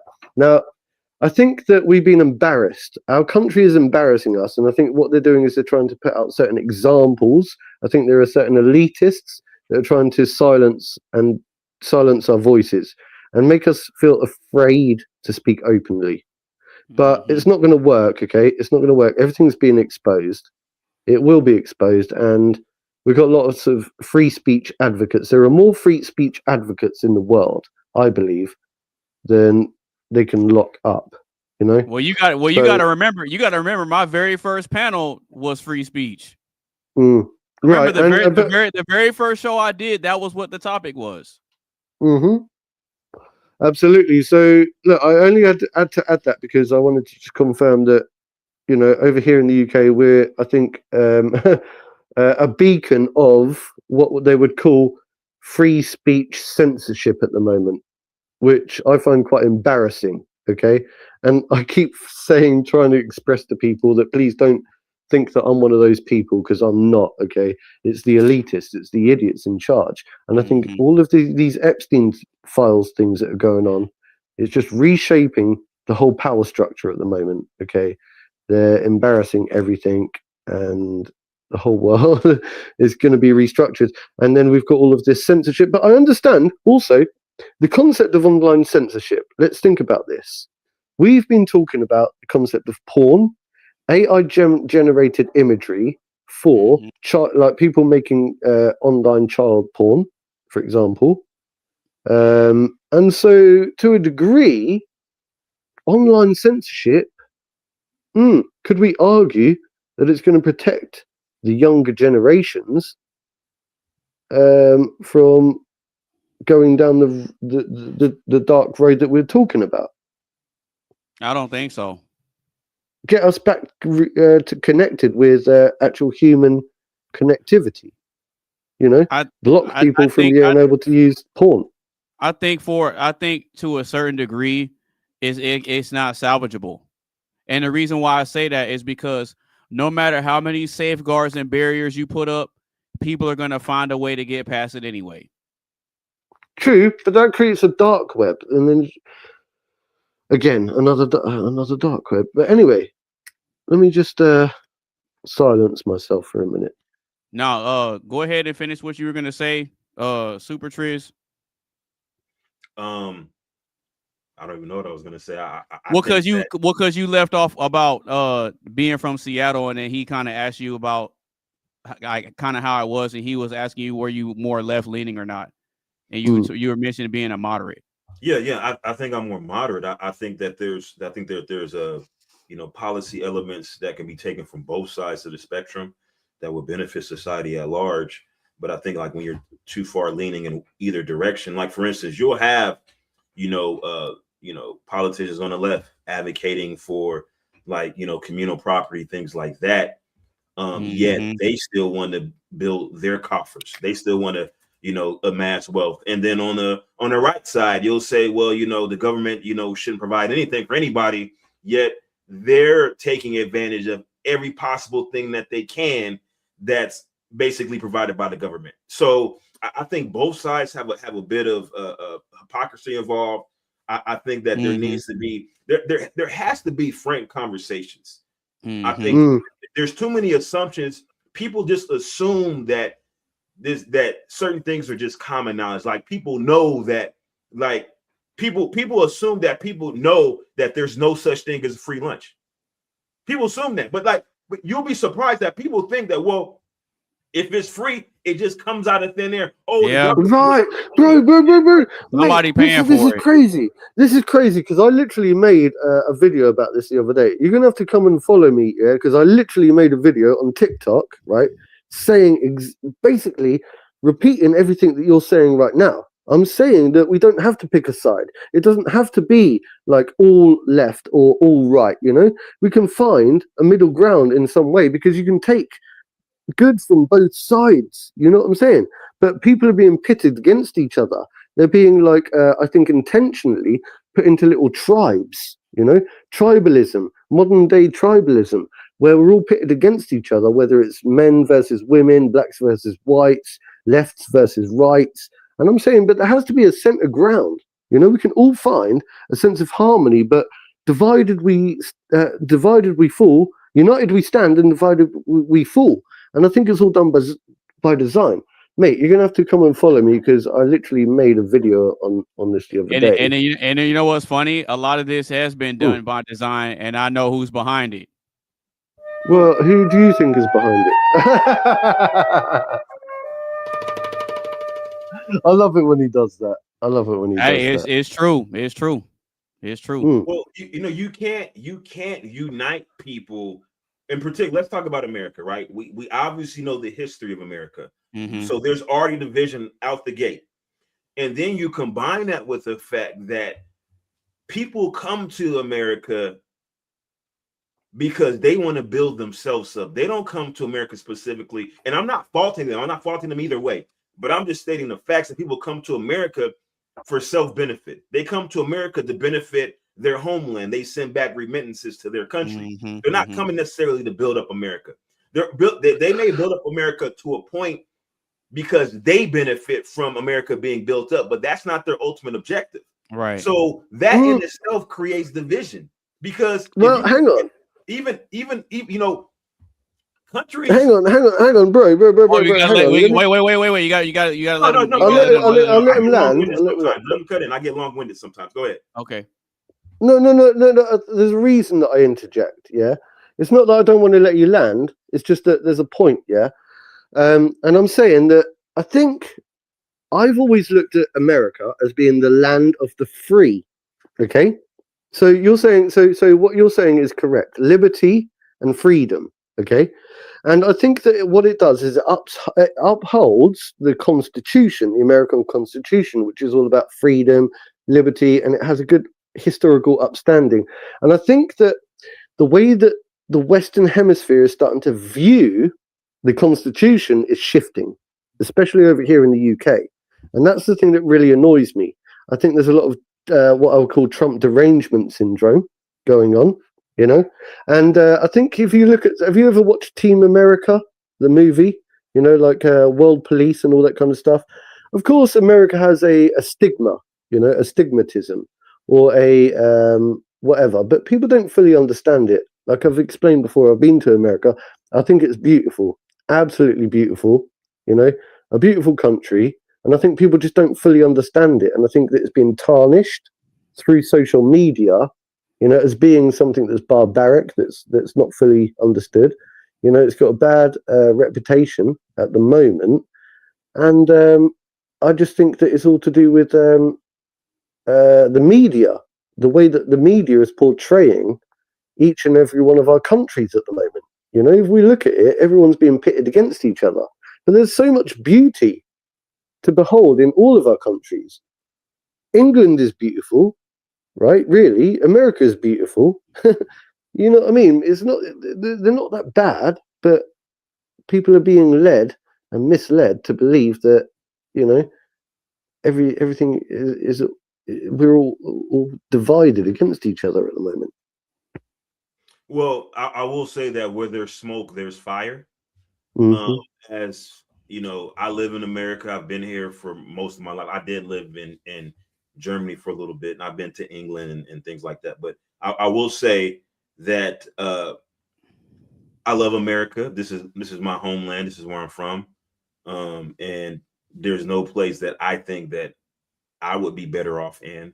But that's not to say that America doesn't have its problems. Okay. And it's hard for somebody who's not from here to truly understand that. And people will look at it and say, well, I mean, from my perspective, they say that I'm successful, that I have a lot of stuff going on for myself. But the path that it took me to get here, I've had to deal with a lot of stuff, and a lot of stuff I don't vocalize because it'll feel like it'll seem like I'm a complainer to the general populace that doesn't understand. It's only in certain circles where I can actually say, hey, look, this is what I've been through.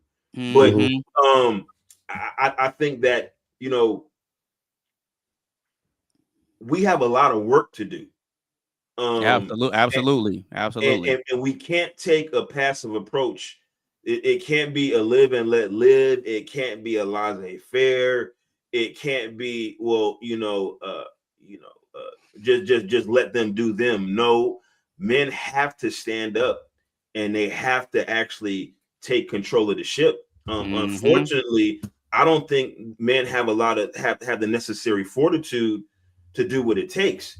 And I've spoken about this myself. And this is kind of relation to the topic, social media creating a false intimacy.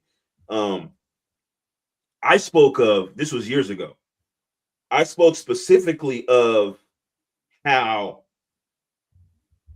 I had men who would say, oh, I agree with what you're saying. Yeah, you're right. And so then I said, okay, let's go on Instagram right now. And I pulled up my own Instagram and I said, oh, man. I said, look at the people I'm following, the amount of people I'm following, and look at the number of people who are following me. Right? Yeah, right. And what you'll find is that the numbers are kind of evenly balanced. And I went to some of the people that were following me, some of the guys, and I said, let's go to their Instagram. They'll have 34 followers, 52 followers, 17 followers. But then their following is way bigger. 10,000, 15,000, 12,000. And then when I look at the people that they're following, is 99% Instagram thoughts. The same thoughts that they're complaining about. And for them, they'll say, well, this is just benign. I'm just following to keep up on their posts, blah, blah, blah. But then I go on their posts. No, it's cope. They're coping.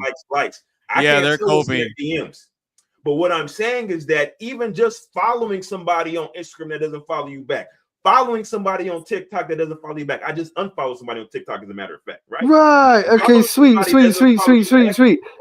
Let's talk about that. Let me land. When you're following these people that don't follow you back, then these people go to whatever sponsor, Fit Tummy Tea, when it was real popular, and they're able to promote themselves and say, look, this is the amount of people I have following my every post. Pay me money, I'll promote your product. And bro. Let's talk about that then. Let's talk about that. That will then say, hold on, these are the same women that will then say, I don't need a man. So have you got something? Have you got something? Have you got something that you want to plug? Yeah. Have you got something to promote? If you want me to come and follow you on your YouTube channel, bro, just hit me up. Serious. I've got my own YouTube channel. Whatever. You can reach me out. Nova Bear. I've got my own. Whatever. This, that, and the other. Google me. It's fine. We'll talk at a later time. But what I'm saying is, are you trying to plug yourself? Because if you are. If you are, now's the time to do it. Now's the time to do it. Now's the time to do it. Now's the time to do it. Follow me. I'm not creating content. Are you not? Are you not really? No, I'm not. That's what I'm saying. But hang on. It's the reason I'm asking you that is because you sounded like you were coming from a position that you felt like, if you're not following me, then why should I follow you back?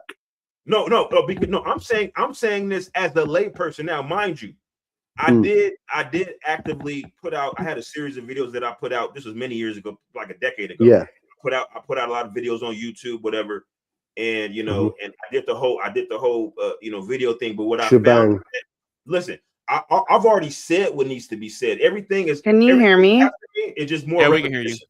And so what I'm saying is that I cannot hear you. we can hear you fine. Yeah, we can hear you. Yeah, we can hear you. Hang on, bro. Carry on. While she's sorting out. Can you hear me? Yeah, we can hear you. You can hear me. Yes.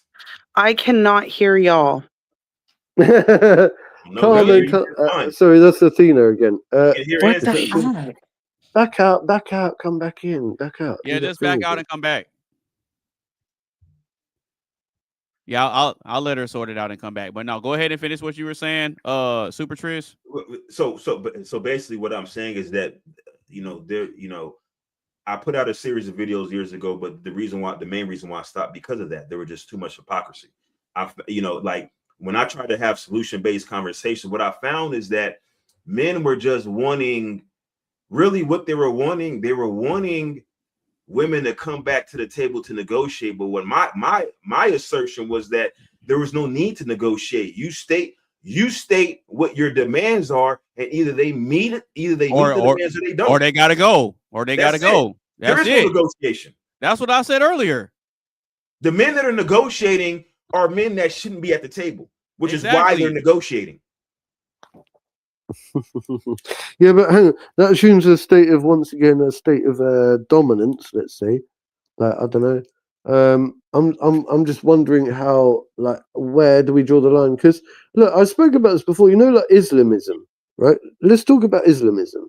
Like, I'm not slandering it. I'm just saying, they've got their own set of rules, haven't they, within their own social hierarchy, whatever you want to call it, where they would get their women to obey certain rules. They don't see it as being bad. So why is your way of thinking any better? Well, okay, I've actually studied Islam. I've read the Quran cover to cover, read several of the hadiths. Right, apart from all the dodgy like wife beating stuff. No, you're talking about Sharia law. You're talking about something completely different than what he's about to talk about. Yeah, so okay. I just want to contextualize my response to just to say that that I do have an understanding of Islam. I'm not a practitioner of Islam, but I have an understanding of it. Right. And their ideologies is based on doctrine. It can be traced back to their religious text. And so that's the foundation for the rule set that they have, and how they want to govern their society. The reason why I am saying what I'm saying is because it's just merely looking at the trajectory. We have proof of concept that what we're doing doesn't work. So I'm just specifically stating that we as men have to be leaders. We even look at examples in the animal kingdom, right? Now, that doesn't mean being like a micromanager, draconian type leader. But if we look at, for instance, we'll just take gorillas, some of our closest quote unquote animal kingdom relatives, right? You have an alpha male, right? He provides protection. He determines where they sleep. He determines where they eat. He determines what direction that they go when they're foraging. When they cross roads, I've actually seen video evidence of a gorilla standing guard in the middle of the road, so that way his sheep can cross safely. This is what it means to actually be a leader. So and also the gorilla takes on females that are beyond the age of actually mating. So they actually have no benefit of providing protection for these quote unquote females in that troop, but they do so anyway. But they respect his leadership. That's the difference. So what I'm saying is that you don't have to be a microman, because a gorilla doesn't spoon feed the people in this troop or the right. Fact. He just determines where they eat. And but hang on. But this isn't right. But we had this conversation before, and my response was something along the lines of we're not baboons, yeah. We're not gorillas. We're not like chimpanzees. We're we're human beings, and so that's why we walk around with clothes, right? Because we got the concept of something called civilization. So we don't go around just doing whatever we want. We've got a sense of law and order, which is a human aspect of law. It's not based on anymore on just like raping and pillaging. Draw parallels between gorilla behavior and human. Well, Because there was a concept at a time in history where people used to rape and pillage and act very animalistic, yeah. Let me ask you this. And so there were the Dark Ages. The Let me ask Dark you this. Ages, people. Let me ask you this: when you eat food, do you chew it first before you swallow? Of course. Okay, gorillas, do they chew their food first before they swallow? Well, yeah. Yeah, And so then, that like- way we can actually draw parallels between gorilla behavior, quote unquote, animalistic behavior, and human behavior. We can draw parallels. Although No, we absolutely. have our distinctions, Right. we have our distinctions, we can draw parallels. That's No, absolutely, absolutely, right. So I do, right.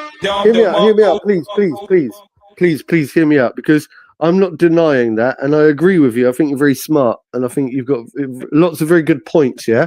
Because I do draw distinctions and parallels and comparisons between humans and animals. I absolutely do.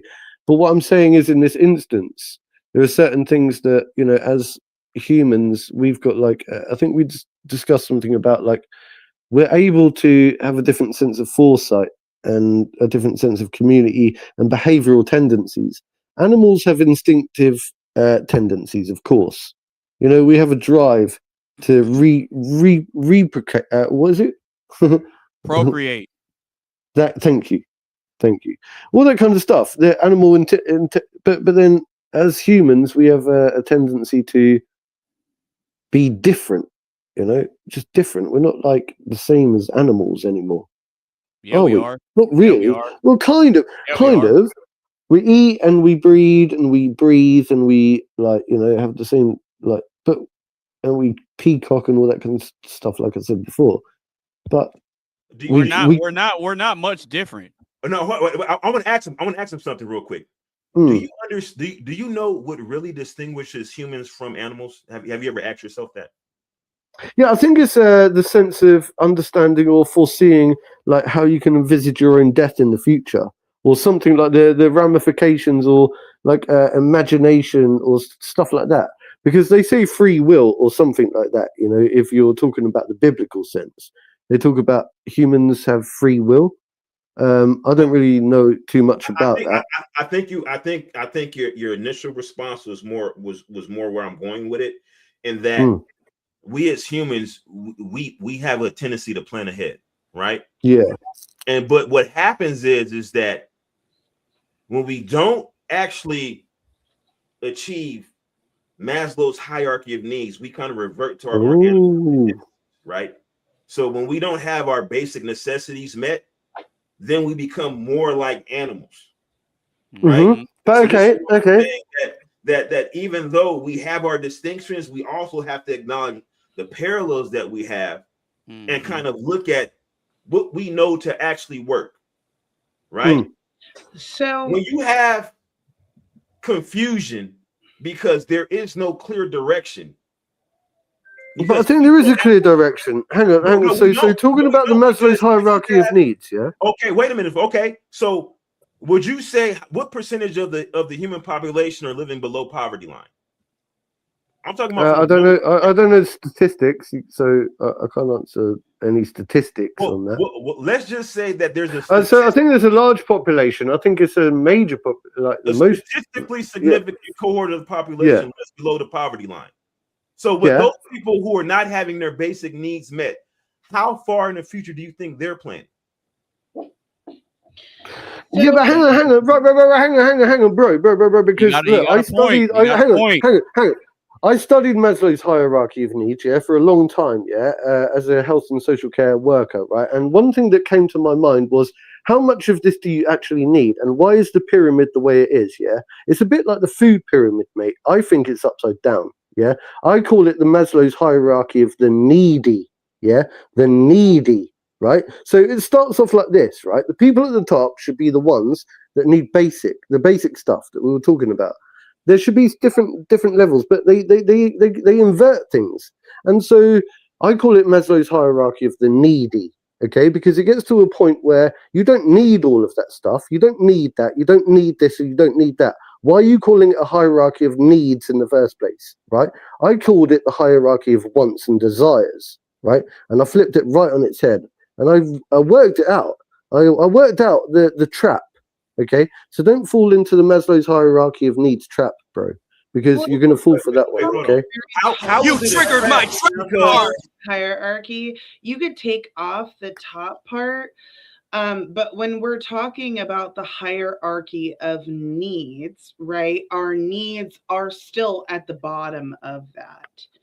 And so here's my issue. At the very beginning, when I first walked in, you said once we have our needs met, then we've met those like essentially mammalian needs, and then we go past it. But even if you look at animals that have all of their needs met, food, shelter, safety, they still don't need the same things that humans do. We're on a completely different level. And I think that this is an evolution conspiracy to try to push evolution to say that we are just like animals and there's no difference. But there's a very clear difference between us and other animals. So once we get past our basic needs, we do have other wants and desires to thrive. But animals, even if you get past those needs, their wants and desires do not compare to the wants and desires of humans. We are such higher level outside of dolphins and maybe whales and very few animals. Yeah.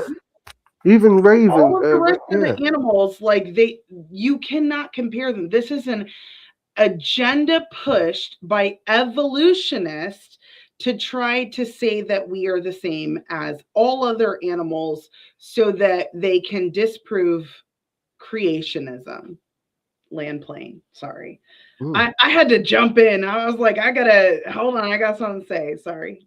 Y'all know I always going in a different direction, because what I was saying is that, you know, when you're talking about a population growing down a particular trajectory, and to have people acknowledge that, wait a minute, something's going wrong here, we have to actually act.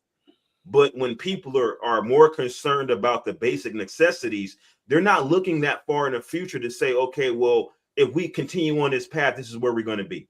So my assertion is not that we as humans are exactly the same as animals. What I said was that there are distinctions and there are parallels in understanding that if we don't have the basic needs met, then people kind of stay in this area where they're looking towards, how am I going to get my next meal? How am I going to actually pay my rent for this month? I don't think about how I'm going to pay the rent for the month. I haven't thought about how I'm going to pay the rent for the month since I was like 17. But there are people who are in their 40s and 50s who don't even know where their next meal is coming from. So it's an entirely different perspective to take it. And we're privileged to be in a position where we don't think about those things. No, and we're able to actually think towards the future. That system you're describing is actually designed to keep us oppressed.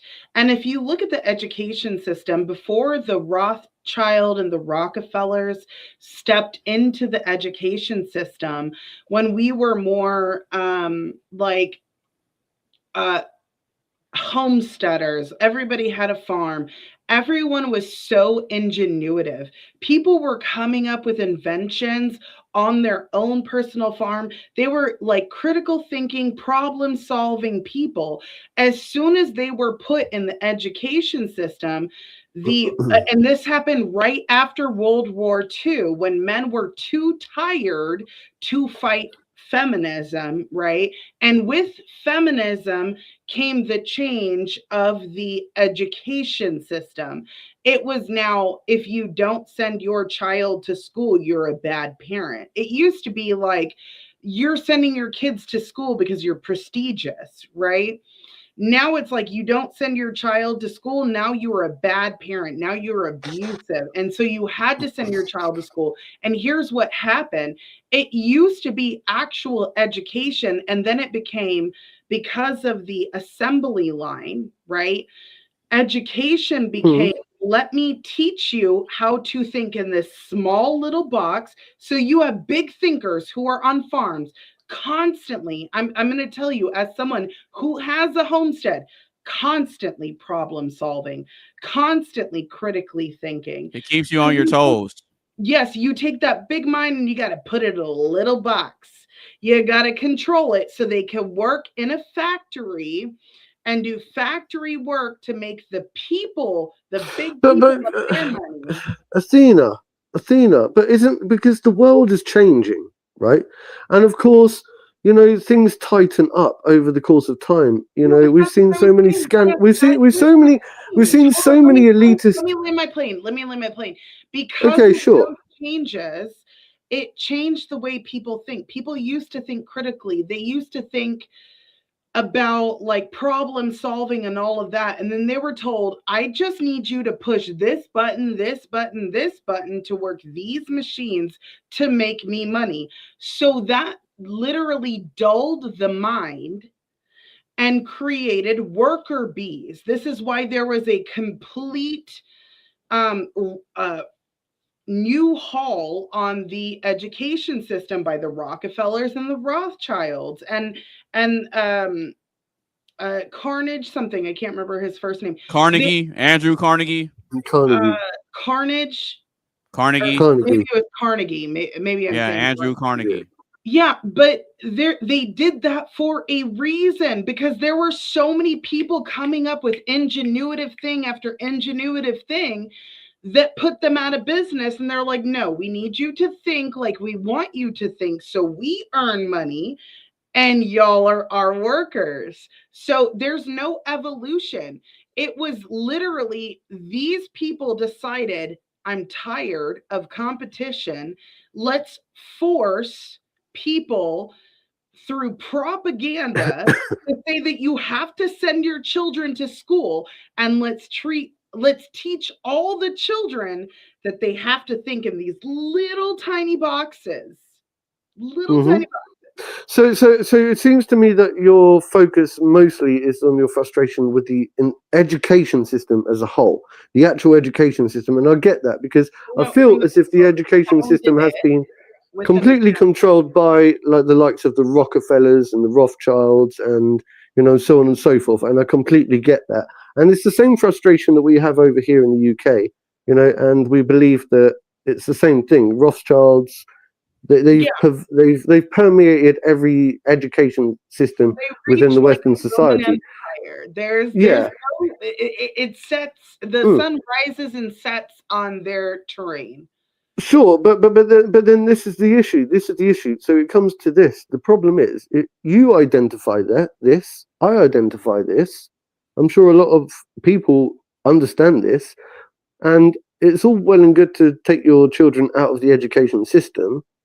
But what is really the way forward? How are we going to ensure? You know, we've seen like so many scandals happening recently, globally. How are we going to ensure that we can stop all of this stuff happening?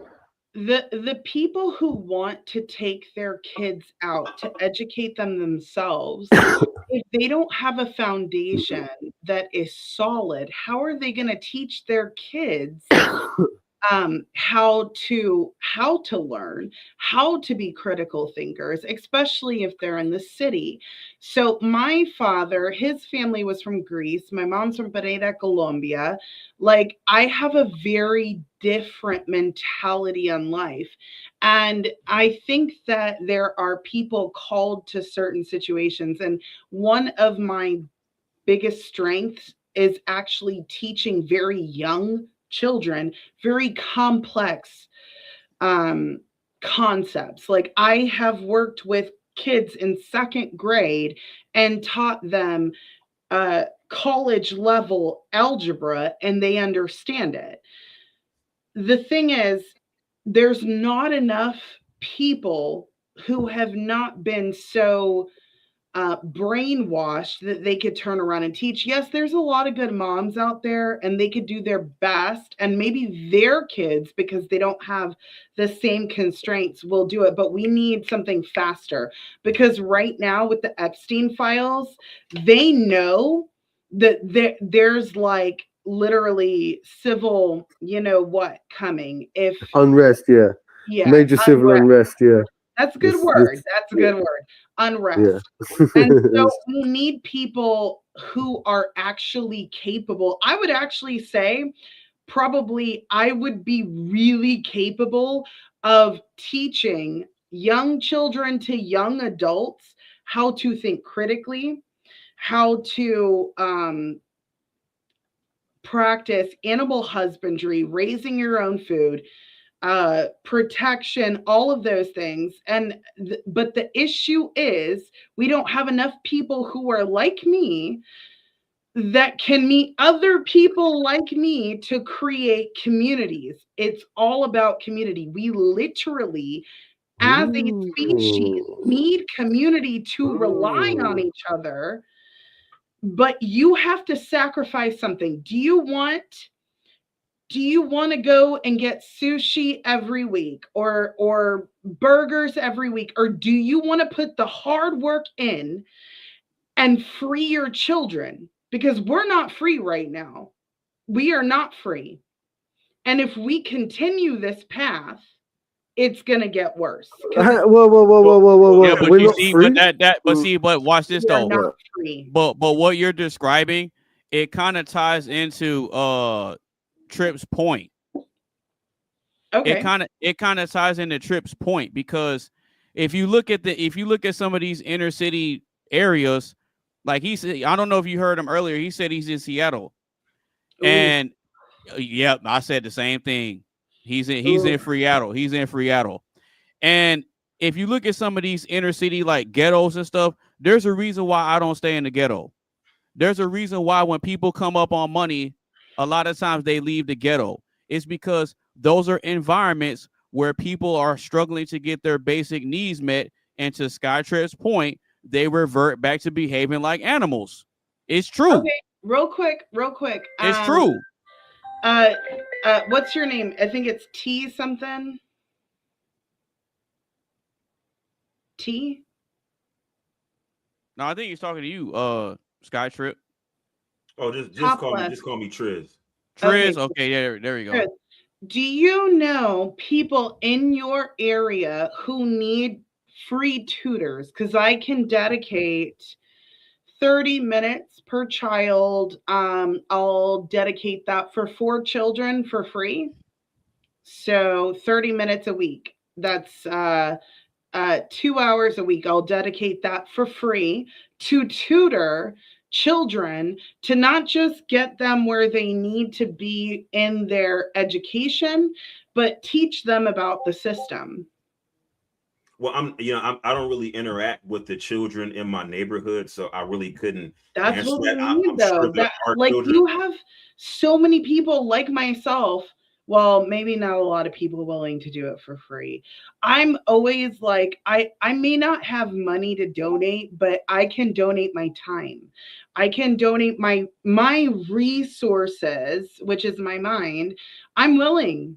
I'm able and willing. So if y'all know someone, please connect them with me, because I will absolutely help any inner city child, and I will sit for 30 minutes a week. 30 minutes a week. You know what? I think what you're going to have to end up doing to build a network is you're going to have to link with people that are kind of in that same area as you, probably Latina. I hate. Well, hold on, because think about this.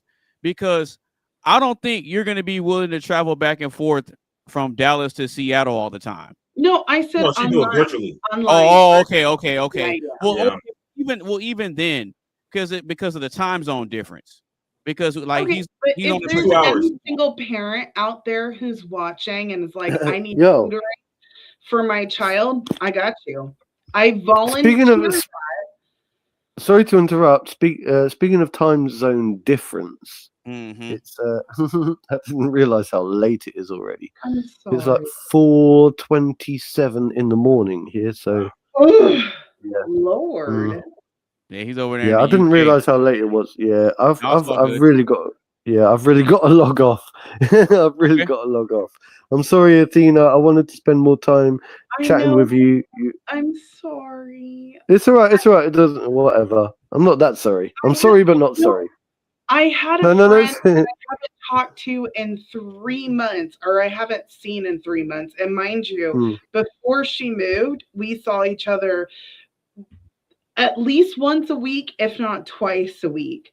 So when she moved and then we went 3 months away, when she said, hey, come over, I knew that I had this, but then I forgot it because with this particular Hey, it's okay. It's really, honestly, it's okay. It's okay. Like, I just I wish I could have stayed and spent more time, I'm listening. sorry I came in like a hot firecracker. No, it's all good. It's all good. No, but if Love you it. gotta go, Mark, it's cool. Take it easy. Do your thing, bro. Nice to meet you. And what's his name again? Triz. Triz. Yeah, Triz. Triz. Yo, bro, No, it's do not me a Tizzle. favor. Make sure. Yeah, I know it sounds like Tizzle.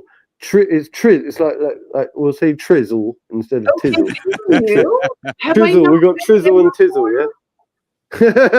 Trizzle and Tizzle. Anyway, Triz, hear me out. I feel like you need to come back into this podcast next time. Yes. Yeah. I've already subscribed to the channel, so. Okay, cool. Yeah, when you go sweet. live, I'll catch it.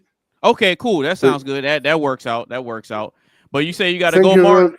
Yeah, do your thing, bro. All right, you take it easy, brother. Oh, hey, Mark. This isn't good for your back. I was gonna say, Mark, drop your channel link. Out of here. Yeah, Mark,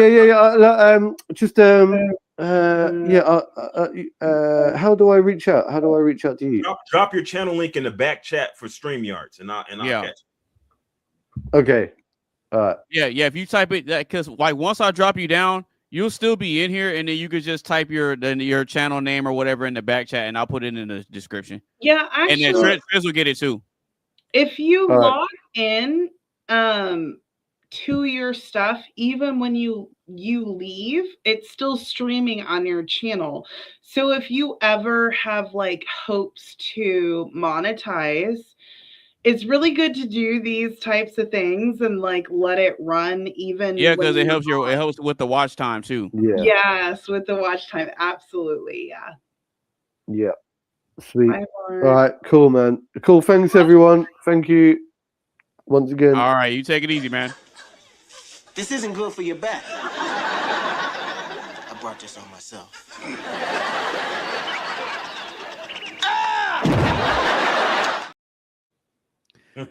All right. So you came in late to the conversation, Athena. I'm so sorry. No. It's cool. I told you I was gonna be here, and I'm such an a-hole. I honestly, okay. So here's the thing. This is what you need to do with me. You need to say, "Is it on your calendar?" I'm listening. Okay, here's the thing. Like, you message me in advance. One thing Fatty does, I think he learned his lesson, as he like messaged me like 2 days before. He's like, "Are you free?" Or a day before, and I'm like, "Actually, yeah, I am free." And at first he scheduled in advance until like I think 2 times I had to cancel on him, and then he was like a day or 2 before. And so as I feel like such an a-hole. Just mind you, I am a single mother and I have a homestead. Yeah, we know. I'm not single anymore, but still I essentially raised my son.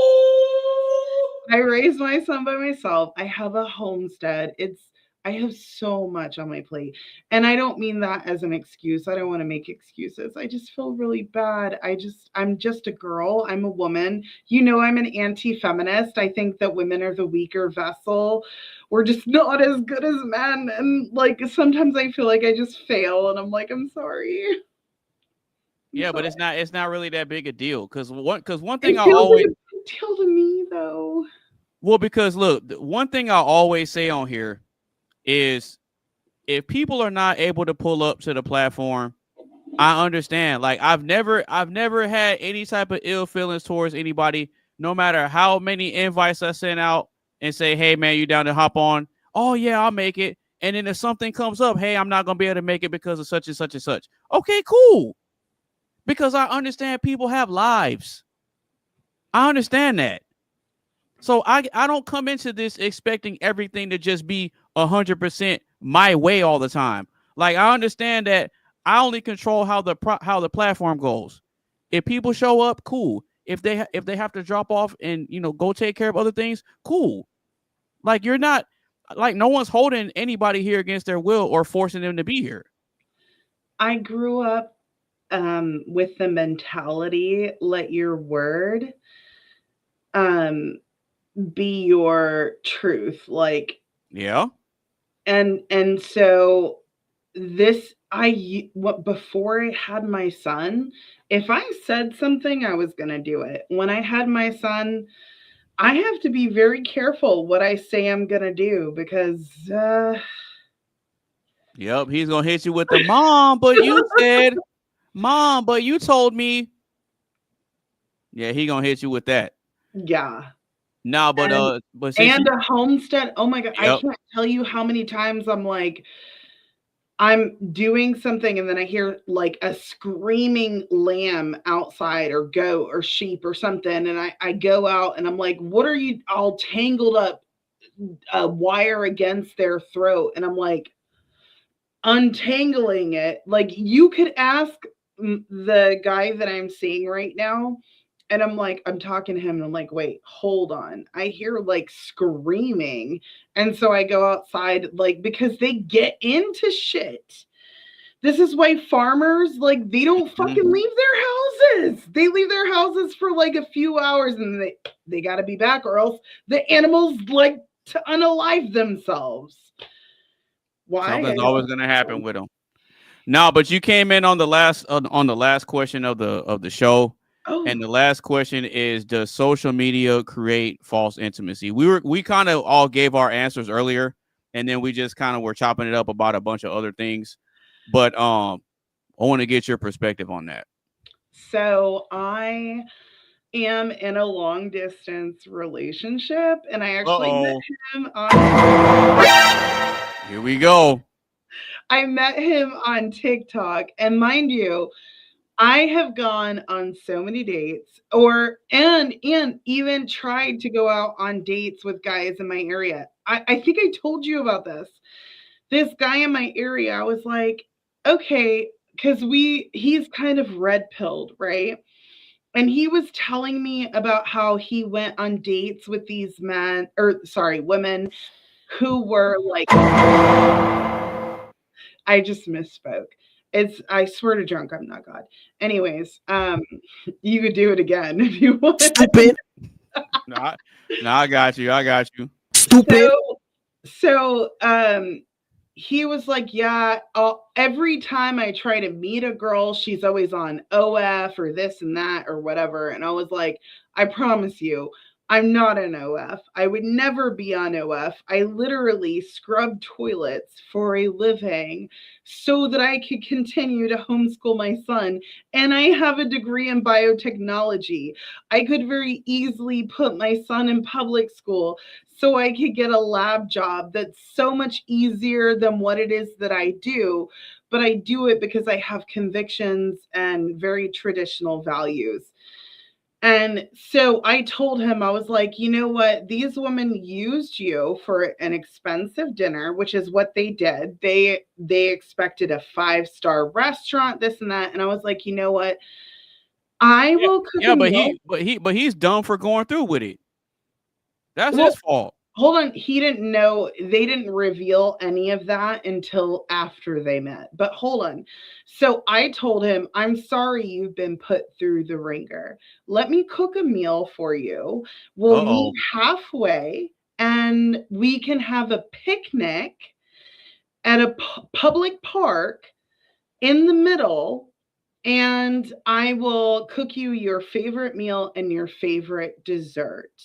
And I will get a babysitter and all of that. And 2 days before we were supposed to go, I was like, we're still on for the date. Oh, right? Yeah, I remember that. And he was like, well, I just don't think you're that into me.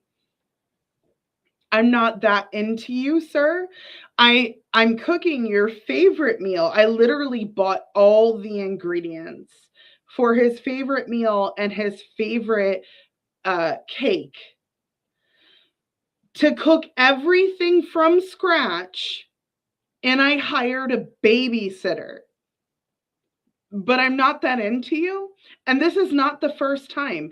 A lot of these men complain about these OF girls, but they actually prefer the OF girls because they know they're going to get laid after. They know if I go out on a date with them, yeah, I'm going to give them their favorite meal. I'm going to treat them like a king. I'm going to do all of these things, but they're not getting any, punani after. So that's not really what they want. They really want the women who are weaponizing their, hoo-ha. And so I don't have sympathy. But anyways, what was the original question? I got off on a tangent. Does social media create false intimacy?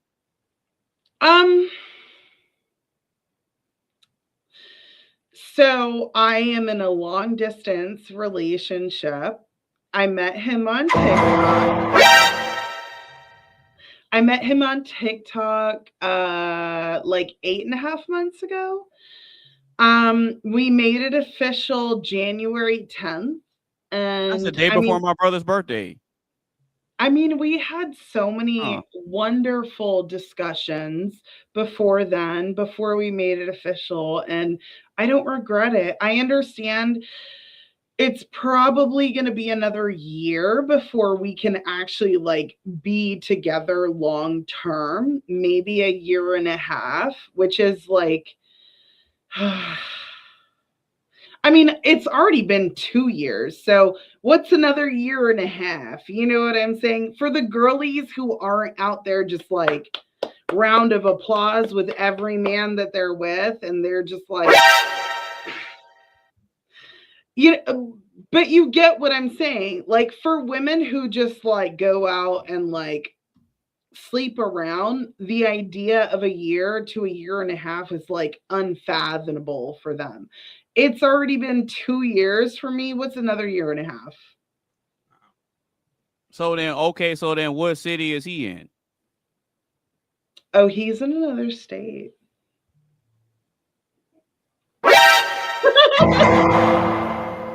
What state? What city? What state? I'm not allowed to give any information about him because of who he is.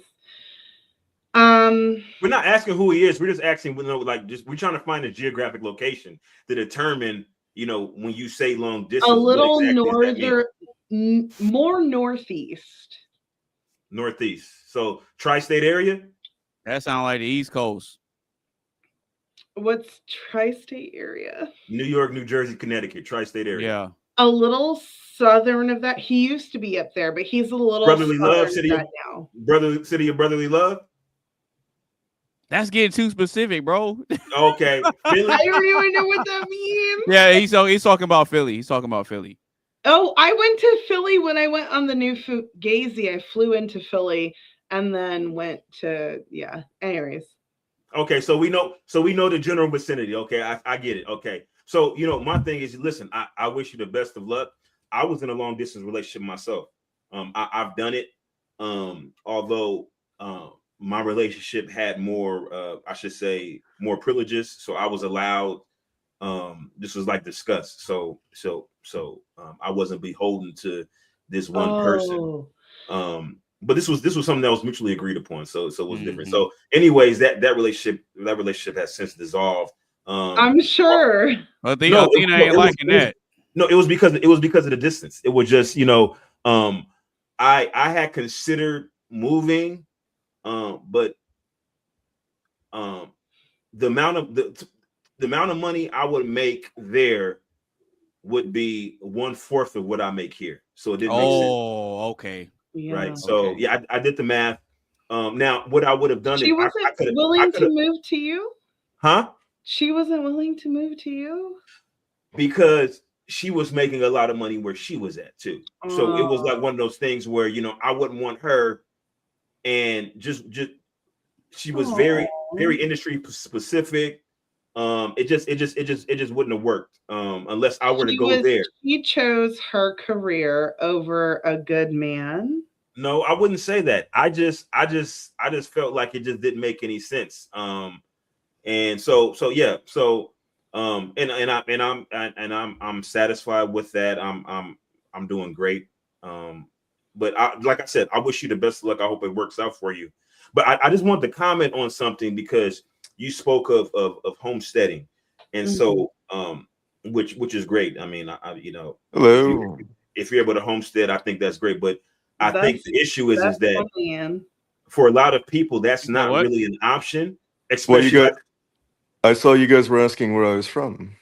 Hey, Eddie pulled up. What's going on, bro?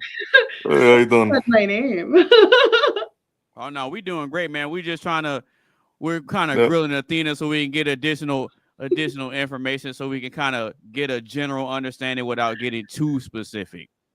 Okay, and the answer is yes. Y'all are trying really hard to get specific. The answer is yes. I can tie cherry stems with my tongue. Yeah. Yeah, there you go. Sip your drink.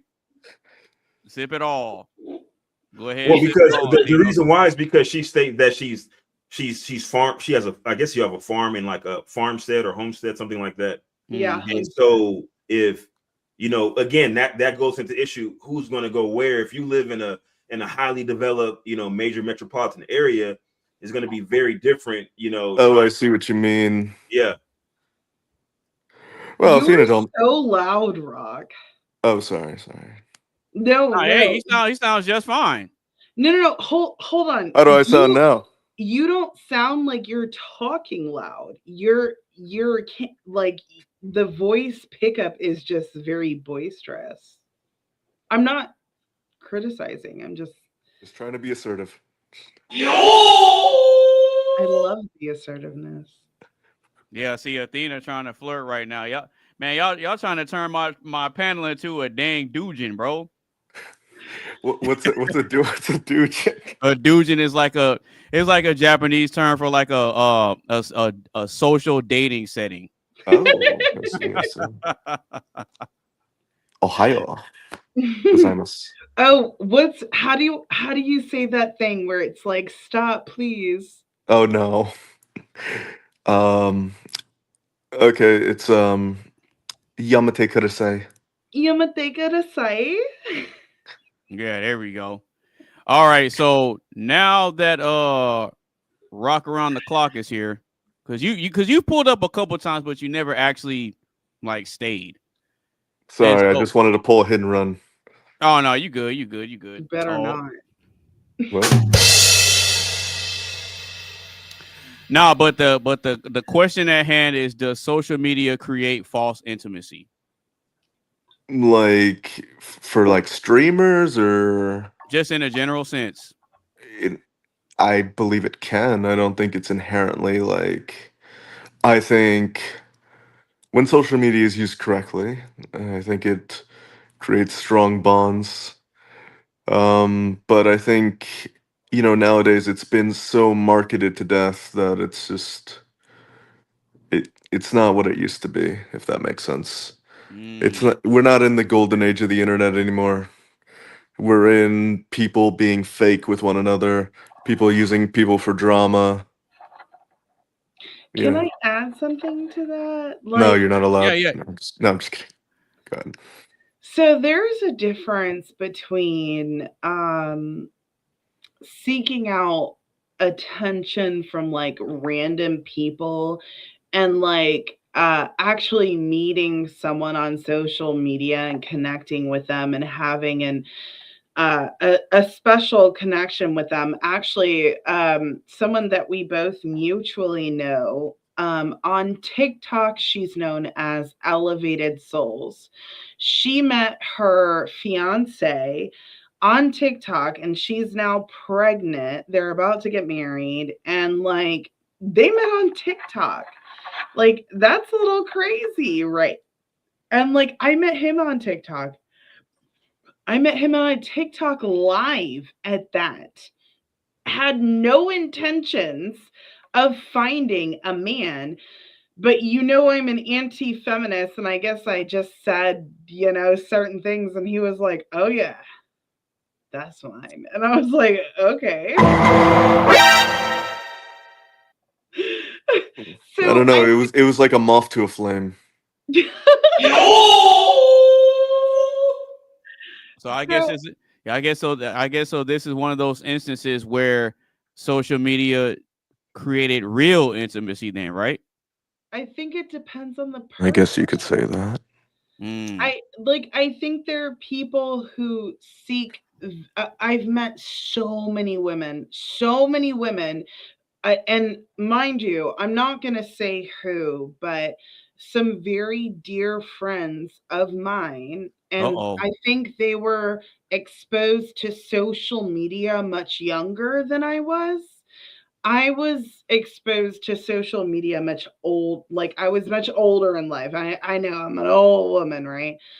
But I was exposed to social media later in life. But the women that I know that were exposed to social media very young, they're like, I need to post a picture so I can get some likes to feel good about myself. And like they literally said that. I'm not even making this up. I've had multiple women that I know and love say this, and I was like, are you literally posting to feel good about yourself? Because and they would post pictures with their titties out, or like looking behind, or doing something sexual. Oh, actually, can I add on something to something? Yeah, go ahead. Hold on. Before Rock does, he's mad at me because of my shoulder. Oh, I didn't mean my bra strap to be in there. Hold on. Wow, how scandalous. Scandalous. He was like, oh my god, how dare you do that? He told me you better not show that shoulder. Oh, and by the way, my right? shoulder? By the way, you said your word is your bond, yes? You said you were going to call me when you got home. You did not. I did. You didn't. You didn't answer. I didn't get any calls from you. Where's? I will show Oh, really? You now, because I called you first before I even got on the live stream, because that was my number one priority. Stop the cap. You don't gotta lie, Athena. At 9:56. Hold on. Wait, don't show my phone number. Oh shit. Never mind. Just kidding. Anyways, I was not thinking.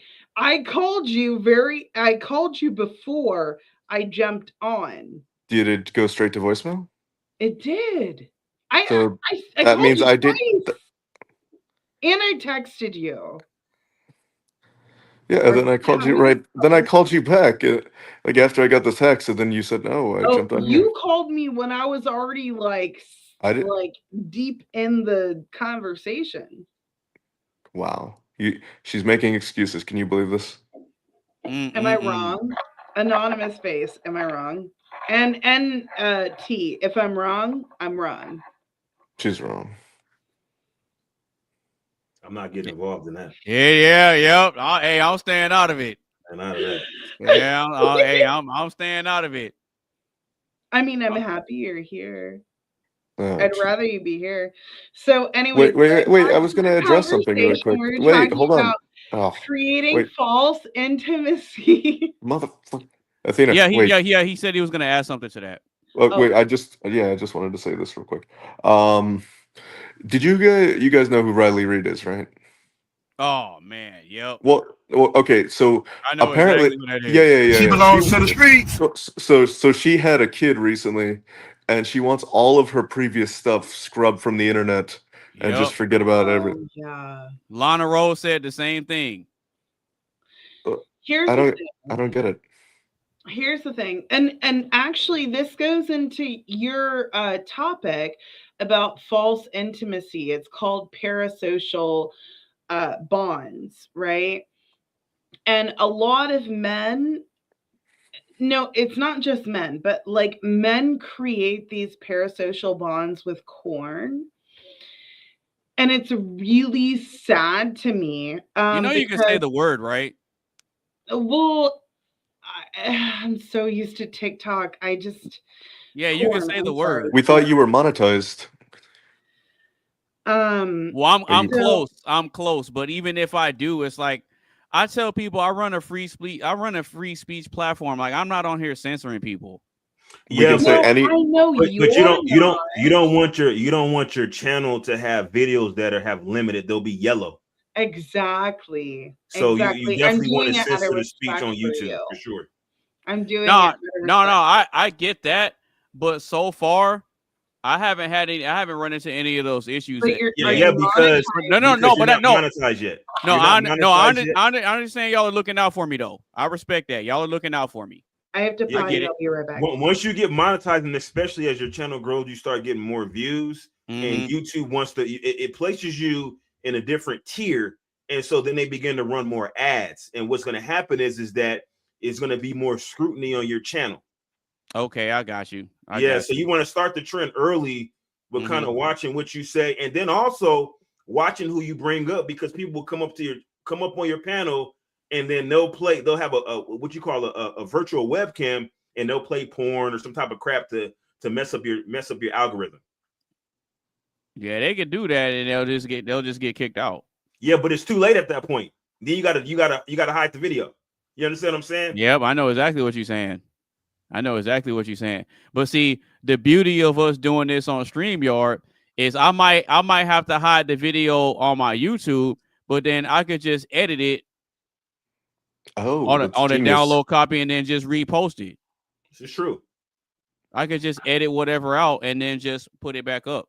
Oh, maybe you can help. What, though? Post-production is the most labor-intensive portion of doing. No, it is doing content creation. No, you're right. How do you edit it? More work for you. Well, no, because what you'll have to do is like on your little whatever, you have to actually go to your library, and then you just download a copy of the live stream. So You're even though gonna have to teach me how to do that, because it's easy. It's easy. I'm gonna tell you this. That's the best way to do it is if you need to have like a video card.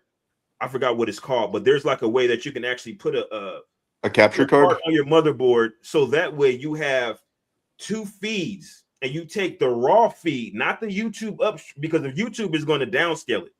Right. So what you want the raw feed that's going to be 4K. And then what you do is you take that raw feed. See, once you have a 4K resolution, or like I got a camera that can do 6K. Can you send me a message? High resolution, and you can zoom in and not lose any clarity. Oh, okay. That's why you want high resolution, not some down. Do you personally do that? Huh? Do you personally do that? I've done it in the past. I've done all that stuff in the past. Can you show Athena how to do that? Can I give you my email? And if you need a little bit of money for directions or something, like that's fine. But can I give you my email? Well, here's what I'll say. But here's what I say. If you're really serious about it, then you would probably you're gonna have to put some money into it and get something like you can't. StreamYard is not gonna be the best bet. Like if you're really serious, you'll get something like a YOLO Live Extreme, which is is basically is what StreamYard does, but it's built into an actual device. How do you spell it out? YOLO Live. It's called a video switcher, but it has YOLO YOLOLIV. That is it's the company. Okay. And this is a one-time purchase, or is this like a? Yeah, it's a one-time purchase. It's expensive, but it's a one-time purchase. But what it does is it allows you to send out links. You can send out links from the device. People can call in. You can set up scenes and all that stuff. It's almost like OBS in a device, right? Okay. What's expensive? Are we talking a couple $100? No, 2000. 2000. Ooh. Does it come with gold? You Can can I have offer up my kidney? Not that you it's can worth have 2,000. you can have 4K inputs. Plus, you can have like 3 webcam inputs. Her monitor's not that good though. Huh? Hey, that's powerful though. Her computer is literally a potato. No, you don't need the computer with this. You can stream directly from the device. I see. The device is all in one. Oh, okay. He Right, understands so all the man stuff. I don't understand it. How I saw this, I was at this event in Tacoma. It was in the city near me, and this person had this gigantic, like we're talking like a broadcast camera, but he had this device hooked onto the camera, and I was like, what is that? And he explained it was like a YOLO Live thing, so he's able to like put the raw feed in there. He can broadcast it at the same time, save it on the SD card, or he can save it on the external hard drive. It's like real, but what it does is it allows you to send out links. You can stream from the device, have multiple video feeds and inputs too. And so it kind of really, and there's other devices that do it. Like there's I think there's one called ATEM. It's a switcher too. There's other brands that do it, but I think YOLO Live is like the most comprehensive, like one of the best ones on the market. More right user friendly, kind of like user friendly. User friendly, and it has like, and there's like a Facebook group that they have like people. Oh, shout out to Triz. Okay, real quick, did someone send something? Someone sent a comment or something, right? Oh, you're talking about this? Yes. Loneliness is emphasized by technology and computers and phones. Yeah.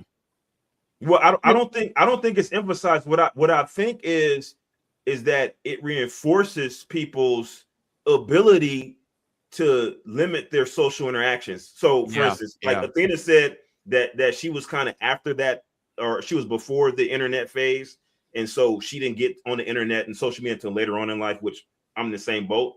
But no, hold on. Don't age me more than I already am.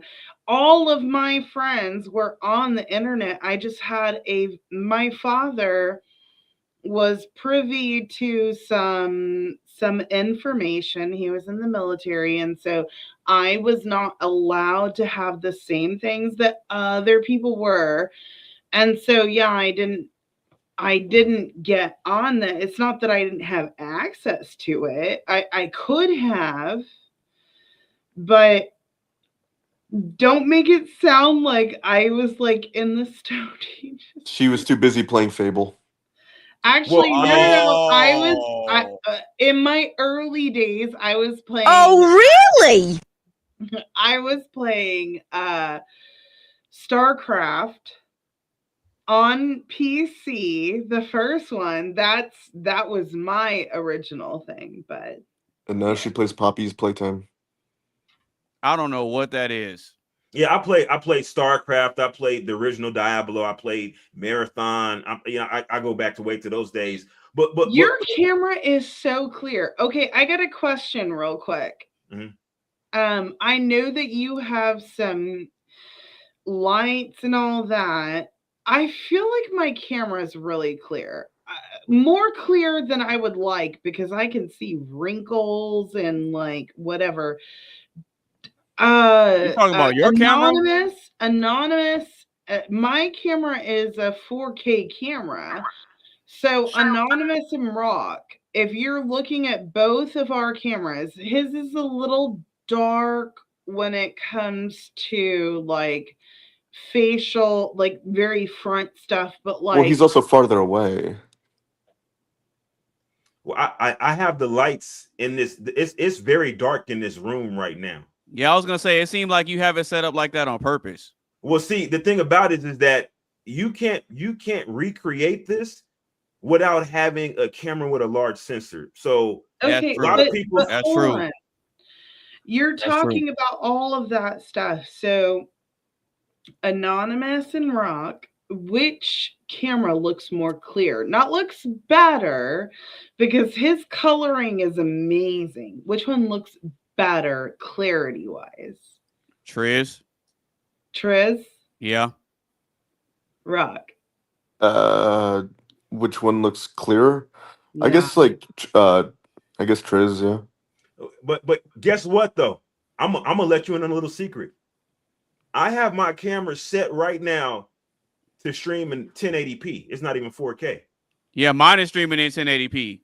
Now, Yeah, now, let me explain to you, because see, this is where the misconception is. Yeah, mine is streaming in 1080p as well.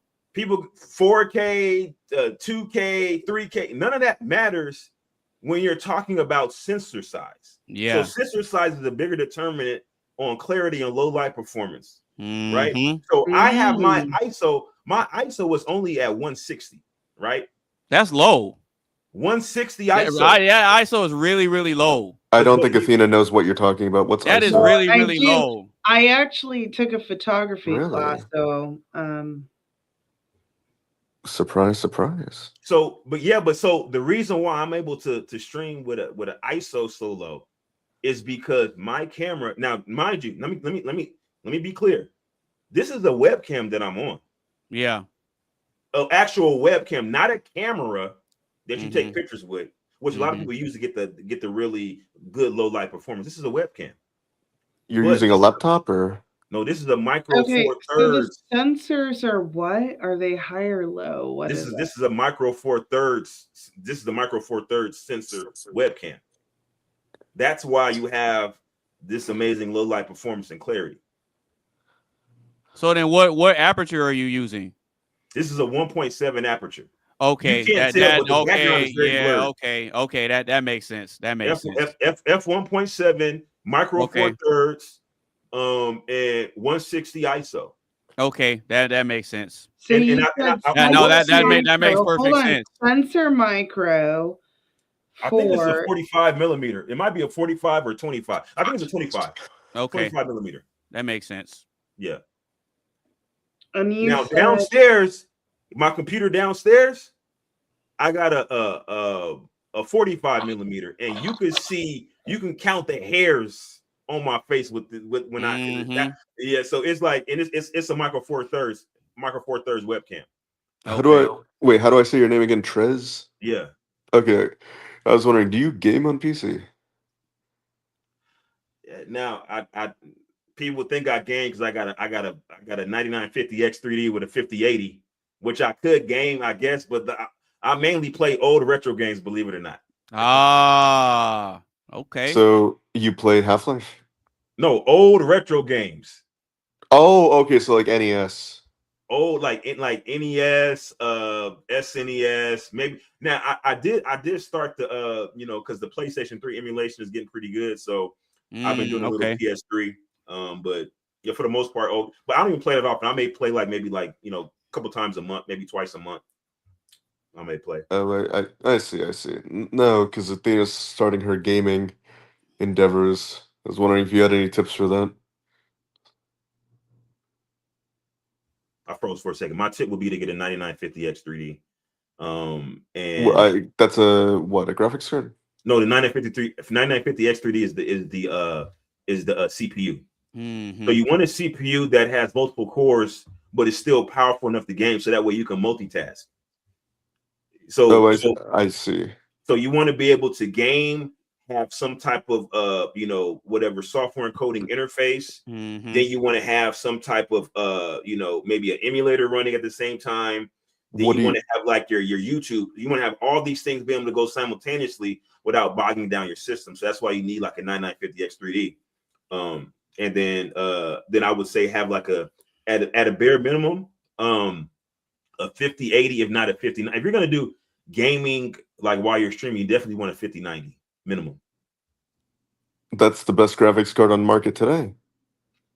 Well, there are alternates, like there's like a 5090 that's like that has an integrated water cooler. I forgot what brand it is. And well, aren't all the 5090s NVIDIA?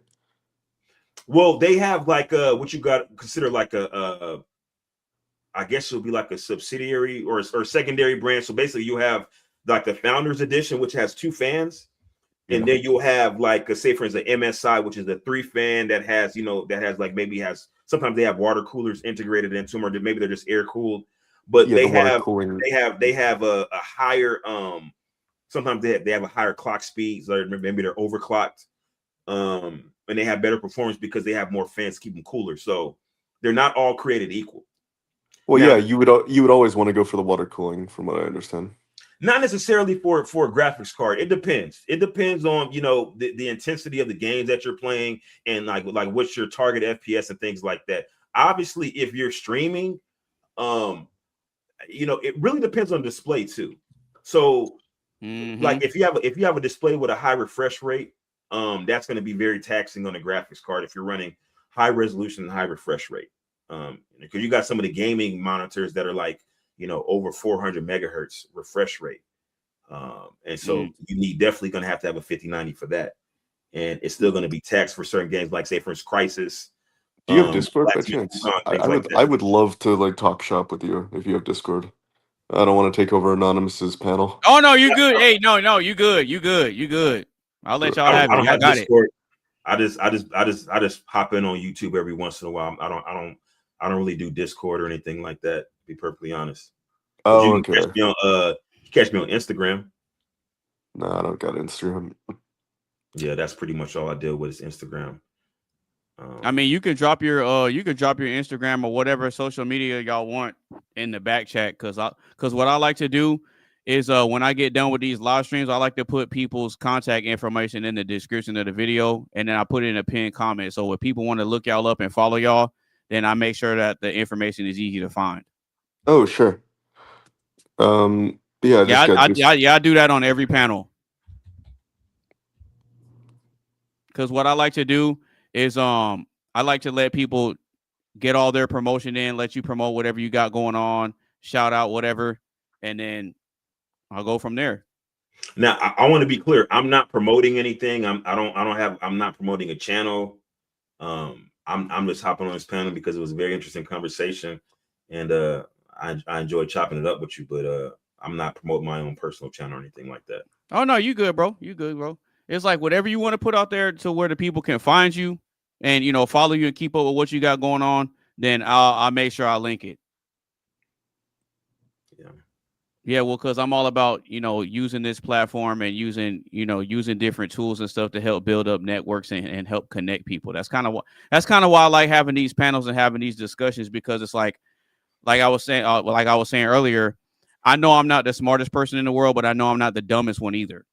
And so that's why I like to open up my panel and have other people show up and give different perspectives, because you never know, what you might learn or what you might hear that you didn't hear before. Now, I do want to say, oh, she's putting her little one to bed. I do want to say, in addressing the topic at hand, I think that because so many people are now growing up in a social media quote unquote era, what you find is that people are now able to curate their social circles. When I grew up in an era where you just had to go outside, and so you didn't get to pick and choose who was in your environment. You made friends with whoever was available. Yeah, that's true. That's true. And a lot of the people that you were friends with, like if you were able to choose them online, you wouldn't be friends with them because they were so different. Right. But you learned to adapt to them. You learn to kind of be able to network with people that are not like you, and I think that skill is what's being lost because of social media.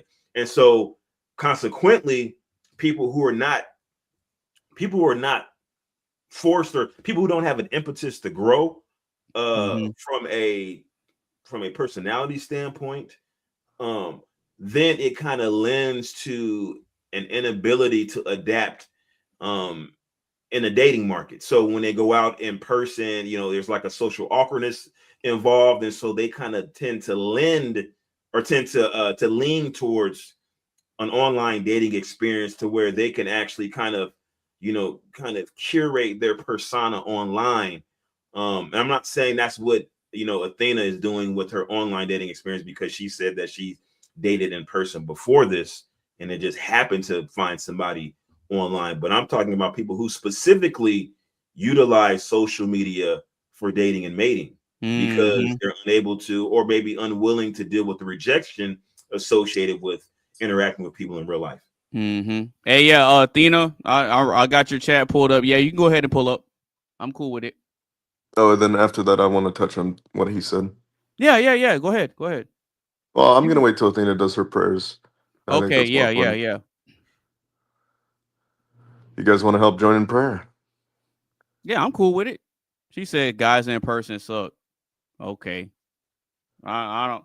I guess I had to disagree with that. Stop the cap. It all depends on where you're Are going and you which guys you're talking to. are you Christian Anonymous Space? Yeah, I am. You're what denomination? Non-denominational. What about you, Tris? I'm Christian. I grew up in the African Methodist Episcopal Church. I don't consider myself denominational at this point. I do consume actually most of my content I consume on YouTube is actually Christian content. Oh, no way. Okay. Yeah, I follow Operation Steven. I follow God Logic. I follow Sam Shamoon. I follow Christian Prince. Those are some of the creators that I follow online, and I really look at a lot of the Christian versus Islam debates, and kind of learning because I've read the Quran, but there's a lot obviously that you don't catch, but people who have done a lot of study can actually kind of point to certain things within the text. So, okay, are y'all okay if he leads in prayer? Yeah, that's cool. Okay, Abraham, you want to lead in prayer? Yeah. Hey, I'll give y'all the floor. Our Father, who art in heaven, hallowed be thy Be thy name. name. Thy Thy kingdom come. Thy will be Thy done. will be done on earth as it is in heaven. Give us This day. This day. bread. Give us this Daily day bread. our daily bread, As we forgive those who as we trespass forgive, against us. as we give for those who trespass against us, not into temptation, and lead us not into temptation, and evil. but deliver us from Deliver us evil. from evil. And the power For thine is the kingdom, the power, and the glory. Oh, maybe you can show me how you do the hand signals. Oh, so we do, Abraham, come on. So you do the 3 fingers, and then the 2 that are like this. You go the Father, the Son, the Son, Holy Spirit. Amen. Amen. Oh, so you're returning to your heart. Yes. Okay.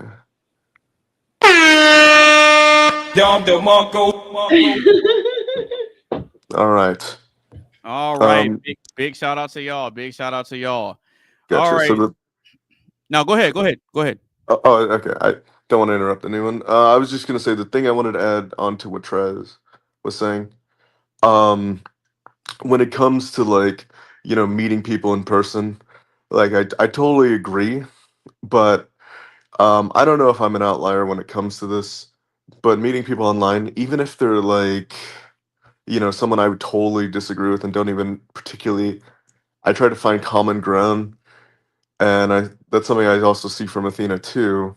And just so that I can have opposition when I want to have debates. We do a lot of debates on TikTok, so that's important to me. So what do you think of that, Tris?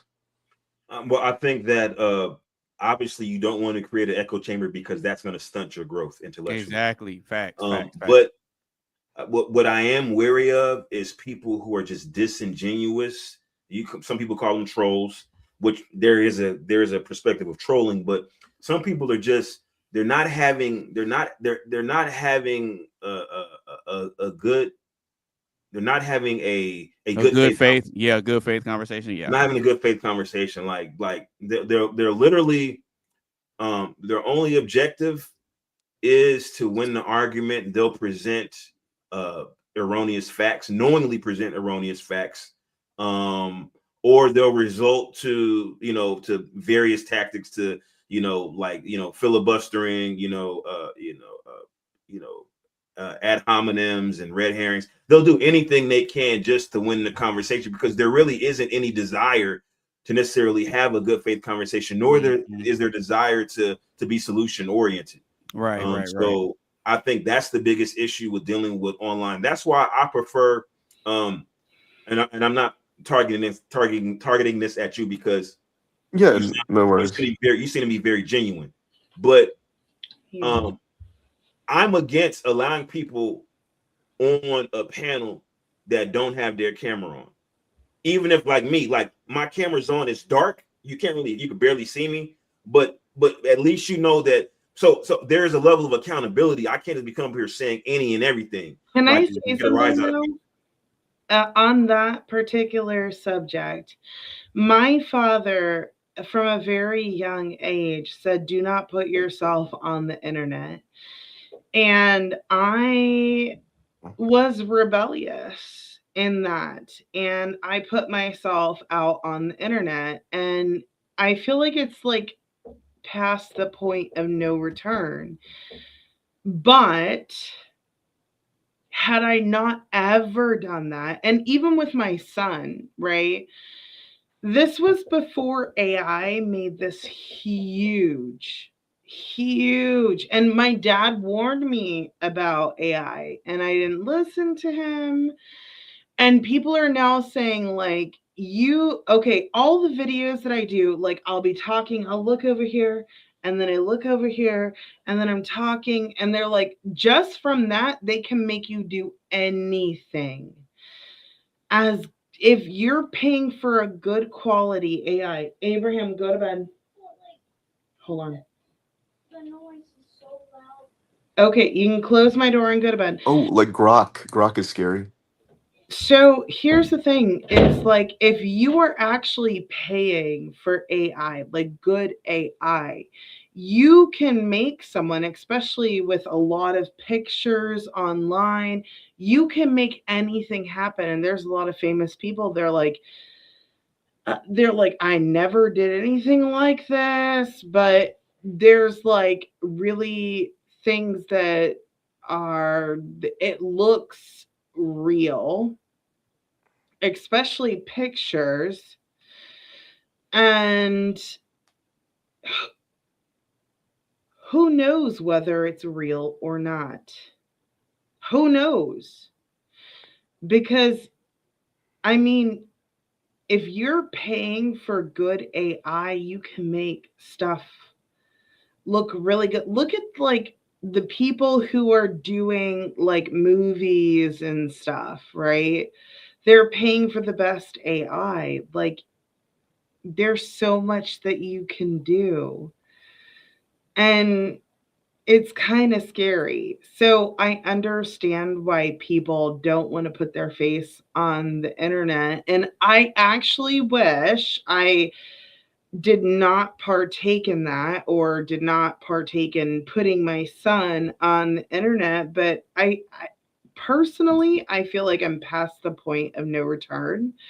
So it's like, my face is out there, my son is out there, like, so I'm like, okay. Yeah, but you're not a celebrity. You could take that all down and no one would care. No, 100%. But let's say, God forbid, I just like make it big, and I mean, Charlie Kirk was no one before he was someone. And I don't know if y'all know this. I was supposed to go and work with TP PSUSA.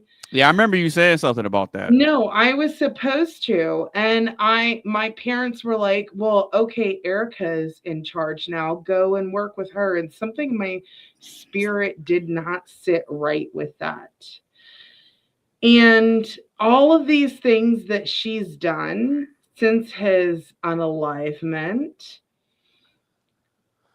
that's not what a woman who is mourning the unalivement of her husband does. And I was silent for a very long time, but like, honestly, no. I refuse to work with them. I still know people in the circuit, and I don't want to work with them. I really don't. No desire. I did when he was there, but now that he's gone, absolutely not. You couldn't pay me. Right in the neck. You could. Rock. Athena taking shots. No, you couldn't pay me. May his memory be eternal. Amen. And I'm so sorry. I'm so sorry that he married an undercover, you know what, who did him dirty. I just pray for his kids if they're even his.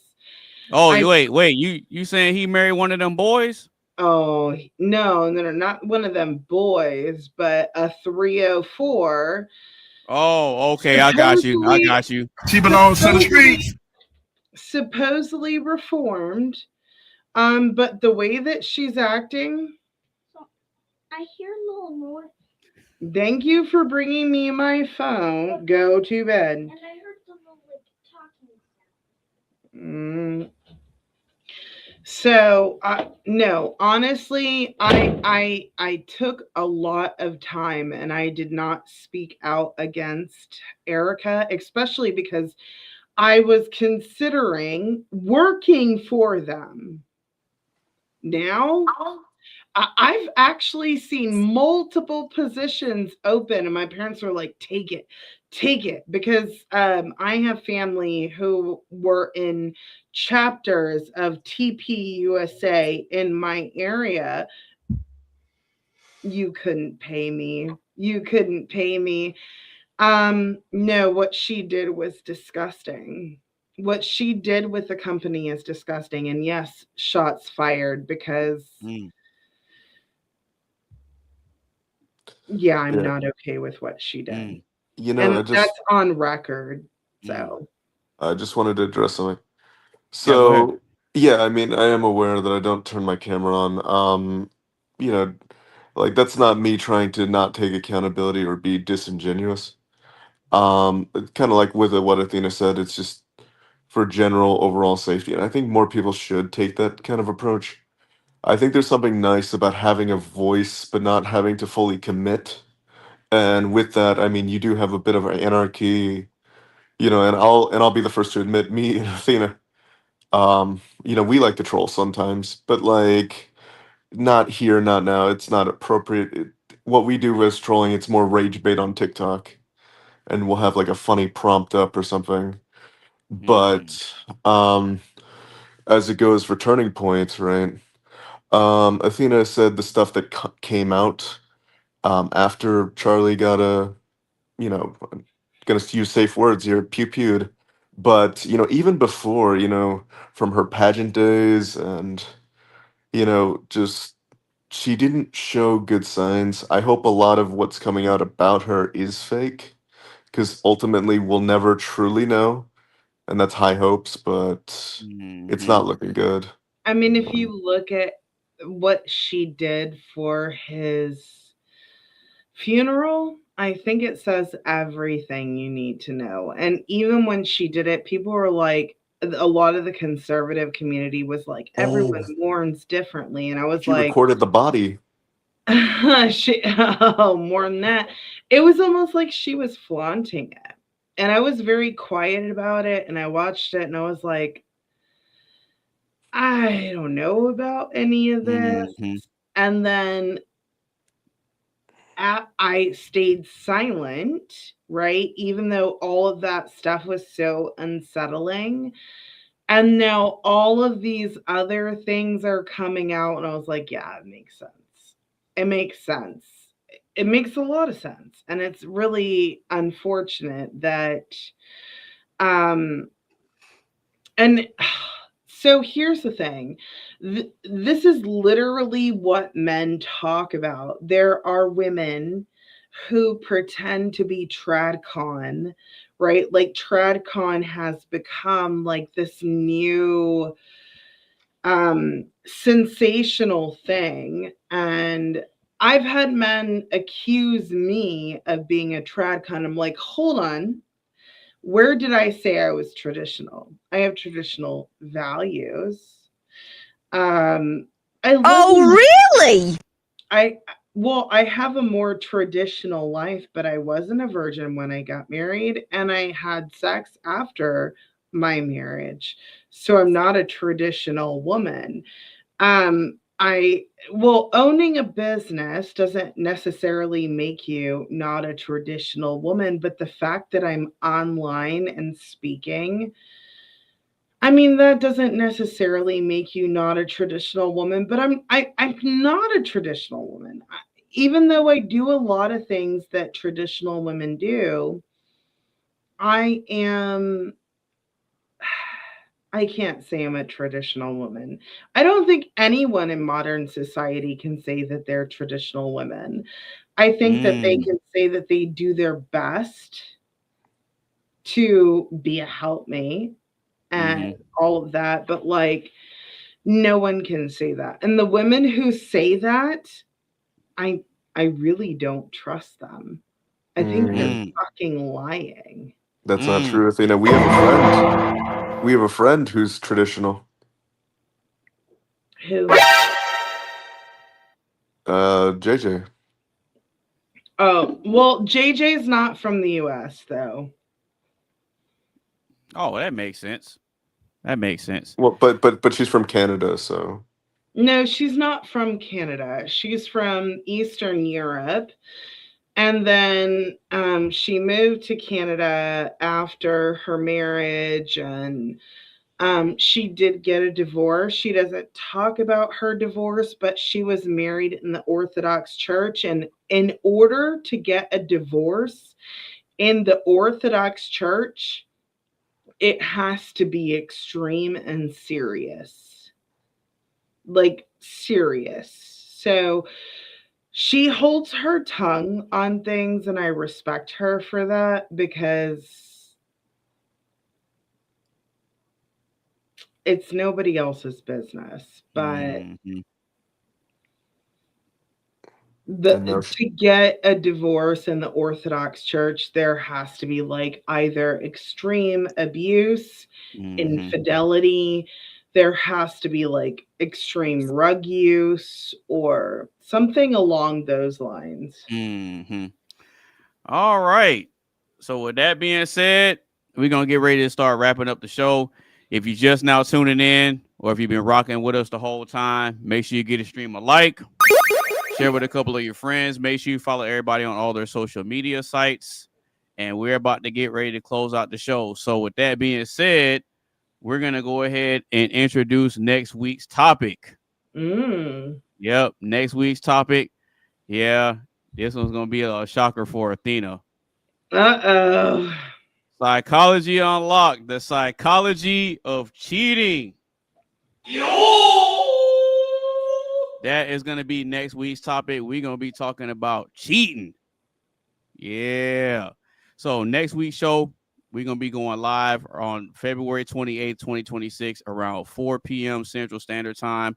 Again, we're going to be going live on February 28th, 2026, around 4 p.m. Central Standard Time. Once again, next week's topic, Psychology Unlocked, the psychology of cheating. How you feeling about that, Athena? Well, are we talking about the psychology of cheating on both sides? Because I have an opinion on both sides. Yeah, we are. It's not going to be one-sided. I won't dive into we talk it. about both sides of it. We talk about both sides of it. I won't dive into it, but Okay. cheating is very different for men and women. I'll have to say I agree with that. I concur. You know, something I've noticed from just like this topic and the next one, all your topics seem to be kind of general based. So like you're not gonna ever attack one side too much more than the other. No, I like to. I see, and I frame the questions the way I do because I want to leave it open ended. Because I don't necessarily want to come into it with a particular bias. Because even if I do, I may or may not hear a perspective that I didn't consider before, and then I'll have to take that into account when I address things. Can I say one thing though? Yeah, go ahead. So I'll get into it next time. Are your regular panelists going to be there? Because there's one particular person that I'd like to address. Okay. I'll make sure they're there. Because there's different levels of cheating. Okay. Okay. With like flirtation online, if you catch my drift. Oh, absolutely. I know what you're talking about. Okay. I know what you're talking about. They're going to be there next week. Yeah. Because Okay. no, because this person and I have gotten into heated discussions about it. Heated discussion about it. But see, I have yet to have the logic be defeated. That's the point. I always argue the logic of something, and I don't necessarily argue morality when it comes to things because the world itself is amoral.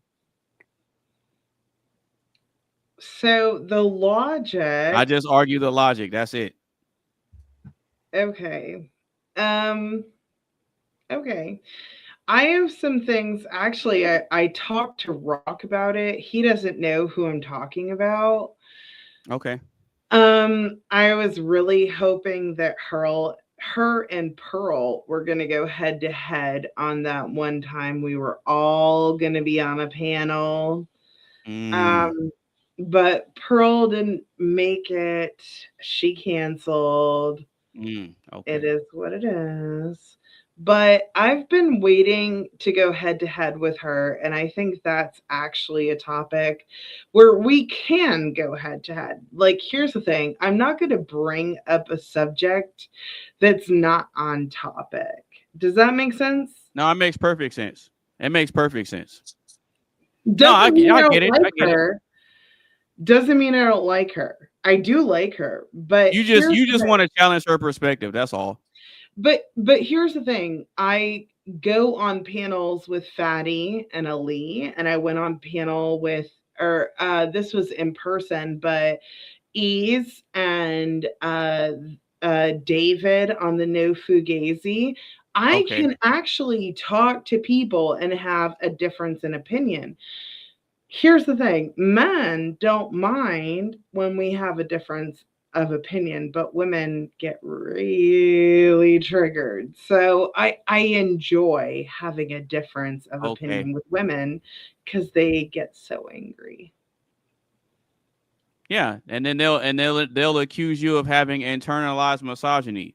Oh, I know. I love my internalized. They look. They do all that stuff when they realize that they're losing the debate. You just let that roll off your back.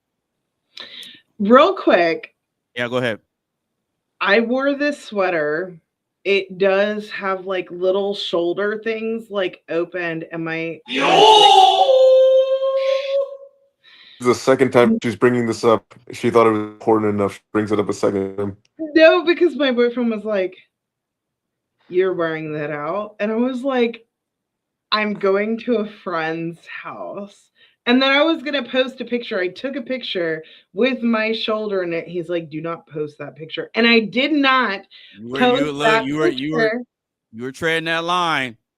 You were treading that line, Athena. With that shoulder? Treading the line. Exactly. Okay. I treading the line already. Hold on. I don't agree, but I'm still going to listen. It's not about the shoulders. To my boyfriend. I'm going to listen to him because I love and respect him. But do I think a shoulder is that sexy? No. I literally made a joke and I was like, "Oh no, not me showing an ankle." Like, okay, so I'm anonymous based. Do you find, things like when women show bits of skin like more attractive than just when you see everything? Absolutely. Mm-hmm. I tried to tell her this. I was trying to tell her about the sundress thing. No, because this is the thing, Athena. This is the thing you got to understand about us. The thing with us is, in some instances, less is more, right? There's always this term that's been floating around called "leave something to the imagination." It's leaving something to the imagination. you're covered, but okay, for example, my shoulder, y'all can't see it, and thank God, because Yeah. my boyfriend did not want it to be shown, but like literally I have like this much skin on my shoulders that's exposed. Well, you already showed it off, plus your bra You strap. can't, no, you can't see it. They've not seen it. And the Earlier. pictures, I took the pictures and I sent them to you, and I did not post them because you asked me not to. And I respect you and I love you, even though I'm like, what's a shoulder? You asked me not to, so I'm not gonna do it. I was teasing you, and I'm sorry I teased you to the point where you thought I was going to do it. I didn't do it. If you look on Okay. my social media, I didn't do Yeah, it. yeah, I'm aware. I'm aware, but you did show Okay. off your bra. You did show off your bra strap earlier. When? Does she not remember? Anonymous. Hey, we low key saw it. Yeah, see, Was that on purpose, or It was was the that it was the it was the left one. it was a the left one. wardrobe. Yeah, it was a wardrobe that malfunction. was an accident? No, he's Uh-huh. all he's doing. He's just pointing it out. That's all. He's Yeah, just that's all pointing I it was out. doing. I'm not He's even just giving a pointing it hard out. time. Okay, so He just pointed out. I'll never wear this on camera again. Good girl. All right. Okay, so we're gonna go ahead and get last thoughts on the show, final shout outs, and then we gonna close it out. So Mr. Triz, it was a pleasure having you on the panel, sir. You popped up out of nowhere. You came in at a great point of the conversation. You were able to get in a good amount of talking time. You were able to articulate your perspectives very well. And I just want to let you know, even though it's your first time here, you are automatically invited to come back. I know you said that you subscribed to the channel earlier, and that way when you get a notification, you'll see when we go live. But now you got to see that I announced the shows ahead of time, so that way it kind of puts it out there, so that way people can set aside time to show up. So with that being said, you're automatically invited to come back, Mr. Triz. So how was the show for you? Did you hate it? Did you love it? How was it for you, brother? Like you said, I caught the tail end of the show, but from what I was able to catch, I really enjoyed it. I think it was a spirited discussion, and I look forward to more of your streams. Cool. Yeah. I appreciate that, brother. Appreciate that. Big shout out to you for pulling up, man.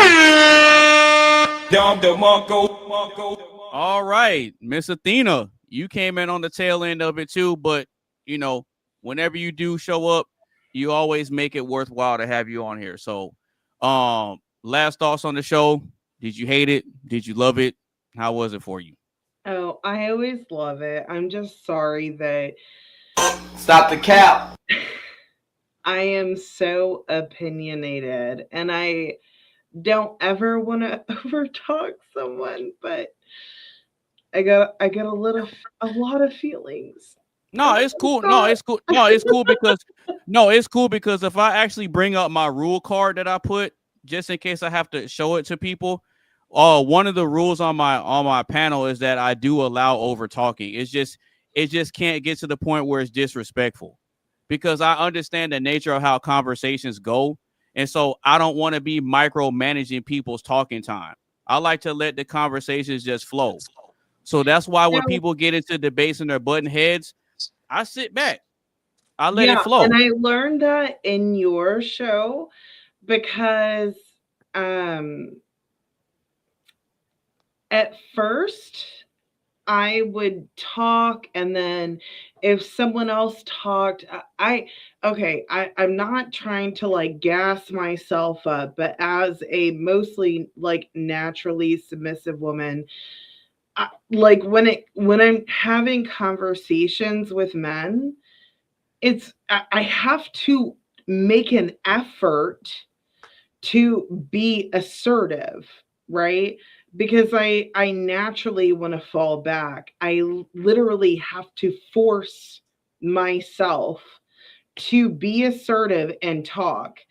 And I have to do that, but I like the fact that when I do that, you actually allow me to speak, because I've tried that in other panels and the men are just so aggressive. My natural instinct is just like, okay, I'm gonna shut up. Mm-hmm. Nah, see, and it's the way I look at stuff like that is I can't expect to have a productive platform and productive conversations with people if I, as the host, don't give people time to get their thoughts out. Like, it's rare that I ever have to say one mic on here. It's rare. Yeah. It's very rare that I have to tell people one mic. And the reason it's so rare is because, like I said earlier, I'm one of those people, I like to let the conversations flow. So if people are going back and forth and they're trying to come to an understanding, I let it happen. Because things like this, they happen in real life out in public. So I don't want to take away the true nature of us having a discourse if I'm trying to edit and censor everybody and, oh, you need to talk for this amount of time. And no, I don't have to do all that. I just let it be natural and I let it flow the way it's supposed to go. I get what you're saying, but it's really hard because I know everyone's like, oh, Athena's so outspoken and this and that. And I can be, but when I'm on a panel of men, I tend to kind of like shut down. If I'm in a panel of women, I'll be very outspoken, but on a panel of men, I kind of shut down.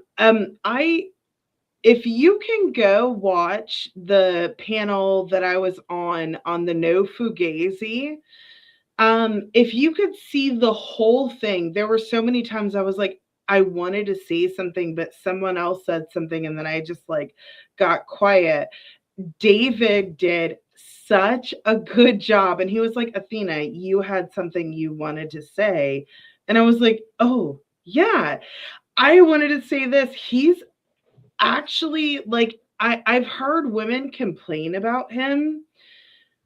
I went on the whatever. I've been on Fatty and Ilkin stuff, and I love Fatty and Ilkin, and I've been on yours.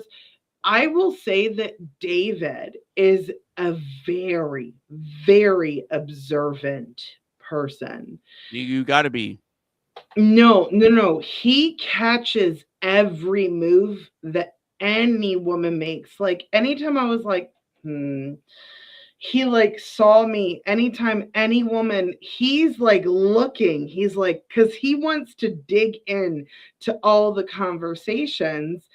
And so I think he was thinking, oh, she has something negative to say about this, but it was really negative on essentially the woman's side. And I think he was very pleasantly surprised of the things that I was saying. But like, I kind of rely on men. Like I like to do facial expressions and like, I don't know.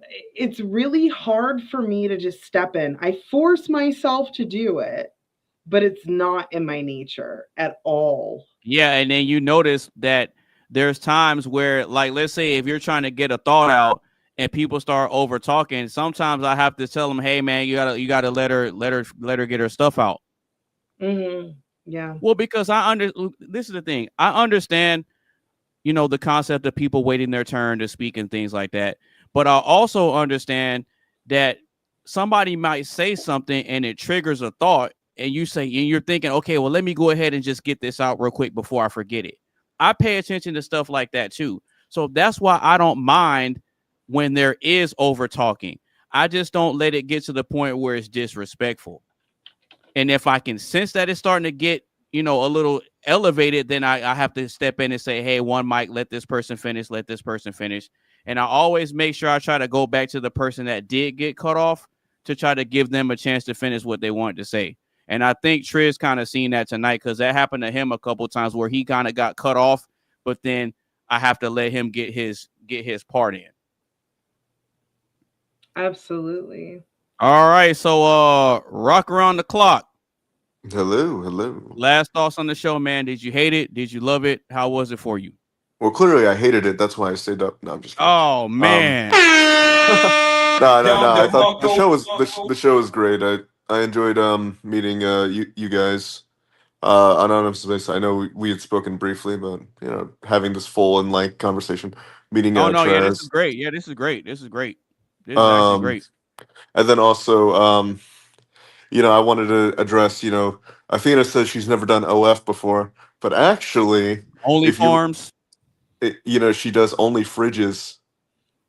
I Yeah, do OF only fridges on my Discord. yeah, it's Don't where We we tour people's. Okay, so when we do TikTok lives, we tour people's fridges and then we post the videos of their fridges online. And I always tell people, they're like, "Oh, do you have content? Do you do OF?" And I was like, "I do. I do OF." And I send them the link. Sorry, I'm wheezing like an old man. It's so fucking funny because guys are like, "Oh, I want your content." And I'm like, "I got content for you.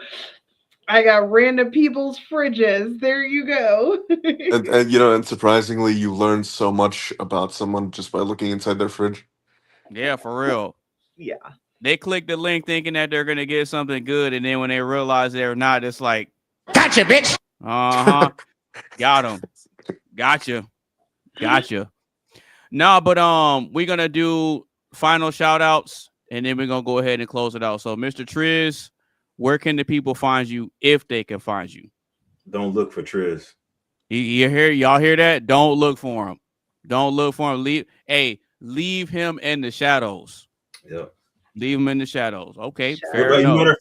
of fact, look for Triz on this channel right here. How about that? Oh, there you go. That's even better. Even better. All right, Athena, where can the people find you, ma'am?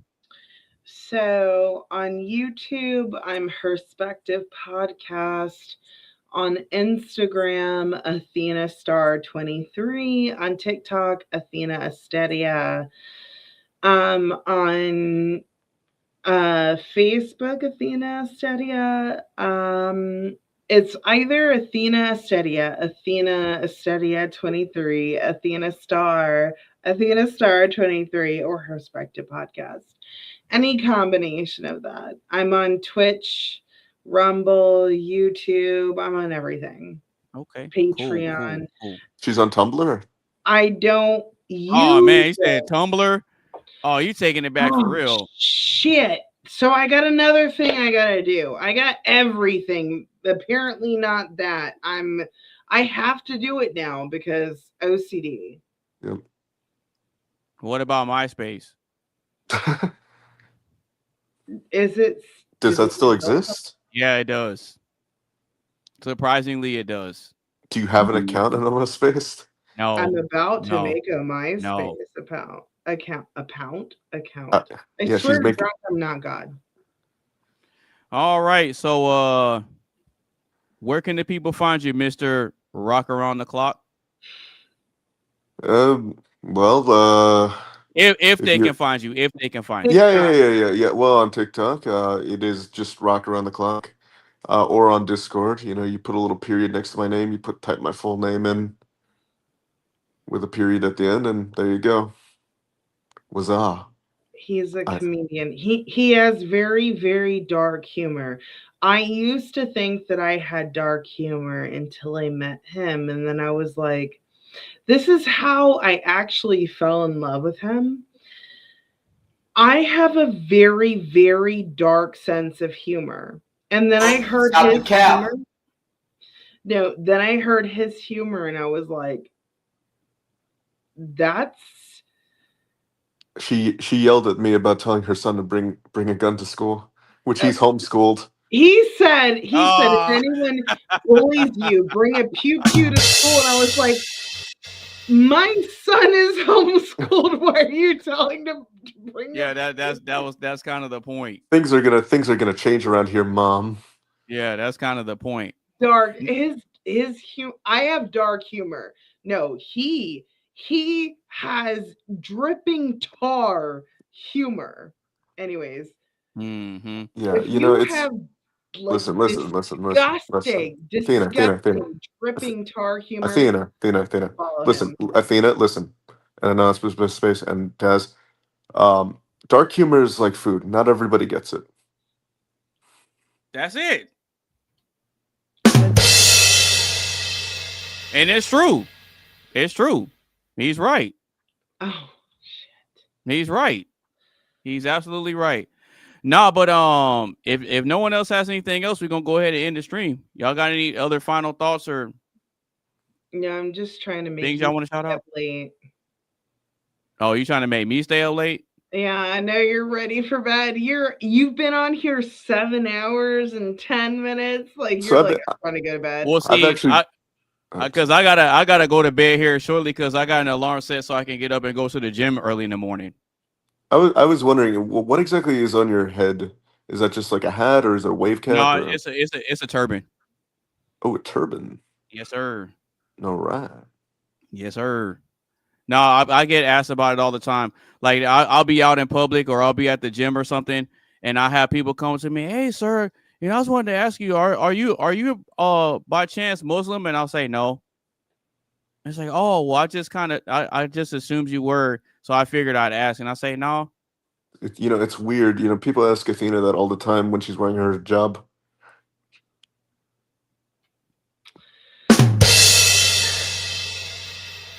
So what I never thought to ask you what you're wearing on your head, but what is it for? Okay, so it has like a satin silk lining in it, and I wear it to cover my hair. Oh, it like gives like waves Yeah, or yeah. okay. I was like, it is a wave cap essentially. Mm-hmm. I mean, if you want to be technical, yeah, it is. So it's not for like male pattern baldness. No, absolutely not. I have hair. I have hair on my head. No, I got hair on my head. Okay, understood. Nah, y'all are good though. I mean, if I y'all don't love have any, to make things really awkward. And like, here's the thing: if you either get his humor or you don't. well, based on the humor he's presented, I get it.